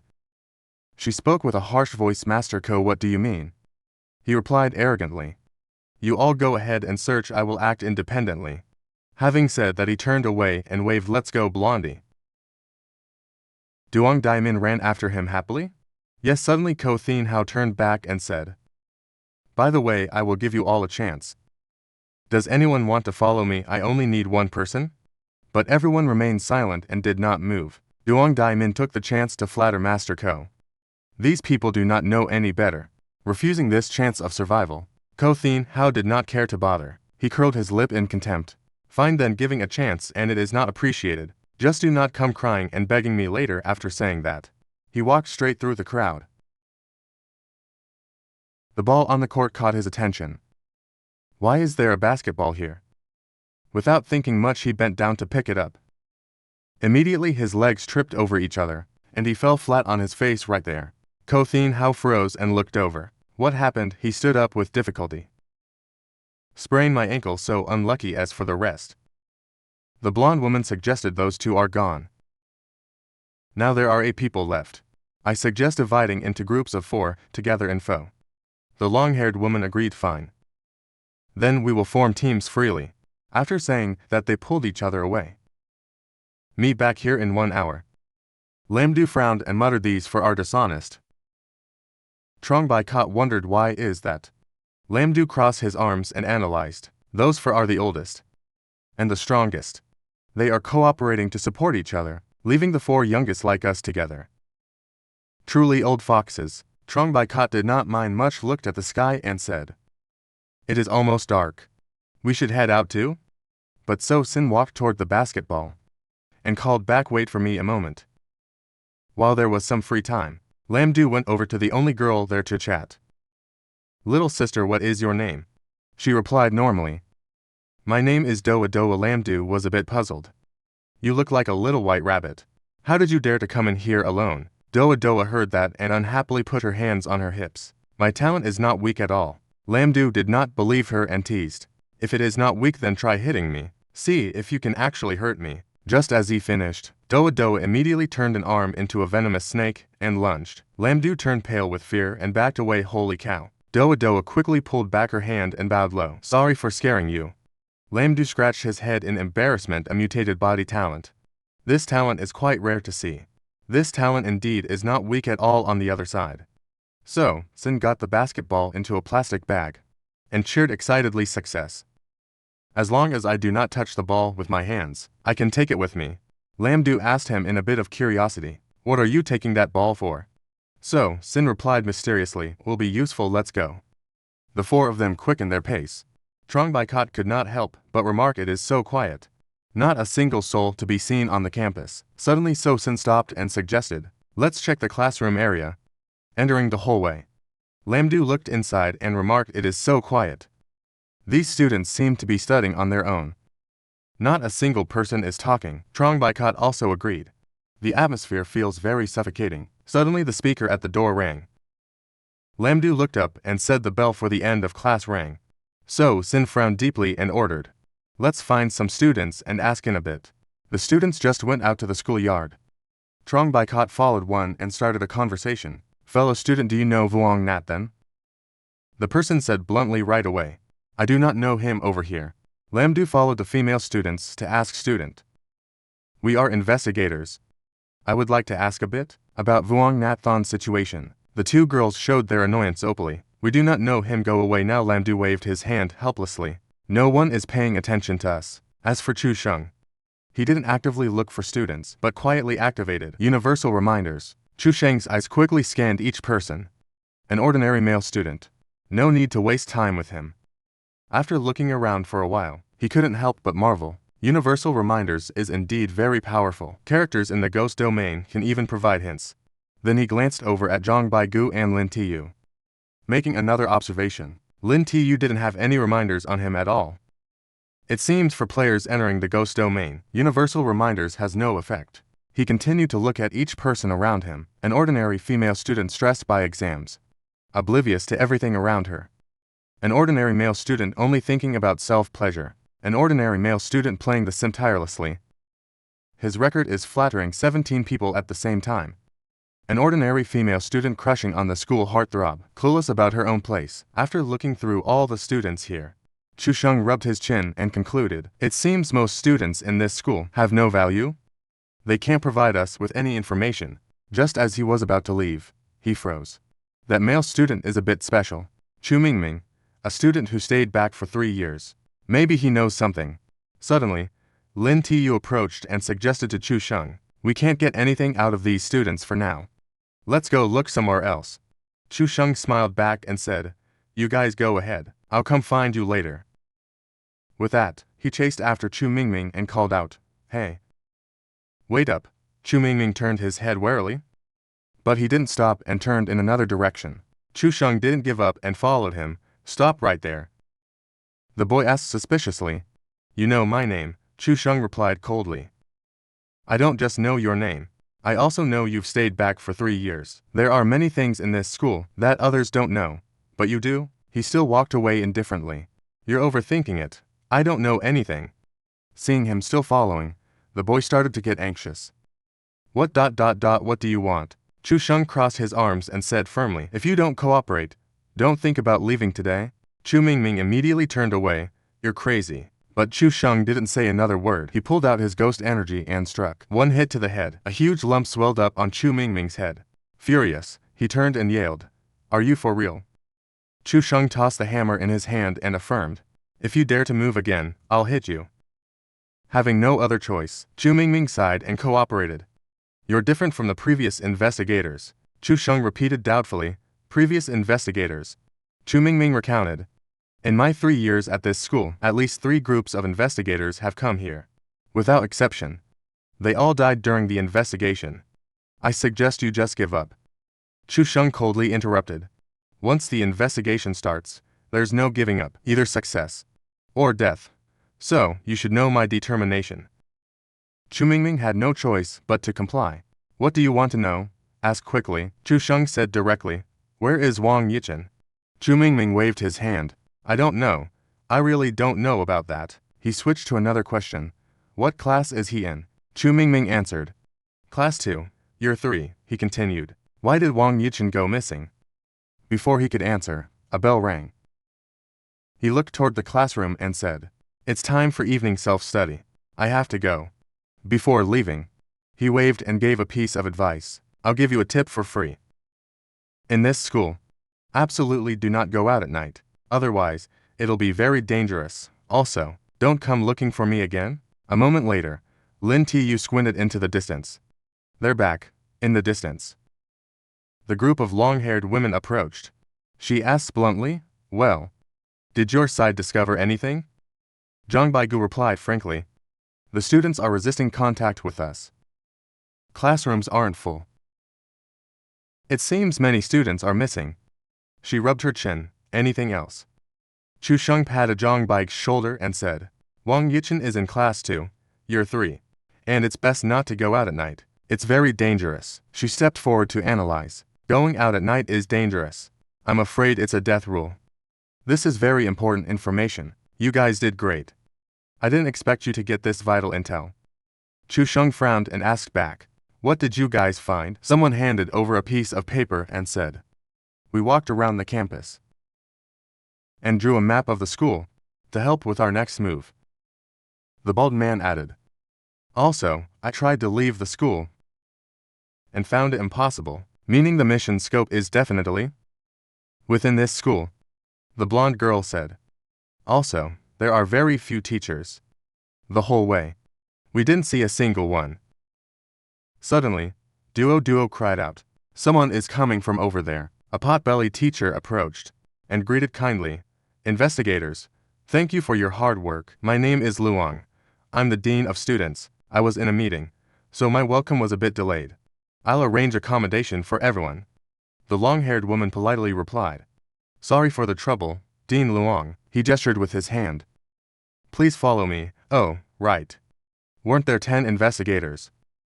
Why are there only 8? One of the long-haired women spoke up. "The other 2 are not with us." "Dean Luang, you don't need to worry about them." Suddenly Chu Sheng called out, "Dean Luang, how much do you know about Wang Yichen?" In his eyes, universal reminders displayed. Cunning dean of students. Don't expect to get anything out of him. Nothing he says is true. So he acted mysterious and said, I just became the dean not long ago. I don't know much about the school's affairs. A while later, the group was led to a row of houses. Before leaving, he advised, feel free to stay in those rooms. It's getting dark, so I won't go up. You all go up and rest. If you can't sleep, you can walk downstairs. The campus at night is quite beautiful. Zhang Baigu couldn't help but mutter. This bastard wants to harm us. To actually tell us to go for a stroll at night. Lin Tu hugged his weary body and said, let's go in. I feel it's getting colder outside. Chu Sheng didn't rush in. He carefully read the universal reminders, an abandoned dormitory building. Don't disturb the residents here. They are a group of crazed spirits who will dismember people. He frowned deeply but said nothing more. He followed them inside. The long-haired woman suggested, everyone, pick your own room. The blonde girl chose a nearby room. Go to sleep, everyone. Tomorrow, wake up early to look for clues. We don't have much time left. Lin Tu smiled at Duo and asked, are you scared? How about staying in my room? The girl turned her hand into a cold snake head and replied, I'm so scared. Lin Tu flinched, just kidding. I'd better stay alone. A while later, the sky turned bright red with a high blood moon. Zhang Baigu lay down and sighed. Chu Sheng, I can't sleep. How about you? Chu Sheng signaled for silence. Don't say anything. There's movement outside. Just as he finished, there was a knock on the door. Zhang Baigu jumped up alertly. Someone is at the door. It's not that kid Lin Tu, is it? I'll go open it? Chu Sheng hurriedly stopped him. Stop. Don't go. The room fell into silence once again. Zhang Baigu was puzzled. It seems that person outside is gone. Chu Sheng, who do you think it was? He answered calmly. It was not a person. It was a resident of this place. Zhang Baigu was shocked. A resident? What do you mean? He coldly blurted out, a ghost. His face distorted in fear. What? There are ghosts here. The next day, the sun rose high and the group went out one by one. The long-haired woman was suspicious. Why hasn't the bald guy arrived yet? It is time to depart. The muscular man went to his room and opened the door. I will go take a look. Looking at the scene inside, he jumped back in horror. Holy crap! Everyone fixed their eyes on him. What happened? In the room, the bald man had hanged himself at some point. Lin Tu broke into a sweat and speculated, he is dead. Could it be related to the knocking last night? The muscular man commented with a grimace. It must be the knocking ghost. Luckily I held back and did not open the door. The long-haired woman also muttered anxiously. Someone died on the very first night. This horror school really is terrifying. Contrary to their reactions, the long-haired woman turned away confidently. As an experienced ghost tamer, to actually make such a simple mistake. He is not worth pitying. Let us go. We still have to complete the mission. Seeing this, Zhang Baigu urged Chu Sheng. Let us go quickly. This is so scary. But Chu Sheng frowned deeply in thought. Something is wrong. He looked up. Activating universal reminders. Immediately, a message appeared. A poor soul killed by a ghost because of a ghost-luring charm. Chu Sheng was shocked and could not believe it. What? A ghost-luring charm? After a while, they gathered at the yard. The long-haired woman discussed.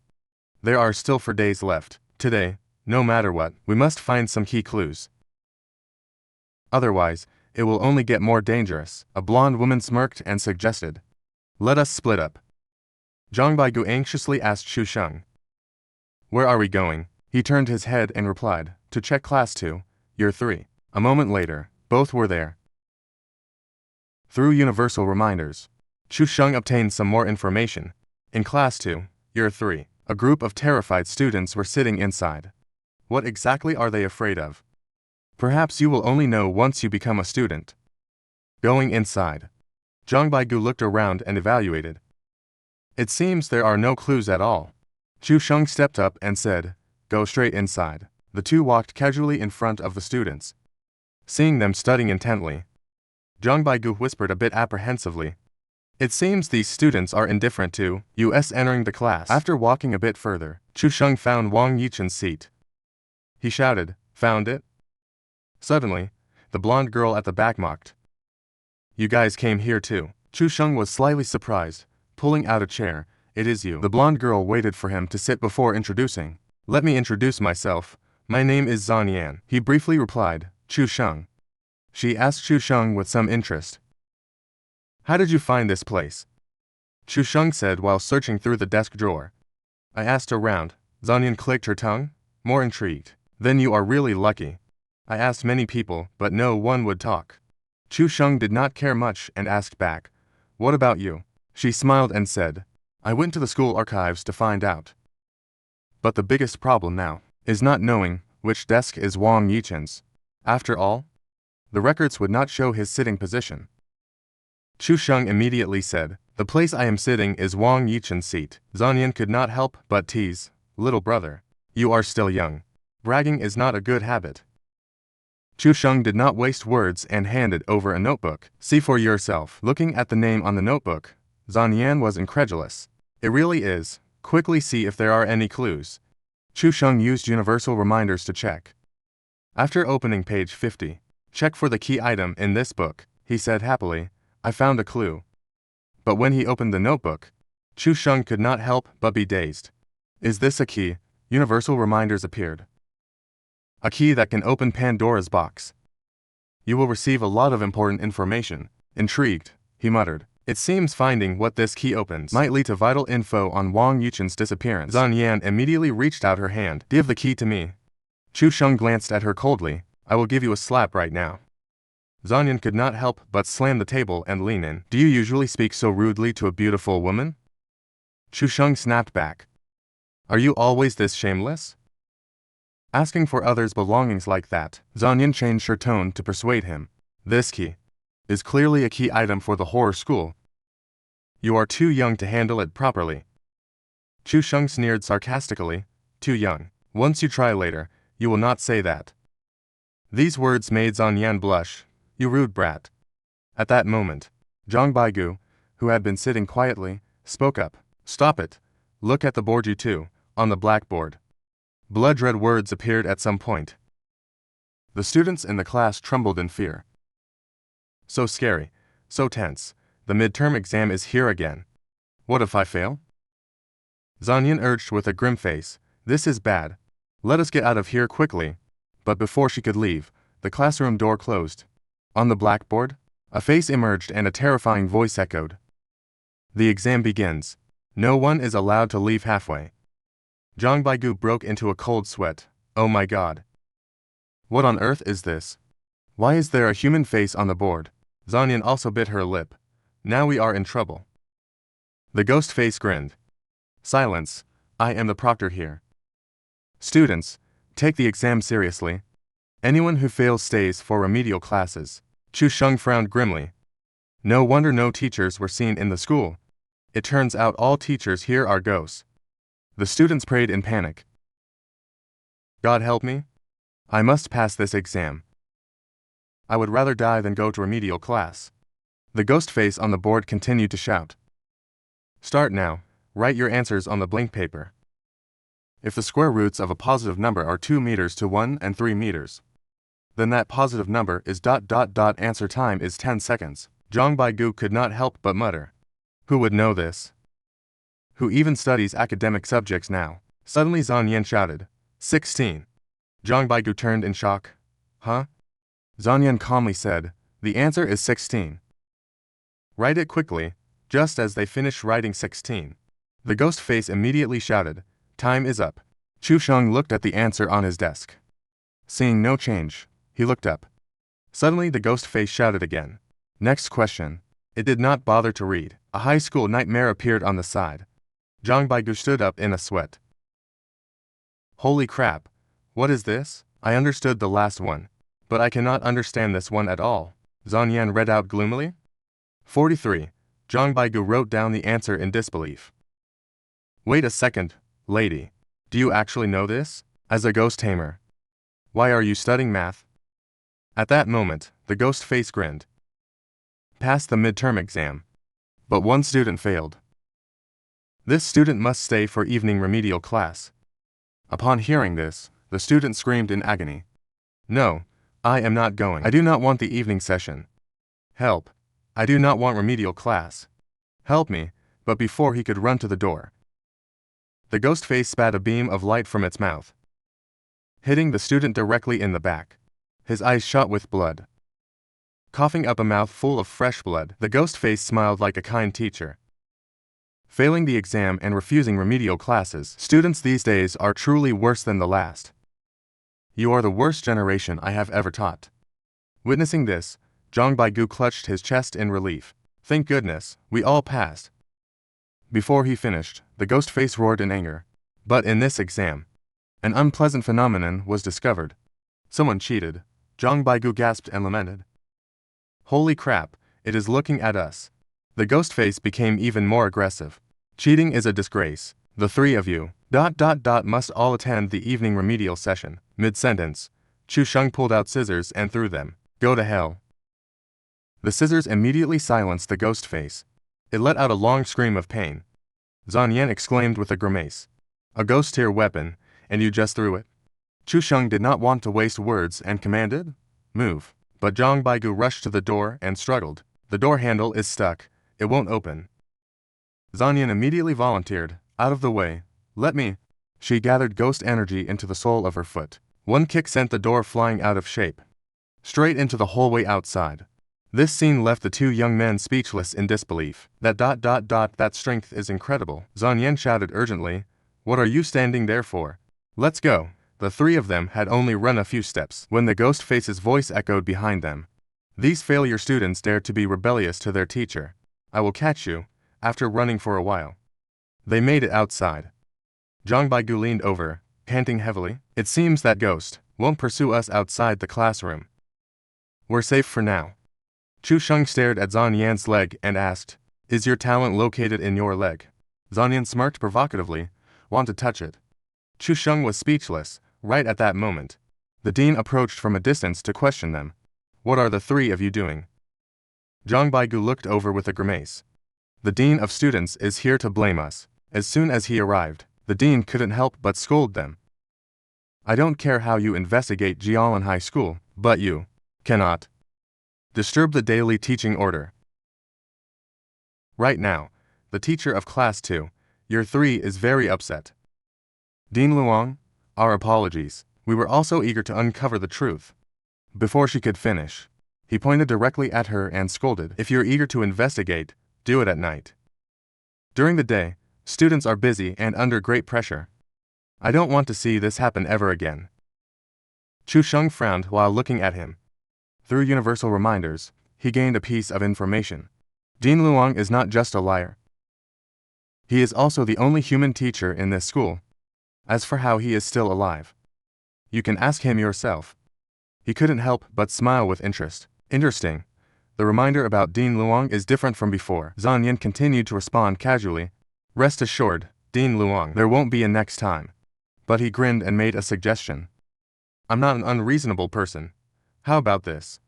Follow me back to apologize to the teacher, and we'll consider the matter settled. Zhang Baigu was immediately stunned. Huh? We have to go back and apologize. The dean looked at him with dissatisfaction. It's perfectly normal to apologize when you've done wrong, Zhang Baigu explained with a grimace. The main thing is that teacher isn't normal.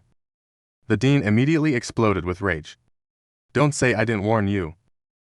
If you don't go, the teacher will be very angry. You'll have to bear the consequences yourselves. Zhan Yan also glared at him, losing interest. Dean Luong, you're making things difficult for us. But the dean didn't care and ranted.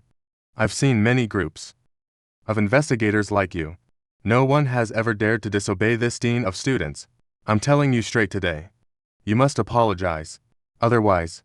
At that point, Chu Sheng rushed up with a hammer. To hell with you. He slammed the hammer on his head. The other two didn't even have time to react. The dean struggled to get up and yelled. What do you think you're doing? Zhan Yan also broke into a sweat, stopping Chu Sheng. Are you crazy? The dean took advantage and threatened. You dare to hit me? This isn't over. Even if I report this to the principal, it won't be over. Be careful not to trigger a death rule. Don't be impulsive, but Chu Sheng coldly interrupted. Relax, he's human. He gave him another hammer blow to the head. And then another. But he still stubbornly threatened, "Kid, you will pay for your impulsiveness." Chu Sheng didn't flinch and rushed in again. "Then let's see what kind of price I'll have to pay." Zanyan broke into a sweat, not knowing whether to stop him or not. Chu Sheng beat him until he was pleading for mercy. "Stop hitting me. Please, stop. You're going to kill me if you keep this up." Only then did Chu Sheng stop and question him sternly. "Next, I ask, you answer." The dean still hadn't let go of his ego and yelled back, "No one has ever dared to be so rude to me like you. You're unreasonable. Fine, you win." Chu Sheng raised the hammer and asked, "Except for you, where did the other human teachers go?" The dean obediently confessed. They all resigned. Immediately, universal reminders displayed. "Dean Luong is lying." Chu Sheng didn't say much and raised a foot. "Tell the truth." He stubbornly backed away. "I am telling the truth." The other teachers left because they were scared. Chu Sheng pinned him down and sat right on him for interrogation. "Let's see which is tougher, your mouth or my hammer." Another whack to the head. The dean finally knew fear and cried out, "Stop, please stop. I'll tell you, the other teachers are all dead." Chu Sheng frowned and asked, "How did they die?" The dean shouted, "They offended the ghosts here and were killed." He asked again, "Then why are you still alive?" The dean recounted a bit hesitantly, "I'm usually quite careful." Before he finished, Chu Sheng interrupted, "You're working for those ghosts, aren't you?" The dean shook his head repeatedly. "No, absolutely not." Universal reminders appeared again. This guy is unrepentant even in death. Lying again. Chu Sheng stopped asking and swung the hammer. He immediately panicked and begged for his life. "I only did it for self-preservation. Those ghosts forced me to help them kill the teachers here. Otherwise, they would kill me. What could I do? The real culprits are the ghosts. I was forced." Zanyan looked disgusted. This beast. If we had followed him back to the class to apologize, the consequences would have been unimaginable. Chu Sheng asked the second question. "Where is Wang Yichen?" The dean replied weakly, "I really don't know about that." Universal reminders appeared. Dean Luong is very afraid of this question, but he is telling the truth. Seeing Chu Sheng not acting, Zanyan shouted, "Chu Sheng, whack him. He must be lying. This is the key question, we must get an answer." Chu Sheng broke into a sweat because of her. He turned back with a grim face and said, "He's not lying about this one." Then he continued to question, "Is there anything special about Wang Yichen?" The dean said immediately, "I don't know much about Wang Yichen. Information about this student is top secret, but my rank is not high enough. You guys can try asking the principal." The all-knowing reminder appeared, showing he was not lying. "But he is setting a trap for you. Looking for the principal only leads to death." So Chu Sheng did not say a word. He rushed up and struck him with a hammer. The homeroom teacher wailed in grievance, "What are you doing? I did not lie this time." Chu Sheng raised an eyebrow in annoyance. "I did not hit you because you lied this time." The teacher asked in confusion, "Huh, then why?" Chu Sheng replied nonchalantly, "Simply because I find you an eyesore." Right then, red mist started rolling in from behind. Zhang Baigu warned while breaking into a sweat, "The mist is here." It got dark so fast. The all-knowing reminder appeared, "Killer mist. It only appears after dark. But, if you are not afraid of death, some truth might be hidden within the mist." Zanyan also frowned, sensing something wrong with the mist. "It is the aura of the uncanny." The teacher, who was lying on the ground, struggled to crawl up and screamed upon seeing it. "This is the killer mist. Many investigators died in this mist before. It is terrifying." Zanyan said anxiously, "The mist is heading toward us. Let's retreat." The teacher agreed and turned to leave. Right.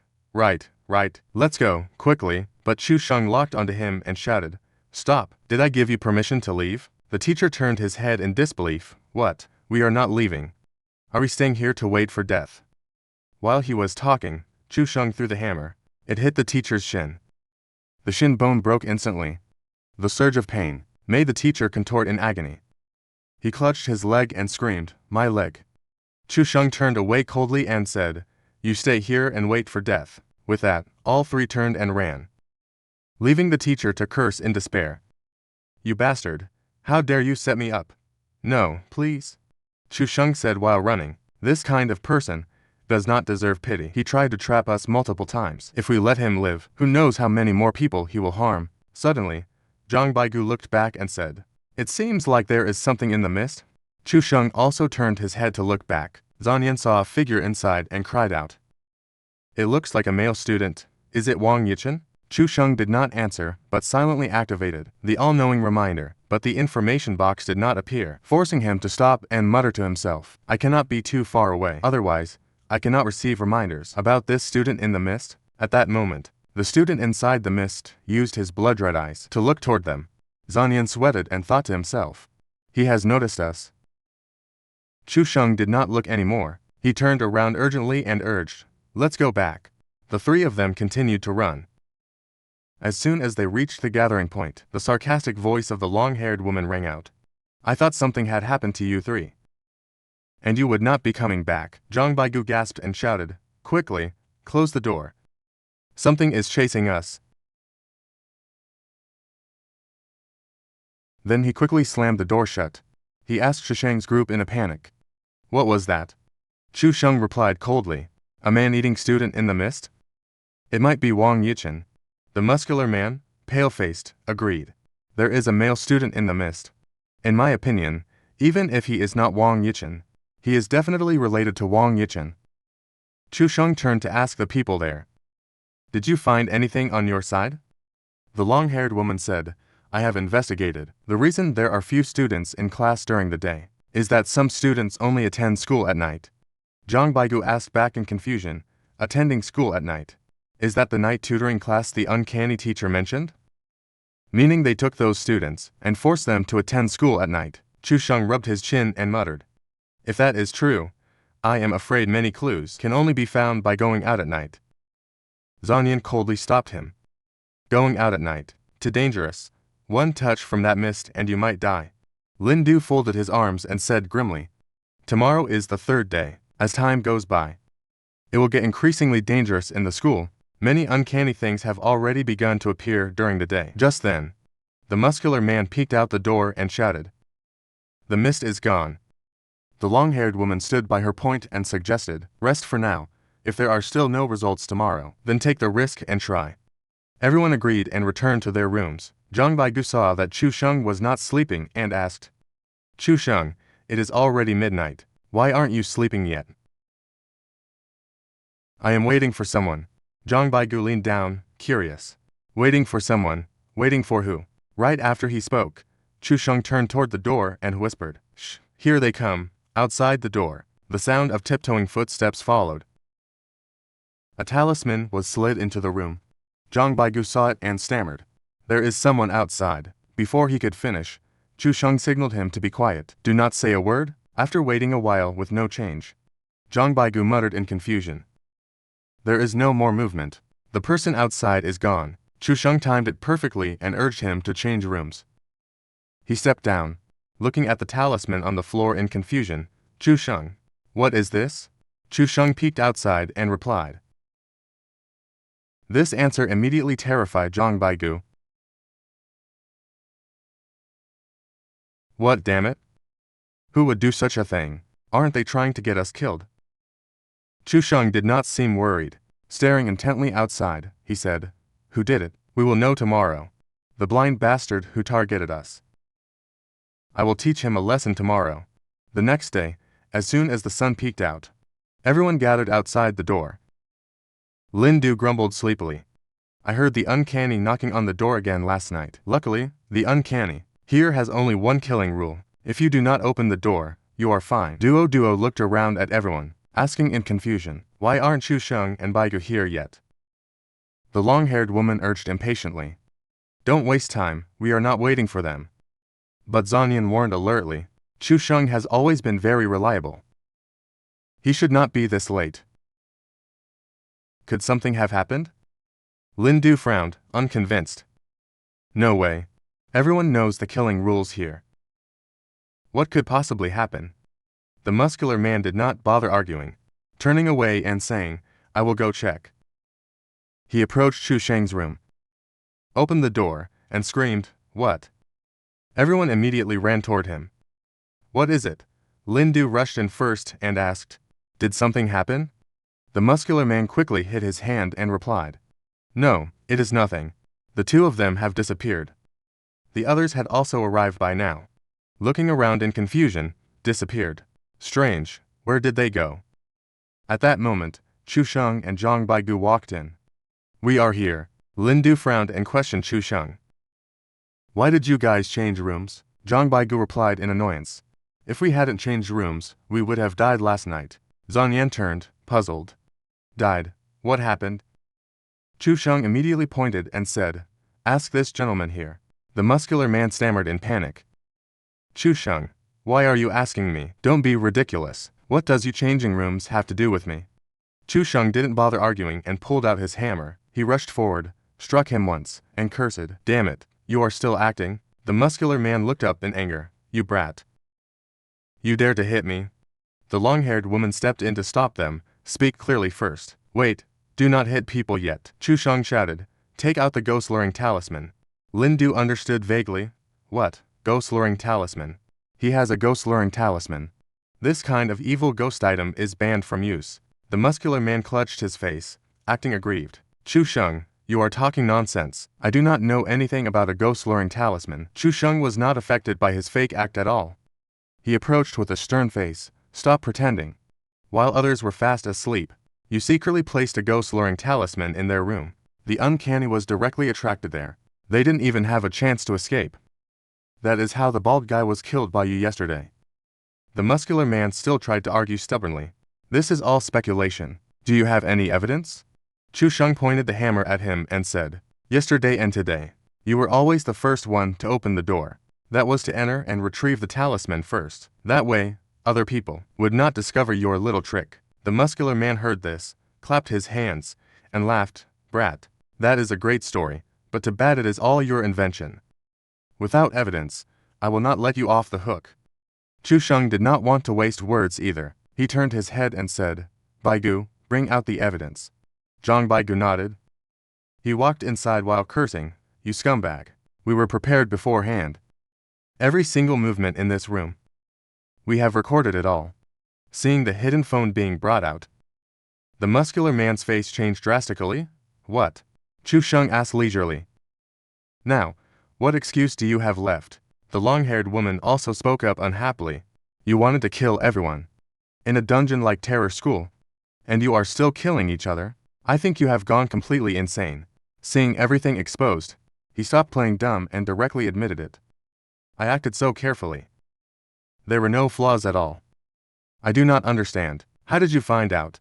Chu Sheng did not want to argue, and rushed at him with the hammer. If you don't understand, then keep thinking. The muscular man was not to be outdone. He immediately transformed into a werewolf. Chu Sheng's hammer strike came, but he blocked it easily, and counterattacked, sending Chu Sheng flying. Lin Du stepped out to warn. Be careful, it is a transformation talent. Zhang Yan didn't stand by anymore. She lunged forward with a kick. After blocking the opponent for a moment, she shouted a command to Duo Duo. Duo Duo immediately turned one arm into a snake. She wrapped tightly around the muscular man, making him scream. Spare me. Lin Du immediately interrogated. I am asking you, why did you want to harm everyone? He spoke up hurriedly. I can tell you. But knowing it will not do you any good. It is better if you do not hear it. Lin Du lost patience and shouted, Cut the crap. Speak now. The muscular man had to tell the truth. I once read some secrets about this terror school. On a certain forum, it said that if you kill all the other players, and only one player remains at the end, the difficulty of the terror school will drop. At that point, clearing the stage will be easy. This statement made everyone's face darken. The long-haired woman quickly steadied the group. I have never heard of such a thing. None of you should pay any mind to it. And certainly do not doubt each other, otherwise you will only bring disaster upon yourselves. The muscular man immediately followed along. Yes, what I said might not even be true. Please spare my life. I will definitely make amends for my crimes. The long-haired woman snorted. Spare your life. In your dreams. Lin Du also disagreed in anger. This kind of person deserves to die. Chu Sheng raised his hammer with interest. Hand him over to me. Let's make use of this useless guy. A while later, the group went out to the school courtyard. Zanyan saw him leading the muscular man along, and asked in confusion, Chu Sheng, why are you keeping him alive? Chu Sheng smirked and said, using him as bait. I want to uncover the identity of the man. In the thick of night, Zanyan showed some interest in this plan. Is there anything you need help with? Chu Sheng paused and looked over. Actively helping others. That is not like you. She immediately turned away. Cut the crap. I just feel that you have a lot of potential. This time, the person with the best hope of clearing the stage is you. Helping you is for my own sake too. Chu Sheng did not press further. He turned and said, all right. Help me investigate the principal of this school. Zanyan agreed and split from the group. Fine. Everyone, be careful. Chu Sheng continued to give orders. Baigu, you stay here and watch this guy for me. Wait for me. A long time later, he went into the cafeteria. Upon arrival, he immediately slammed his hammer on the table. Standing before Chu Min, he smiled and said, what a coincidence, we meet again. Chu Min was startled and jumped up. You, why are you here? Chu Sheng tapped his hand and ordered, sit down. You haven't finished answering the previous question. How did Wang Yichen go missing? Chu Min turned pale, but still grit his teeth and refused. Didn't I tell you not to come looking for me anymore? Let me tell you. I am not saying anything today. Just as he finished, Chu Sheng slammed the hammer on the table. I am a very reasonable person, but if you won't listen, I am not above getting physical. Chu Min looked at the hammer with fear, but his words remained firm. One last time, if you promise this is the last time you seek me out, then I will talk. Otherwise, I won't say a thing. The all-knowing reminder appeared. Chu Min's attitude is very determined. He will be stubborn to the end. Chu Sheng had no choice but to compromise. I agree with you. Chu Min answered tensely. Wang Yichen committed suicide. Chu Sheng stood up in shock. What? Suicide? How does suicide relate to being missing? Chu Min had to clarify further. Wang Yichen committed suicide, and then his body went missing. As for where the body went, I don't know either. Chu Sheng sat back down and asked in a low voice, why did he commit suicide? Chu Min recounted, he was bullied, rejected by teachers, and isolated by classmates. Wang Yichen was also an orphan. With no one to help him, he committed suicide in despair. Hearing this, he frowned and asked further, what was your relationship with Wang Yichen? Chu Min let out a sigh. No relationship. Consider us just meal buddies. He always ate alone. I also ate alone. Later, we started eating together here. Normally, Wang Yichen would sit exactly where you are sitting right now. Chu Sheng immediately jumped up and looked down. The position I am sitting in. He quickly discovered the number 15 on the table. He asked suspiciously, 15, is this the number Wang Yichen carved? Before Chu Min could answer, the chef was kicked in along with a shout. What nerve, and uncanny yet so insolent. The chef, furious, cursed back. What do you think you're doing? Lay a hand on me and I'll tell the principal. Chu Sheng looked back, and the all-knowing reminder appeared. In the Terror High School, the chef is a violent and eccentric freak. It's best not to provoke him, otherwise, he will go on a rampage and kill absolutely everyone. Outside, Duong Daimin and Ko Thin Hao walked in, holding a dagger. Young Master Ko threatened. This freak is tight-lipped, let me open his mouth for him. Chu Sheng hurriedly intervened. Stop. Do not attack, just restrain him for now. Otherwise, it will be easy to enrage him. Ko Thin Hao did not listen. He snapped back, kid, what the hell do you know? Get lost. No one gives him orders. Duong Daimin immediately lunged at the chef. Secretly drugging the food, I will kick you to death. The chef hurriedly pulled out a spice jar to defend himself. I did not drug it. This is a supplement the principal gave to me. Students are under great academic pressure. This medicine was developed to enhance their intelligence. Students have been using it for 3 years. The all-knowing reminder appeared. A mental supplement. It can rapidly increase the mental index. It is a banned substance because it makes a student's mental state fluctuate, amplifying it many times when there is external stimulation. Chu Sheng finished reading and wondered in confusion. What is the principal's purpose in giving students in this school mental supplements? On this side, Ko Thin Hao continued to give orders. Keep forcing him to reveal information about Wang Yichen. Duong Daimin obeyed instantly. Got it. Suddenly Chu Sheng interrupted to ask young Master Ko. Where have you guys been sleeping these past few nights? Ko Thin Hao curled his lips in mockery. Why, want to follow me? I gave you a chance before, but you didn't take it?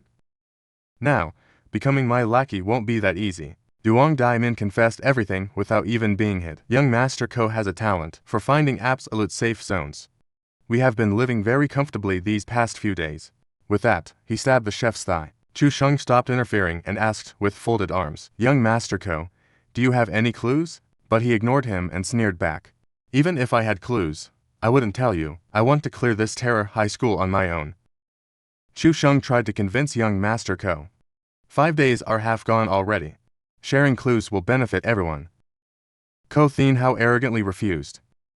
That only benefits you people. I have absolutely no need for your clues. However, if you can show your loyalty to me and become my servant, I might reluctantly accept you. Chu Sheng, seeing he couldn't be persuaded, turned to leave. Ignorant, Ko Thin Hao shouted in annoyance. What did you say? Chu Sheng didn't look back but waved his hand and said, I said, this monster won't listen until he sees his own coffin.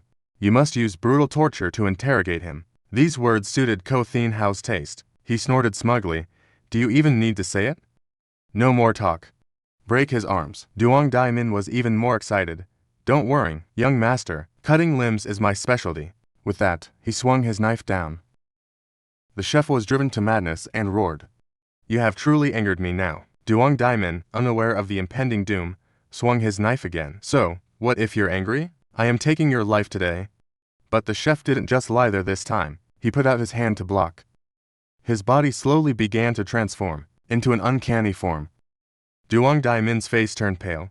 What is this? Young Master Ko, save me. Before Ko Thin Hao could respond, he was slammed down by the chef. Ko Thin Hao hurriedly lunged forward. You bold monster. Are you looking for death? He aimed a kick straight at its head, but was swatted away by the chef's hand, sliding a long distance across the floor. Chu Sheng stood far off, watching with satisfaction. Serves them right. I don't know how young Master Ko survived until now. The all-knowing reminder appeared again. The bullhead monster has invincible strength. Don't dream of controlling it. The only weakness is to attack the two horns. The chef approached with murderous intent. Duong Daimin retreated in terror. Young Master Ko, what do we do? This monster is abnormally strong. Ko Thin Hao, undaunted, pulled out a ghost item. Don't be afraid. I brought a ghost item along. He threw the ghost item, trying to restrain the chef. The cord quickly went to work, tying the chef up. Seeing the ghost item was effective, Ko Thin Hao smirked smugly. This time for sure. Now this monster is ours to handle. Duong Daimin also wanted revenge. Damn it, you dog, I'll chop off your head. Who would have thought that as soon as the chef was tied up, he would break free a second later? Even more enraged, he stomped his foot down hard. Duong Daimin broke into a cold sweat. Ko Thin Hao grit his teeth, looking grim. What? He can escape from my ghost item. What kind of strength is this? Run.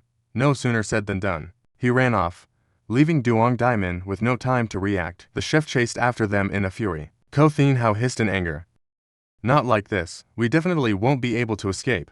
Duong Daimin hurriedly said, Young Master Ko, I have followed you. You have to save me. Ko Thin Hao complained in frustration. This monster is strong beyond imagination. Even I am out of options now.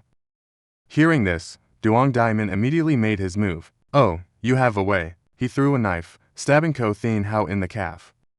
Ko Thin Hao instantly tumbled to the ground. He looked back with resentment and cursed. You! How dare you set me up? Duong Daimin turned his head back awkwardly and said, Young Master Ko, you have such divine power. This monster is just a small matter for you. I am leaving first. Ko Thin Hao cursed in despair. You dog. Wait for me. Falling like a bag of trash right in front of Chu Sheng. Death was near, yet Ko Thin Hao still put on an act. Kid, save me. I will take you in as my lackey for free. Chu Sheng was speechless with this guy. Fool. The chef flew into a rage and lunged forward. All of you, die. Seeing this, Ko Thin Hao screamed, It is over. But Chu Sheng was already prepared. He pulled out the basketball he had acquired earlier. He threw it straight at the chef. The moment the ball touched his face, he immediately fell backward. The instant effect made him smile happily. Falling at a single touch, not bad at all. Even this powerful monster could not avoid it. This basketball is likely a rule-based type of attack? Seeing this, Ko Thin Hao leaned on Chu Sheng to stand up and said, "Good job. Quick, take me and run. I won't let you lose out." Chu Sheng didn't bother talking with him. He swiped him away with one hammer blow. "Beat it." Then he approached the chef. The chef struggled to crawl up, hissing, "Damned human." Chu Sheng aimed straight for the horn and struck. The chef stood up angrily and sneered. "Stupid human. You are completely unable to break my defense. What, you know my weakness?" Chu Sheng didn't say a word. He swung the hammer and shattered the other side as well. He then questioned him sternly. "Behaving now." The chef cursed with resentment, "Damned human. You have destroyed my foundation." Without giving him a chance to say more, Chu Sheng continued swinging the hammer. After several blows, the all-knowing reminder appeared. The bullhead monster has only one breath left. It has bowed its one sprout head. It seems to be hiding something valuable on its body. Witnessing from the side, Ko Thin Hao couldn't help but break into a cold sweat. Vicious. This kid is truly vicious. The monster was almost pounded into a heap of minced meat by him. Chu Sheng looked down and asked, "Behaving now?" The chef hurriedly replied, "I am, please spare me." Chu Sheng glanced back and called, "Hey." Ko Thin Hao replied tremblingly, I am behaving too." Chu Sheng turned and ordered, "Come here and search him." Ko Thin Hao followed orders immediately. He pleaded with some fear, "Help me watch it for a bit. I am afraid this monster still has some fight left." As soon as he finished, Chu Sheng gave him a hammer tap on the head. "Less talking, more doing." Ko Thin Hao clutched the bump, feeling wronged. "Big brother, calm down, calm down. I'm going right now." While searching the chef's body, Ko Thin Hao cursed under his breath. "Damn it, this guy is so short-tempered, hitting people before they even finish speaking. Untouchable." A moment later, he pulled out a notebook and shouted, "I found it." Chu Sheng approached with curiosity. "A book?" Ko Thin Hao checked it and said, his body had just made contact. He immediately fell backward while Seth also leapt into the air. The strike was like a hammer meant to kill a demon, but hitting his body did absolutely nothing. Instead, it helped the principal regain his senses and growl, "Haven't you eaten yet? Is this all the strength you have?" He sprang back up. Seth was immediately sent flying through the wall. Cole ran over anxiously to check on his leader. "Are you okay?" Seth looked at the principal nervously and analyzed. He is indeed very strong, just like Jimmy, another unstoppable entity. Seeing he couldn't win, he decided to make a run for it. Cole hurriedly followed behind. The principal broke free from the ball effect. "No one escapes. Down on the schoolyard," Cole reported while running. "We are out. It seems the principal isn't following." Right after he spoke, the principal smashed through a window. He blocked both of them directly. Seth immediately changed direction toward the bunker. Failing to catch them, the principal roared an order. "My students, come out now. Tonight is your night to have fun." Instantly, the ghostly students leapt out from every classroom, like a swarm of bees chasing after them. After running for a while, he stopped to face them. Cole became even more terrified. "I have never seen this many ghosts in my entire life. We are surrounded by these things." The ghost students lunged forward. Seth immediately pulled out an item, held it up, and ordered, "Open." The ghost students rushed in, but they were blocked by an invisible barrier. Hiding inside, he sighed with relief. That was close. Luckily, I have this defensive treasure from Old Man Dan. But Cole looked around and felt scared. "Boss, there are too many of them. I am afraid this treasure won't last long." He immediately called the cowardly ghost out.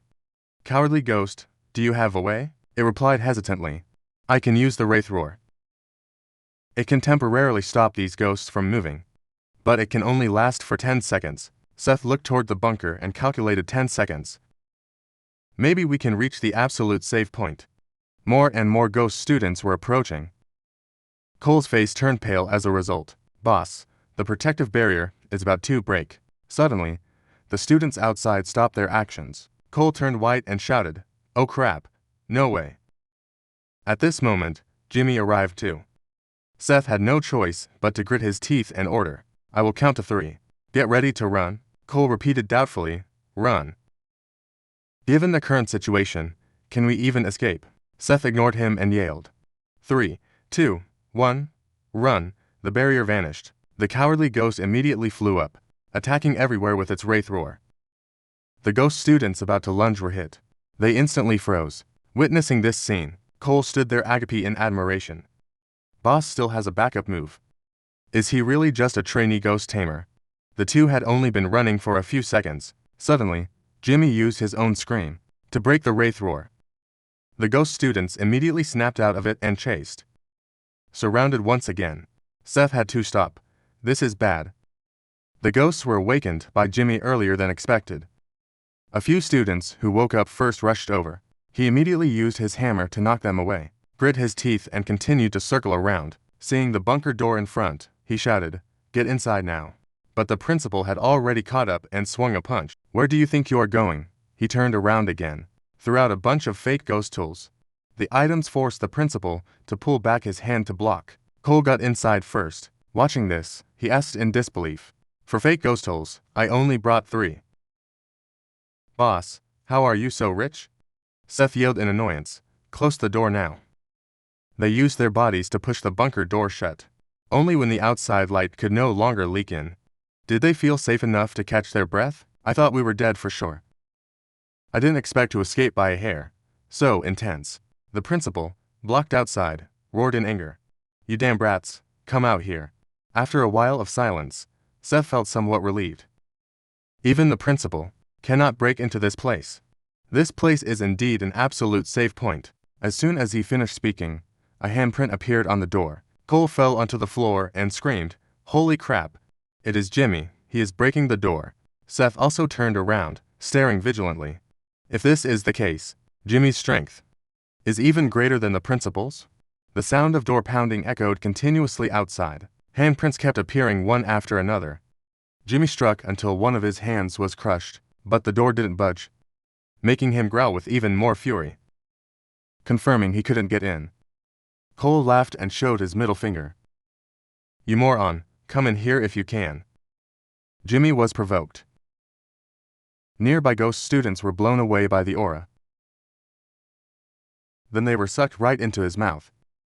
Cole stood there with his jaw dropped. Holy crap. Jimmy is eating other ghosts.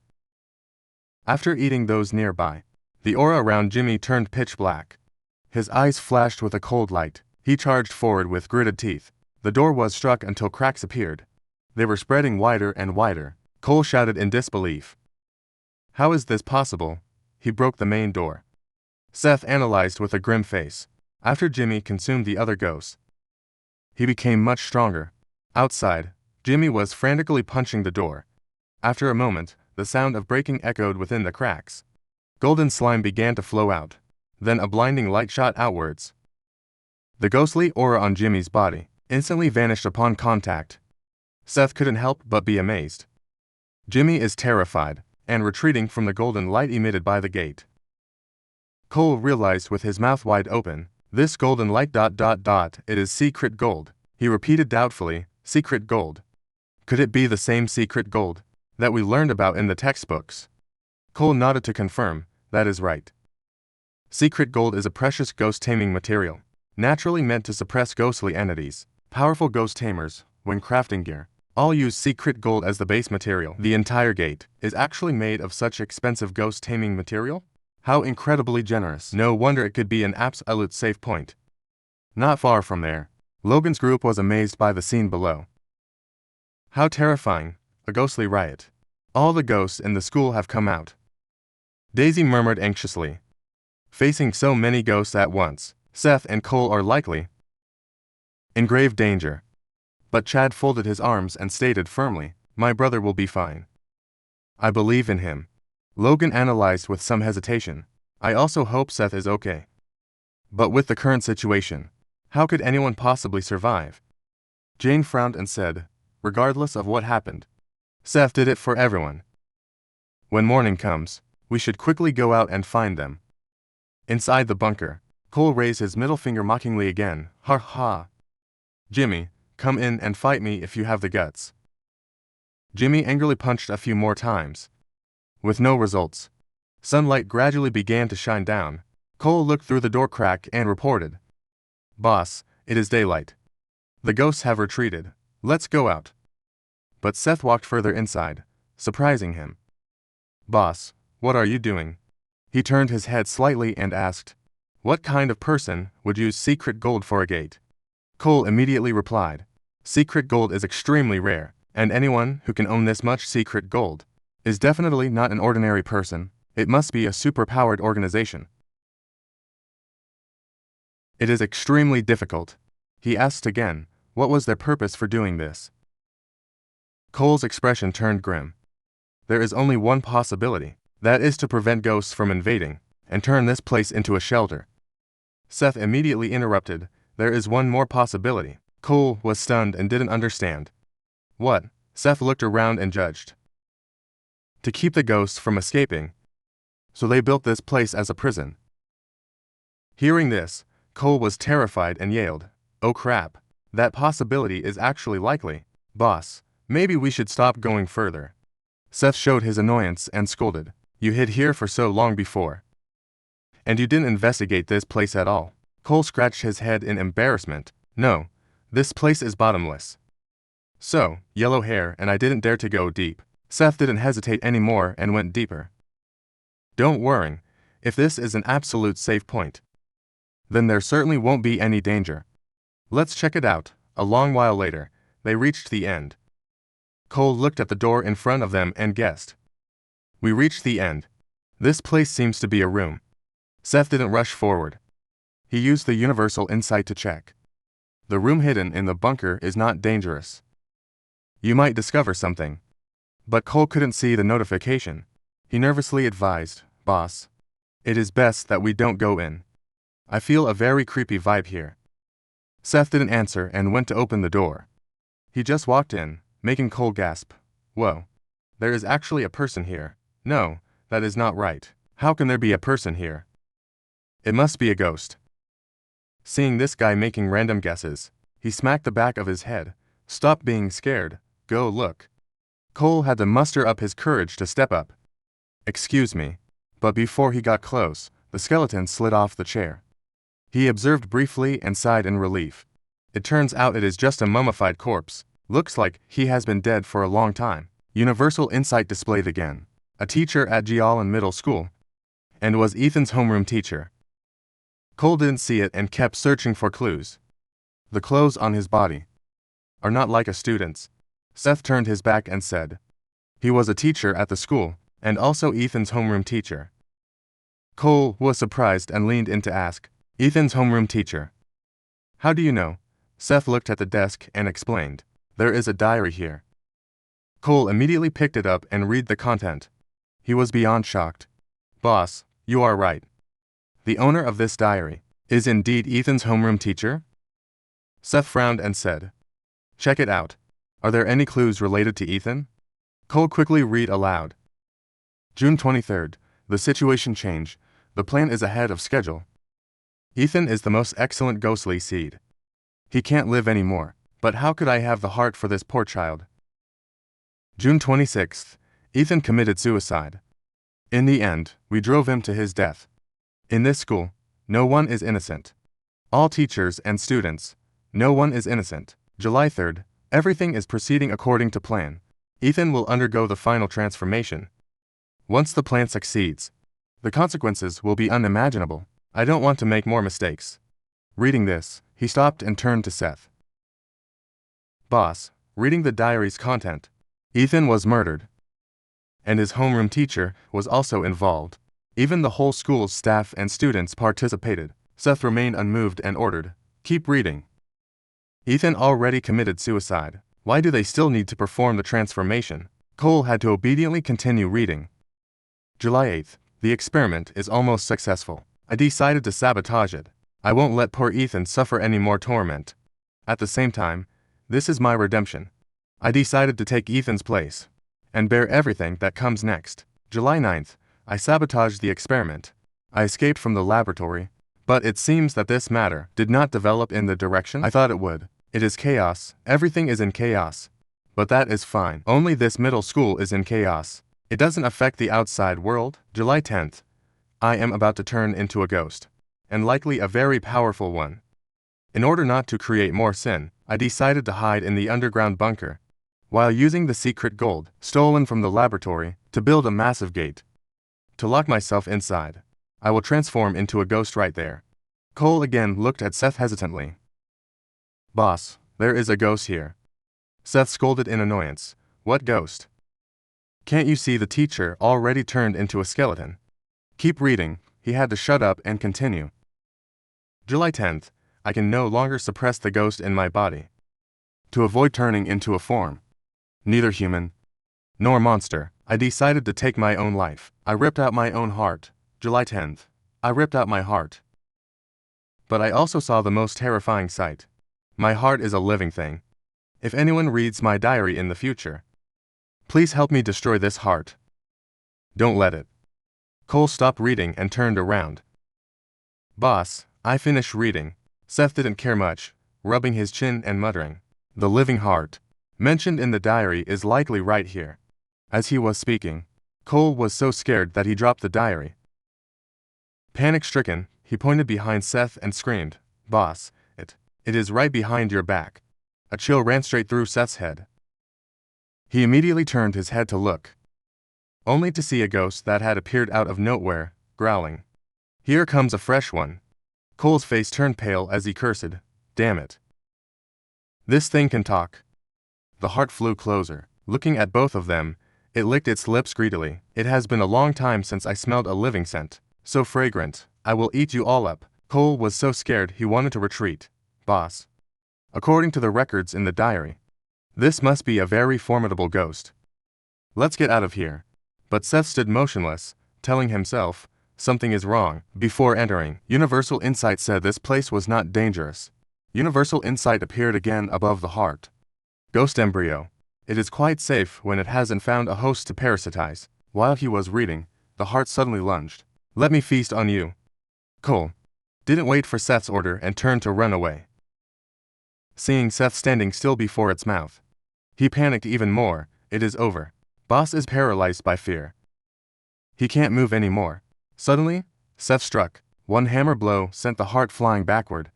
Cole was stunned and screeched to a halt. The heart got angry, bounced up, and rushed in. Puny life form. You dare to strike me. But Seth, having landed one hit, gave it a whole beating. Try to show off now. I will beat you to death. Cole broke into a sweat and started flattering. Boss is so strong.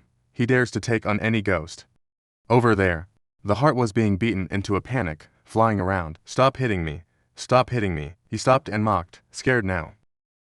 But it still acted superior and smirked. Hitting me like this won't kill anyone. The arrogant attitude drove Seth crazy. Damn it. But then he had to restrain himself and analyze. This is exhausting. Although this thing's damage is low, its tankiness is very high. I have been hitting it for so long and it is still fine. Suddenly, Cole suggested from behind. Seems like we can't do anything to this weird thing. And it can't kill us either. Boss, let's just go outside. But Seth immediately waved his hand to stop. Wait. He called the cowardly ghost out and asked. Cowardly ghost, is this thing valuable? It was stunned for a moment and replied. This is a ghost embryo. Seeing that it recognized it, he asked immediately, What does it do? The cowardly ghost turned and explained. Ghost embryos are extremely rare. You could say they are once-in-a-century finds. It is a seed that grows into a top-tier ghost. Once it fully matures, its minimum rank would be a high-level entity, just like the king of the nursing home. You could take it as your ghost servant. It will become a powerful fighting force in the future. Seth asked doubtfully, Take it as a ghost servant? Can a ghost tamer have a second servant? Cole overheard and said, Of course you can. But you have to become a true ghost tamer first. The heart immediately burst out laughing. Take me as a servant. Keep dreaming. You cannot kill me. Your attacks are just like tickles to me. How could you possibly enslave me? Seth turned back to the cowardly ghost helplessly. How do I take this thing with me? It explained with a grim look. It is very hard. Only a special containment ghost tool can forcibly take it away. Cole immediately dismissed this suggestion. Forget about containment-type ghost tools. Offensive types are the most common. The odds of finding a containment type are only 1 in 10,000. The heart continued to cackle. You brat, you think you are worthy of owning me? I will remember you. Once I find a suitable host and fully grow, you will be the first one I crush. Seth ignored it, pulled out a stinky sock, and asked, I wonder if this would work. As soon as Cole saw it, he covered his nose. What is that smell? Seth didn't know either. He could only describe the smelly sock.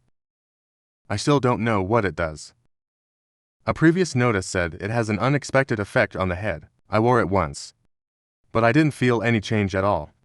However, the cowardly ghost recognized it. This is a stealth-type ghost tool. It seems it can be used for containment. He was a bit surprised. A stealth-type tool. The cowardly ghost instructed him to put it on. The unique scent emitted from this tool can temporarily help avoid being hunted by ghosts. Seth understood? So that is how it is? I found a way to subdue it. He turned to Cole and gave an order. Help me grab this ghost embryo. I will try to put it inside this mesh sock. Cole didn't even have to think. He lunged at the heart with malicious intent. It was terrified and struggled constantly. You Brad, let me go. Cole grabbed it and stuffed it into the sock. Get in there. It was squeezed inside. It could only struggle frantically and curse.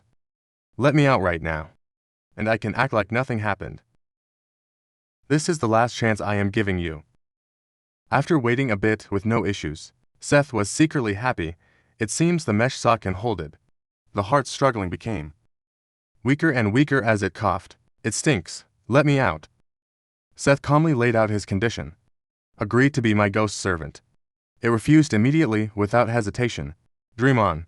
I am a magnificent being. I will never be a servant. Seth didn't have high hopes and turned to leave.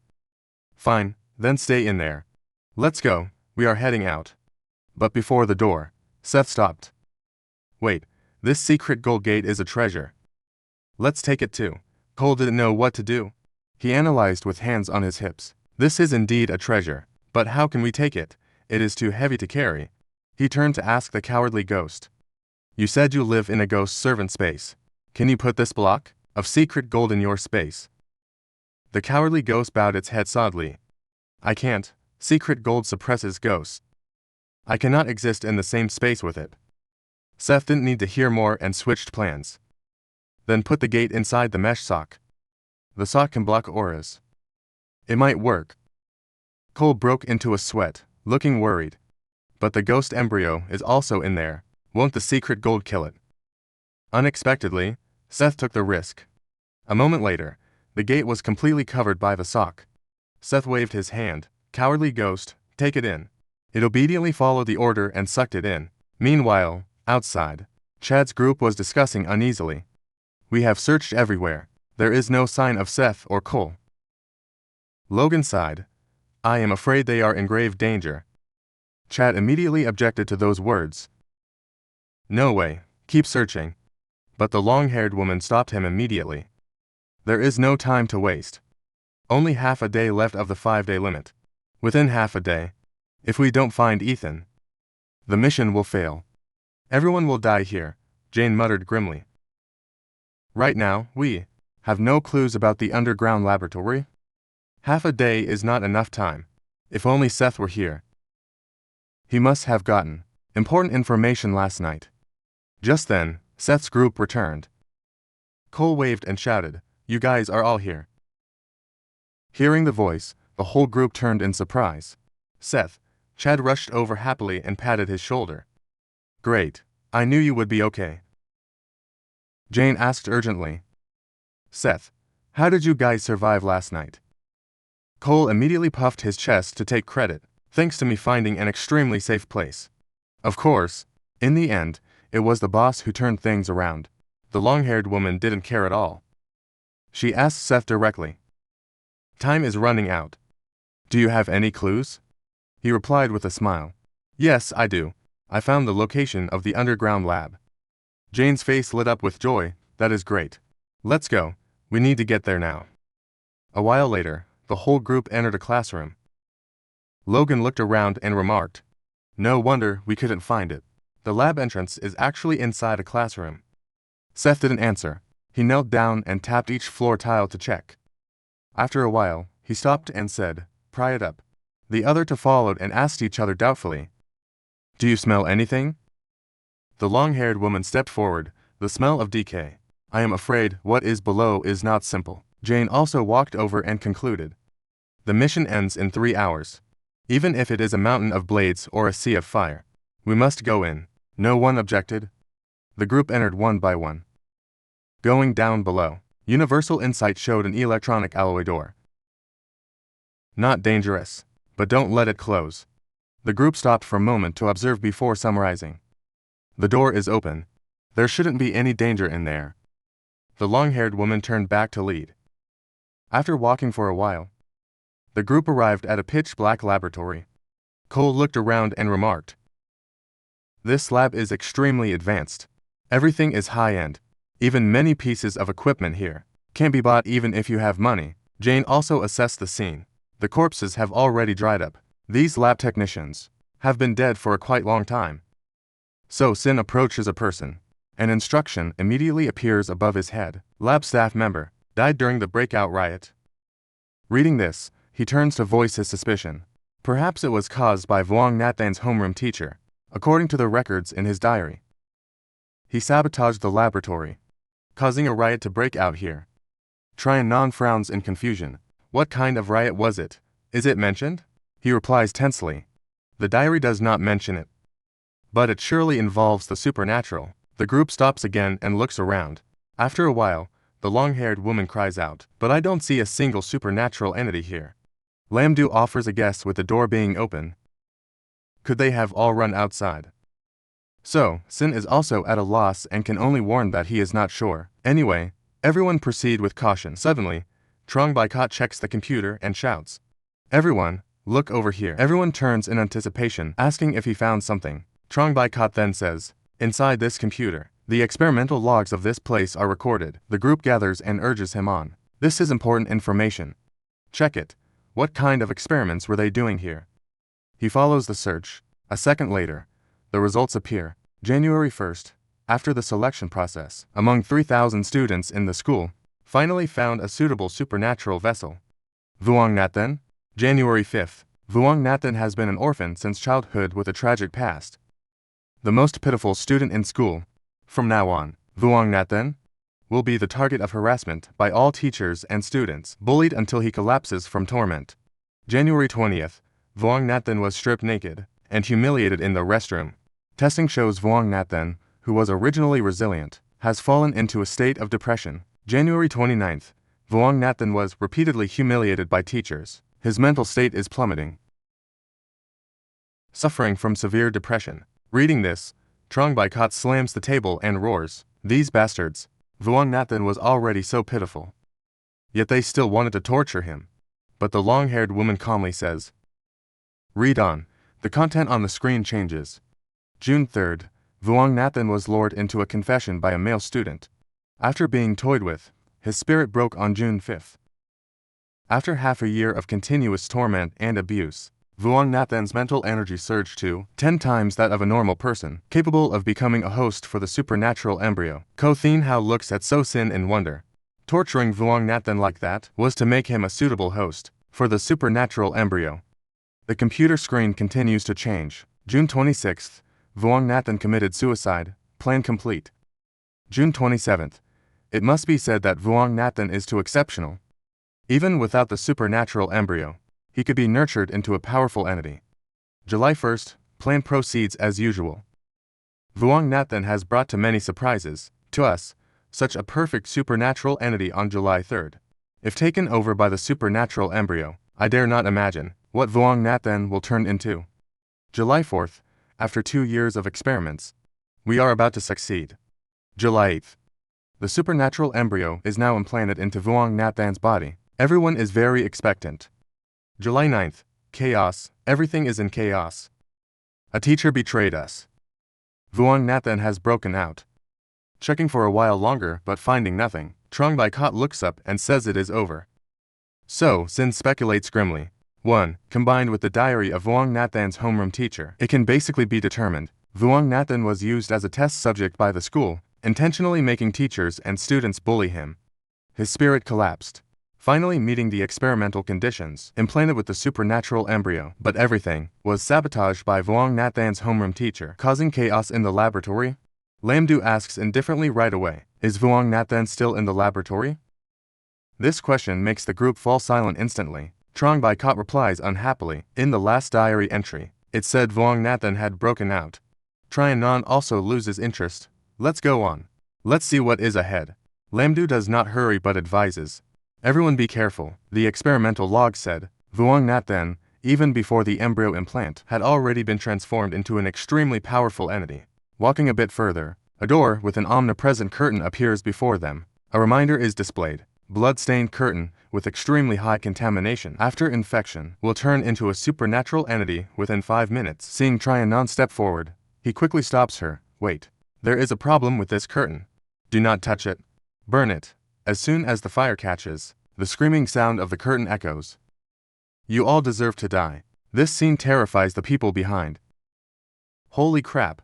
This curtain is also a supernatural entity. Luckily So-Sin warned us, if we touched it and got infected, the consequences would be unimaginable. Tryon Non looks at him gratefully. So-Sin, you saved me once again. Thank you. He winks flirtatiously and asks back, how will you thank me? She intentionally pulls up her pant leg and says, wait until we get out. I will let you see my legs. This makes So-Sin lose interest and cover his face. This time So-Sin leads the group inside. After just a few steps, Tryon Non screams out, what? Before them are countless test tubes containing monsters. Inside, Lamdu walks fearfully behind and asks, what are these things? The long-haired woman guesses. They must all be test subjects. In this underground laboratory, almost all of them are supernatural entities. Just don't know if they are still alive. Tryon Non looks at the tubes with anger. Among the subjects, there are too many humans. This is truly heartless. So-Sin shows no emotion. Going to each test tube to check. 4-legged giant python monster. There are labels on these subjects. Look for Vuong Nathan. After a while of checking, the group huddles to summarize. Vuong Nathan's name is not found. Tryon Non is not too surprised and says, the diary said Vuong Nathan had broken out. He cannot be in these jars. Suddenly, a strange sound echoes from behind them. Lamdu breaks into a sweat and asks nervously, what sound is that? Trong Bai Kot points over there and says, there is an iron door over there. The noise is coming from behind that door. The long-haired woman is overjoyed, leading the group over there. Excellent. There is a high chance Vuong Nathan is locked in here. Suddenly, Doa Doa, silent until now, intervenes. Wait a moment. The aura in there is not quite right. It is likely the one locked up is a supernatural entity, and there might be more than one. Lamdu asks frantically. What should we do? Should we open it? Tryon Non smiles wildly and says, is there even a choice? If we don't open it, it is a dead end anyway. Open it. Seeing she is right, the long-haired woman volunteers. Everyone stand back. Let me. She approaches, slowly opening the iron door. Inside, a pair of glowing red eyes immediately appear. Followed by that, a ghost in the form of a student lunges out. The long-haired woman quickly tilts her head to avoid a claw strike, seizing the moment to use her ability to bind him. Others immediately come forward to inquire. A male student turned into a supernatural entity. Is it Vuong Nathan? Lamdu smiles triumphantly. If not Vuong Nathan, then who else could it be? The mission is almost complete. But as soon as the words are spoken, a pack of ghost hounds rushes out from within, charging past where the ghost student is bound.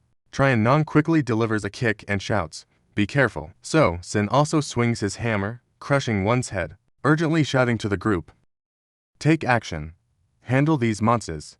After a long while, the ghost hounds are all defeated. Tryon Non looks at the one in front and comments, Vuong Nathan seems like he no longer has his own consciousness. But a spark of intuition strikes So-Sin's mind. He immediately objects, that is not right. She looks at him in confusion and asks, what is not right? Above that guy's head, the omnipresent display shows 11th grade student Li Kwang Hai. He then tells the group, he is not Vuong Nathan. Lamdu questions him in disbelief.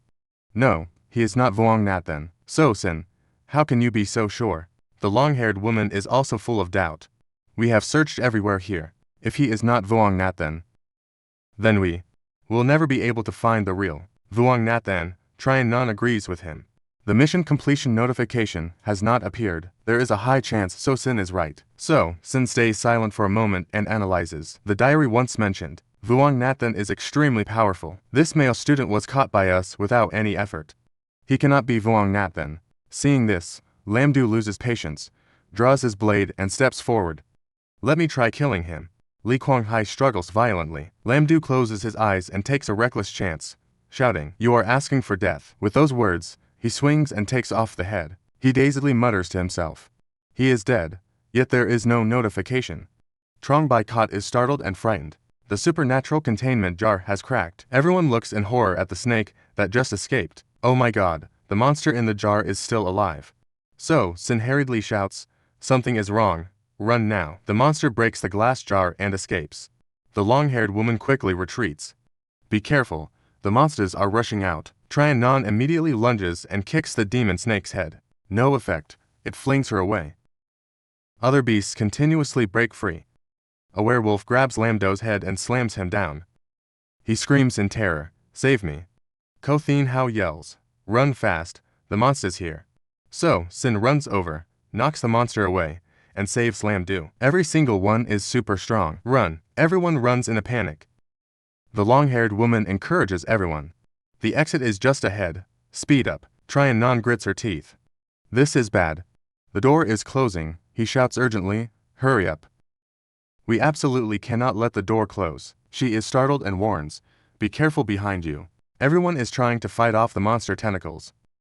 Trong Bai Kot is terrified. Not much time left. The door is almost closed. The long-haired woman grits her teeth. Think of something. Once trapped here, we are dead for sure. Lam Du hurriedly volunteers, "Let me use dark piercing." Trong Bai Kot is furious. "Lam Du, are you crazy? Why use your talent on us?" He realizes as he sees Lam Du running away. Damn it, this bastard is sabotaging us, using us to hold back the monsters. While he runs away, Ko Thin Hao is tied up and shouts in rage, "Bastard, I hate traitors the most. Don't let me catch you." So, Sin also seems unexpected. "Lam Du, I didn't think you would pull this trick." Lam Du laughs wickedly. "So Sin, don't blame me. I told you when we first entered. Don't underestimate anyone. No one who dares to enter this place is simple. Goodbye, I won't forget you guys. After all, your sacrifice saved me." The door slams shut, causing the monsters to lunge frantically. Trong Bai Kot thinks frantically. What do we do now? So, Sin summons the cowardly ghost. Act now, you hold them back. They have all stopped. Trian Non is puzzled, glancing at the monsters standing still. What is going on? Why did the monsters stop attacking? The long-haired woman quickly cuts off a tentacle, then jumps down. Not sure, but don't just stand there. Leave this place quickly, he checks his ghost. Cowardly ghost. Do you know why they stopped? She turns her head and shakes it. Not sure. These monsters seem to have suddenly lost their instinct. Ferocity. Everyone approaches the locked door. Trian Non throws a kick at it, but it is useless. No good. This alloy door is too solid. The long-haired woman walks up with her sword. Let me try. She immediately slashes with all her strength. But nothing seems to change. Being an underground lab door, its sturdiness can be imagined. It is not something human strength can break. Ko Thin Hao sighs. To open it, I'm afraid we must enter the correct code. Trong Bai Kot is unwilling to give up. That is even more impossible. Never mind the correct password. We don't even know how many digits it is. We don't know. The electronic alloy door has no danger, but don't let it close. So Sin folds his arms and shakes his head. It is still the exact same content as before. The omnipresent reminder offers no new useful info. 1 hour left until the mission ends. Ko Thin Hao ruffles his hair. Will we be imprisoned here until we die? Too hard. I've never seen a dungeon this difficult. Trian Non stays calm and comforts him. While there's life, there's hope. This lab started on January 1st, 2038. Try entering this date. The system voice sounds coldly. Beep beep beep. Incorrect password. The long-haired woman frowns and offers an idea. I think the name, of Vuong Nathan's class or his birthday, is more likely. She continues to try. Vuong Nathan's class is 302. Let me try. The system voice sounds again. Incorrect password. Warning, you have one final password attempt left. If incorrect, the door will close forever. She turns around. One last chance. The probability of being correct is near 0. Ko Thin Hao rests his hands in despair. All hope is gone. The long-haired woman suddenly speaks up. Have you all ever heard this saying? He asks, what saying? She rests her hands. In any ghost domain, there can never be situations that are completely unsolvable. Trongbaikat hesitates. Do you mean we still have hope? She nods. You kids are young and haven't seen many domains. I have been through 17 domains, both large and small. The greatest belief that keeps me going is that no ghost domain is unsolvable. In the most desperate situations, there are always things we overlooked. The things we overlooked are the keys to overcoming hardship. So everyone, don't give up. We still have 1 hour. Let's keep looking for clues. Tryon smiles and agrees. Very true. Even in a horror school, there's no such thing as an unsolvable problem. Think about what we missed. So Sin is now frowning in thought. According to the omnipresent style, it should have suggested the password to me. Not suggesting it this time means maybe I already know the password. If that's the case, then where and when have I seen it? Ko Thin Hao has almost run out of patience. Half an hour has passed. Has anyone thought of a clue yet? Tryon is the first to speak. I have a few guesses, but there's only one last chance left. I don't dare to risk it. The long-haired woman encourages her. Try it. There's not enough time left. She nods with determination. Okay. At that moment, So Sin stops her. Wait. Let me take this last chance. Tryon frowns. So Sin, are you sure? He walks up. It's hard to say. Ko Thin Hao is stunned at the code he presses. 15. She folds her arms and asks So Sin. Only 2 digits. Isn't that too simple? He tries to reassure them. Currently, the most likely answer I can think of is 15. The system light flashes, making her feel hopeless. Wrong again, we're trapped here. I'm not going to accept this. The door suddenly swings wide open, making Trongbaikat shout with joy. It is open. So Sin sighs in relief and explains. Just as I thought, the number that Vuong Nathan carved on the cafeteria table earlier is the password for the door. The reason he carved it on the table was likely to tell Chu Min Min.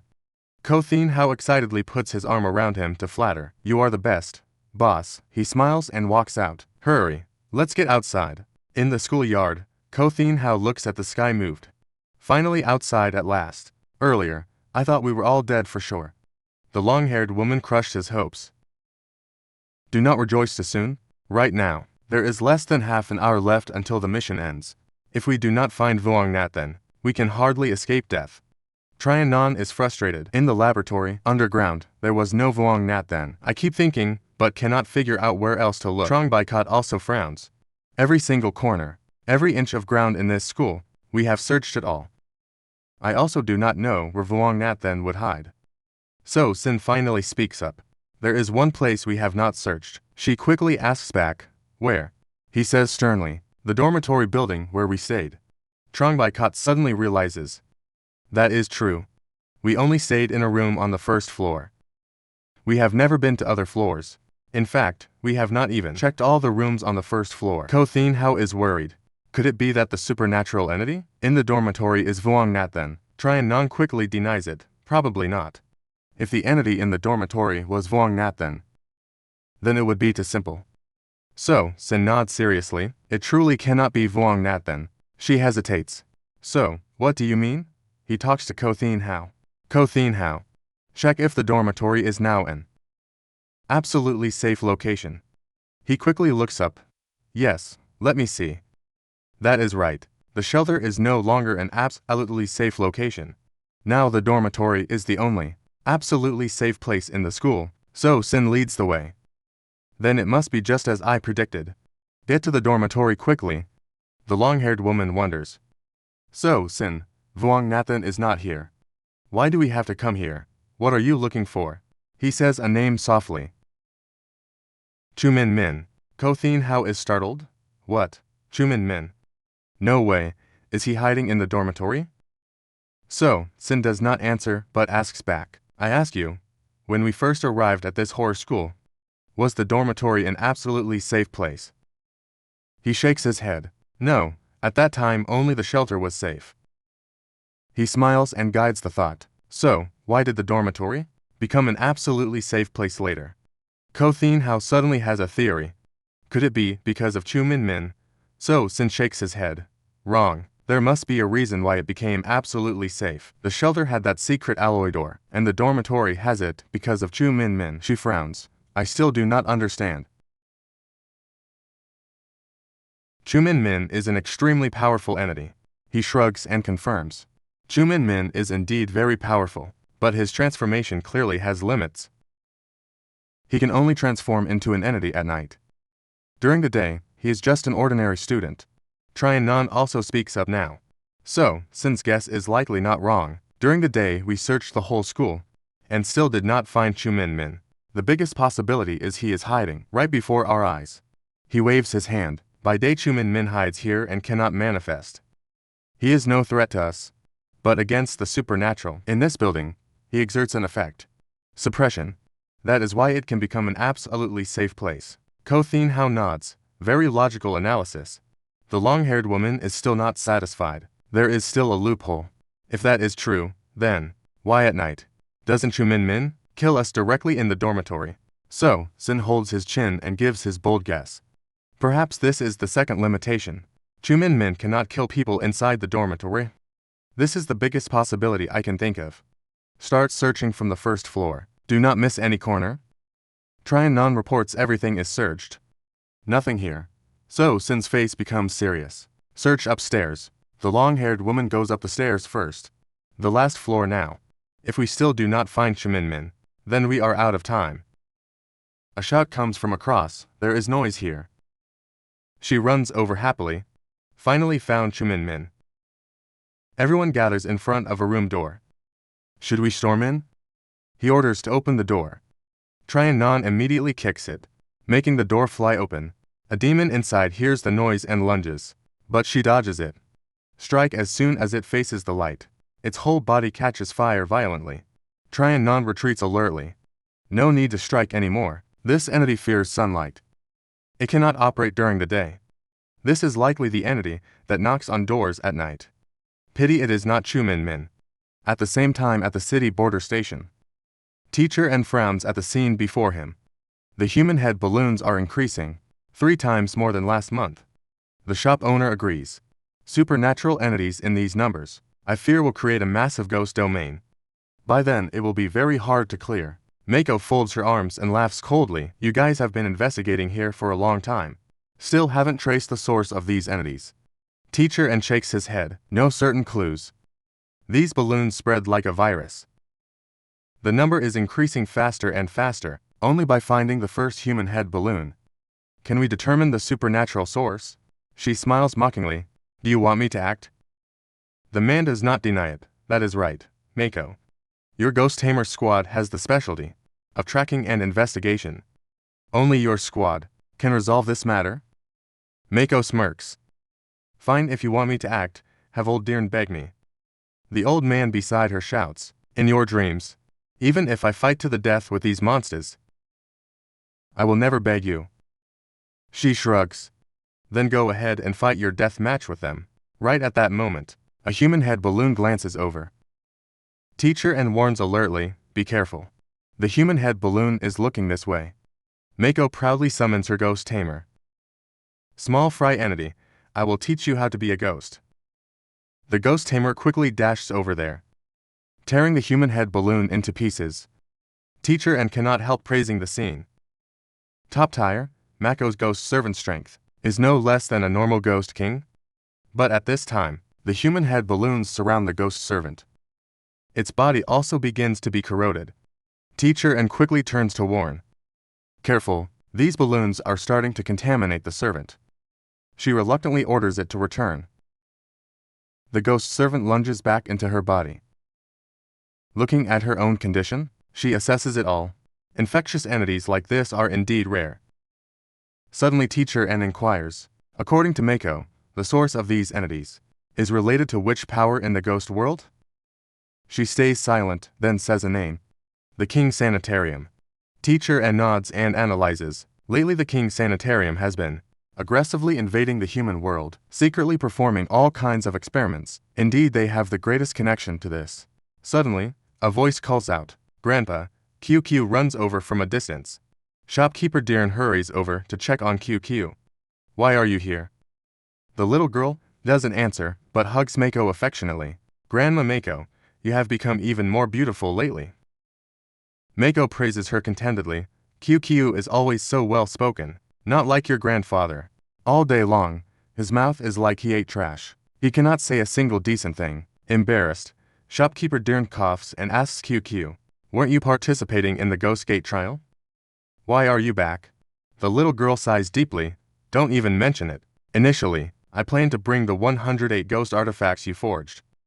But this Ghost Gate trial is the horror school. Master N is startled. The horror school. This is the most dangerous instance in the Ghost Gate trial. To this day, no one has cleared it. Moreover, every attempt ended in a total wipeout. QQ strokes her chin in agreement. That is right. I saw that the horror school was too dangerous, so I gave up and stopped participating. Shopkeeper Darren hears this and immediately praises her. Our QQ is truly smart. Giving up was good. An instance as dangerous as that is clearly a suicide mission. Suddenly, Mako asks, wait, that is not right. You are back, but why don't I see that kid So-Sin? Master N looks at her and replies, it seems So-Sin has not returned yet. On QQ's face, a look of worrying begins to flicker. So-Sin. A total of 9 people entered the horror school. The first one to enter was apparently named So-Sin. The other 3 are simultaneously shocked upon hearing this. What? Shopkeeper. Darren takes out his pipe and takes a puff to calm down. So-Sin has already entered. That boy. Does he not know how dangerous the world can be? Master N frowns and scratches his forehead. Stepping into that inescapable ghost realm, I fear it will be very hard to get out. What a pity. Mako covers her face in regret. It was so hard to find a good prospect. Is he really just gone like that? At the same time, inside the school, Ko Thin Hao looks at the survivors and announces, this is the final room. The long-haired woman crosses her arms and says seriously, if Chu Min Min is not inside, then we have completely failed in this horror school instance. Hearing this, So-Sin shouts open it. Nan immediately grabs the doorknob. After she opens it, the long-haired woman leads the way in. Baikat enters the room and cries out in joy. There is someone inside. So-Sin steps forward quickly and calls out, Chu Min Min. As I thought, you are here. Chu Min Min turns to look at him and praises. So-Sin, I must say, you are the smartest investigator I have ever met. Before this, no one has ever been able to investigate this deeply. The long-haired woman quickly urges. There is not much time left. Hurry and interrogate him about Vuong Nathan's whereabouts. So-Sin holds a hammer in his hand and asks, Chu Min Min, I won't make it hard for you. Speak. Where is Vuong Nathan? Chu Min Min flatly replies, I don't know. As soon as he finishes, he swings the hammer and says. Chu Min Min falls to the ground with a bloody head, but still remains stubborn. I don't know. Seeing his persistence, So-Sin threatens. If you don't talk, before we die here, I will definitely kill you first. Chu Min Min slowly stands up. I don't know. Ko Thin Hao curses in anger. Damn it. This kid is so stubborn. At this moment, the long-haired woman can't take it anymore and suggests, there is no more time. Let me. I will show you what true agony feels like. With that, she gently snaps her fingers. Tentacles from the ground quickly rise up and pierce through Chu Min Min's body, making him scream in pain. The long-haired woman controls the tentacles, while explaining, my blood vines will stir every inch of your flesh inside your body, making you wish you were dead. Suddenly Chu Min Min laughs defiantly. Bring it on, you only have less than 10 minutes left. Once time runs out, you will still be the losers. His words successfully provoke her. The long-haired woman goes mad and screams. Just die for me. Numerous tentacles stab violently through all parts of his body. Yet, Chu Min Min remains conscious and smiles. Kill me if you can. I will absolutely never tell you Nathan's whereabouts. Even at this point, he still refuses to talk. Seeing this, Ko Thin Hao speaks out in helplessness. I fear Chu Min Min has a very close relationship with Vuong Nathan, so much so that he still won't speak. Now, So-Sin speaks up. Stop. Don't torment Chu Min Min anymore. The long-haired woman turns to look at him and objects. If we don't torment him, our mission will fail. Let me try a bit more. So-Sin seriously concludes, it is useless. Even if you kill him, he won't say a word. Hearing this, she unwillingly withdraws the tentacles.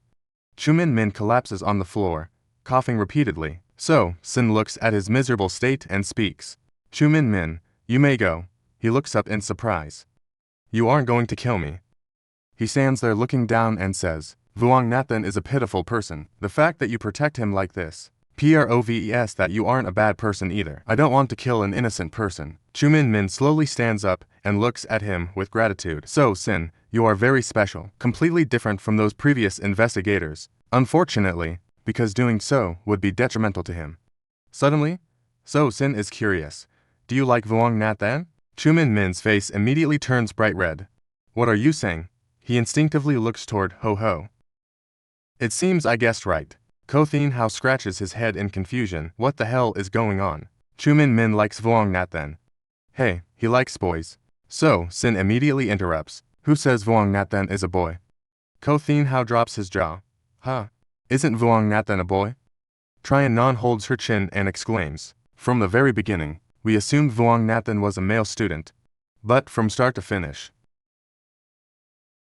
Vuong Nathan's gender was never confirmed. So, Sin, did you discover something again? The long-haired woman urgently cuts in. Whatever you found, hurry up. Only 5 minutes left until the mission ends. Chu Min Min senses things are going south, and advises them. So, Sin, don't waste your effort. You won't be able to find Vuong Nathan. So, Sin ignores him. He calls out, Universal Insight, activate. A system screen appears above Doa Doa's head. Doa Doa ... but this is her fake name. Her real name is Vuong Nathan. After seeing it, So Sin thinks to himself, as I suspected. Ko Thin Hao asks impatiently, Big brother, what are you doing? Since you said that, you must have found something. So, Sin doesn't answer. He strokes his chin, calculating in his head. When I first entered, I used Universal Insight to check Lamdu. But I didn't receive any notification at all. I was careless and forgot to use Universal Insight to check the others. Such a simple mission to solve, yet it was delayed until the very last minute to complete. The long-haired woman walks up and pats his shoulder. 2 minutes left. So, Sin immediately looks across at her. Doa Doa, do you have any clues? Chu Min Min shouts at the same time. So Sin, he starts to feel anxious inside. So, Sin is looking for Nathan right now. Could it be that he has found out? Doa Doa now replies in a low voice, I am so sorry, I have no clues. So, Sin turns his head to look at Chu Min Min. What is it? He immediately shakes his head. No, nothing. Since you let me go, I will take my leave now. At the same time, he secretly speculates. It seems So Sin still hasn't noticed. Then Chu Min Min walks straight out the door and leaves. The long-haired woman grits her teeth at the sight. Notification. 1 minute remaining. Trian Non also reminds him. So Sin, it is the final moment. So, Sin announces his decision. Just wait for the end. Ko Thin Hao is startled upon hearing this. Wait for the end, big brother. Do you not have any clues? Just then, a notification voice rings out. Horror High School Mission. Countdown 10 seconds. 9. Ko Thin Hao holds his head and wails. I don't fear a rich kid who only plays around. I only fear when they actually have ambition. I am Ko Thin Hao, the sole successor of the Ko ghost taming family. To think I would die here like this. If I had known, I wouldn't have tried so hard. The long-haired woman looks regretful. Perhaps this is destiny. I still couldn't step into that eerie main world. Are you all doing well in the main world? No one says anything. The loudspeaker continues the countdown. 6.5. At this time, Trian Non lets out a sigh. Whatever happens, it was good to meet everyone. Even though the ending ... by Cot instinctively cuts in. Are we about to die? Why does this feel like it isn't real? As he finished speaking, the system announces, 3:02. 1. Time for the Horror High School mission has arrived. Trian Non accepts her fate. It is over. Contrary to her expectations. The system rings out an announcement. Congratulations to all surviving investigators. Congratulations, you have completed the horror mission. At the high school, Ko Thin Hao shouts in stun. What? The mission is completed. The long-haired woman is also confused. What exactly is going on? Baikot scratches his head blankly. When was this mission completed? How come I didn't know anything? Trian Non immediately asks So Sin, did you do it? So Sin nods. Yes. Ko Thin Hao hears this and wonders. Big brother, where did you find Vuong Nathan? Take me to see them quickly. Trian Non quickly cuts him off. Don't ask. So Sin completed the mission secretly, without telling everyone. I suspect he just didn't want everyone to see Vuong Nathan.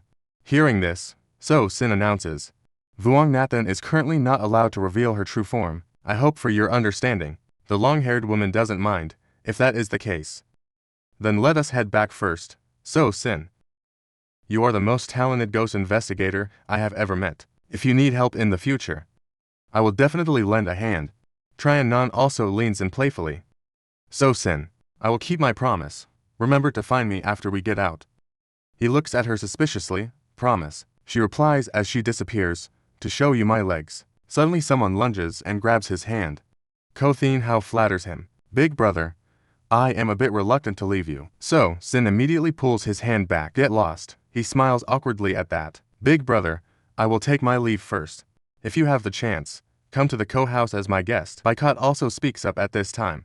So Sin, I will be waiting for you outside. When everyone has left, Doa Doa asks him, how did you find out? So Sin replies honestly, it was just a guess. She praises him for being very smart. He says seriously, you are also very smart, disguising yourself as an investigator. I fear no one could have guessed it. Doa Doa looks down shyly. Thank you for not revealing my identity to the public. You are a good person. So Sin waves it off, pointing out, you are also a good person. Back then, Chumin Min disguised as a ghost, and suddenly stopped the attack at the dormitory gate. And those strange attacks that happened in the underground lab, weren't they all because of you? She clenches her hands shyly. I am not as good as you think. I just felt that letting these ghosts kill you all would be too boring. I wanted to see all of you fall into despair when the mission deadline arrived. That was my original intention. Hearing this, So Sin points his finger at her and speaks. I am not as good as you think either. That is the reason why I didn't expose you in front of everyone. Instead, I wanted to maximize the benefits. Just as he finishes, a venomous snake lunges out from nowhere. It opens its mouth, bearing sharp fangs in front of him. At the same time, Doa Doa frowns. Maximize the benefits. What kind of benefits could you possibly get from me here? So Sin calmly reminds her, threatening me won't work. I can leave at any time. She immediately withdraws the snake and says, So Sin negotiates seriously, cooperation is fine. But first, answer a few of my questions. First, you don't want your identity revealed. Is it really because you are afraid of others finding out? Doa Doa nods. That is right. He continues asking, is it the people who built the lab? She answers in surprise. Exactly. Actually, those people are still looking for me. Behind the investigation of this horror school, those people's shadows are more or less present. So Sin hears this and becomes curious. So then, who are those people? Doa Doa resentfully utters a name. The King Sanatorium. A ghost god is one who far surpasses a ghost king and rules over all ghosts. Upon hearing this name, he is startled and shocked. What? Seeing his reaction, she wonders, do you know them? So Sin doesn't hide anything and answers. The director of the King Sanatorium tried to kill me once, but failed. Doa Doa relaxes her expression and smiles. It seems we have a common enemy. Now he ponders over it. What is the purpose of the King Sanatorium, conducting experiments here? She frowns and answers his question. I once interrogated the staff in the underground laboratory. According to them, the King Sanatorium is conducting a series of experiments everywhere. The ultimate goal is to create a ghost god. So Sin's eyebrows furrow tightly. A ghost god, on the other side. Doa Doa explains. He falls into deep thought. If they are allowed to create a ghost god, then, I fear the human world won't be able to prevent the full-scale arrival of the eerie main world. The entire human world will also become a ghost realm. Thinking of this, So Sin asks, what are your plans for the future? Doa Doa replies decisively, to leave this place. He is stunned. Leave this place? Can you really do that? She immediately interrupts. In your eyes, the horror school is just an instance for you to conquer. Right, correct. And I am also something like the NPCs you mention. So Sin hears this and says, it seems you really do know everything. Doa Doa pats her chest. Whatever I am doesn't matter. Seeing this, he asks if she has a way to leave. There is a way, but I need you to do me a favor. So Sin looks at her cautiously. What kind of help? Doa Doa points and says, when leaving the horror school, One must pass through the boundary. The boundary will reject ghosts and destroy them at the same time, but there is a way to prevent the boundary from launching an attack. He immediately realizes, a ghost servant. She nods. Exactly. When ghost tamers like you enter this place, the ghost servants brought along won't be attacked by the boundary. Hearing this, Sin shakes his head and refuses. I am afraid that won't work. I am not yet a true ghost tamer. I cannot take on a second ghost servant. Doa Doa quickly explains. You are overthinking it. I will not become anyone's ghost servant. No one can become my master. He frowns in confusion. Then what do you mean? She immediately proposes. I need a little of your aura. That way, I can deceive the boundary and leave this place. Sin raises his hand curiously. How do I give my aura to you? Doa Doa hurriedly replies. It is simple. Give me a little of your blood. Right after that, he cuts his hand to give her blood, filling nearly half a glass. Sin stops and asks, is that enough? I am feeling a bit dizzy. Doa Doa stares at the glass and says, it is enough. Seeing that, he gets straight to the point. Fine, your business is done. It is time for my business. She asks seriously, what is it? Sin speaks excitedly. This horror instance must have quite a few treasures. For example, ghost artifacts and such. Give me a few items. Doa Doa replies honestly. I only have one in my possession, but I cannot give it ... before she can finish. That artifact is already in his hand. Sin exclaims happily. Good stuff. The aura of this artifact is powerful. I will take it, she stammers. You cannot take this ghost artifact. Sin retorts. You can't go back on a gift. I am leaving first. With that said, he disappears. At this time, Chumin Min walks in. Nat then. Why did Sin take that ghost artifact? That thing is not suitable for ghost tamers to use. Doa Doa turns to look at him and looks helpless. He wanted to take it, and I had no choice. It is up to him. Let us go. The people from the King's Sanatorium are coming soon. Let us leave this place first.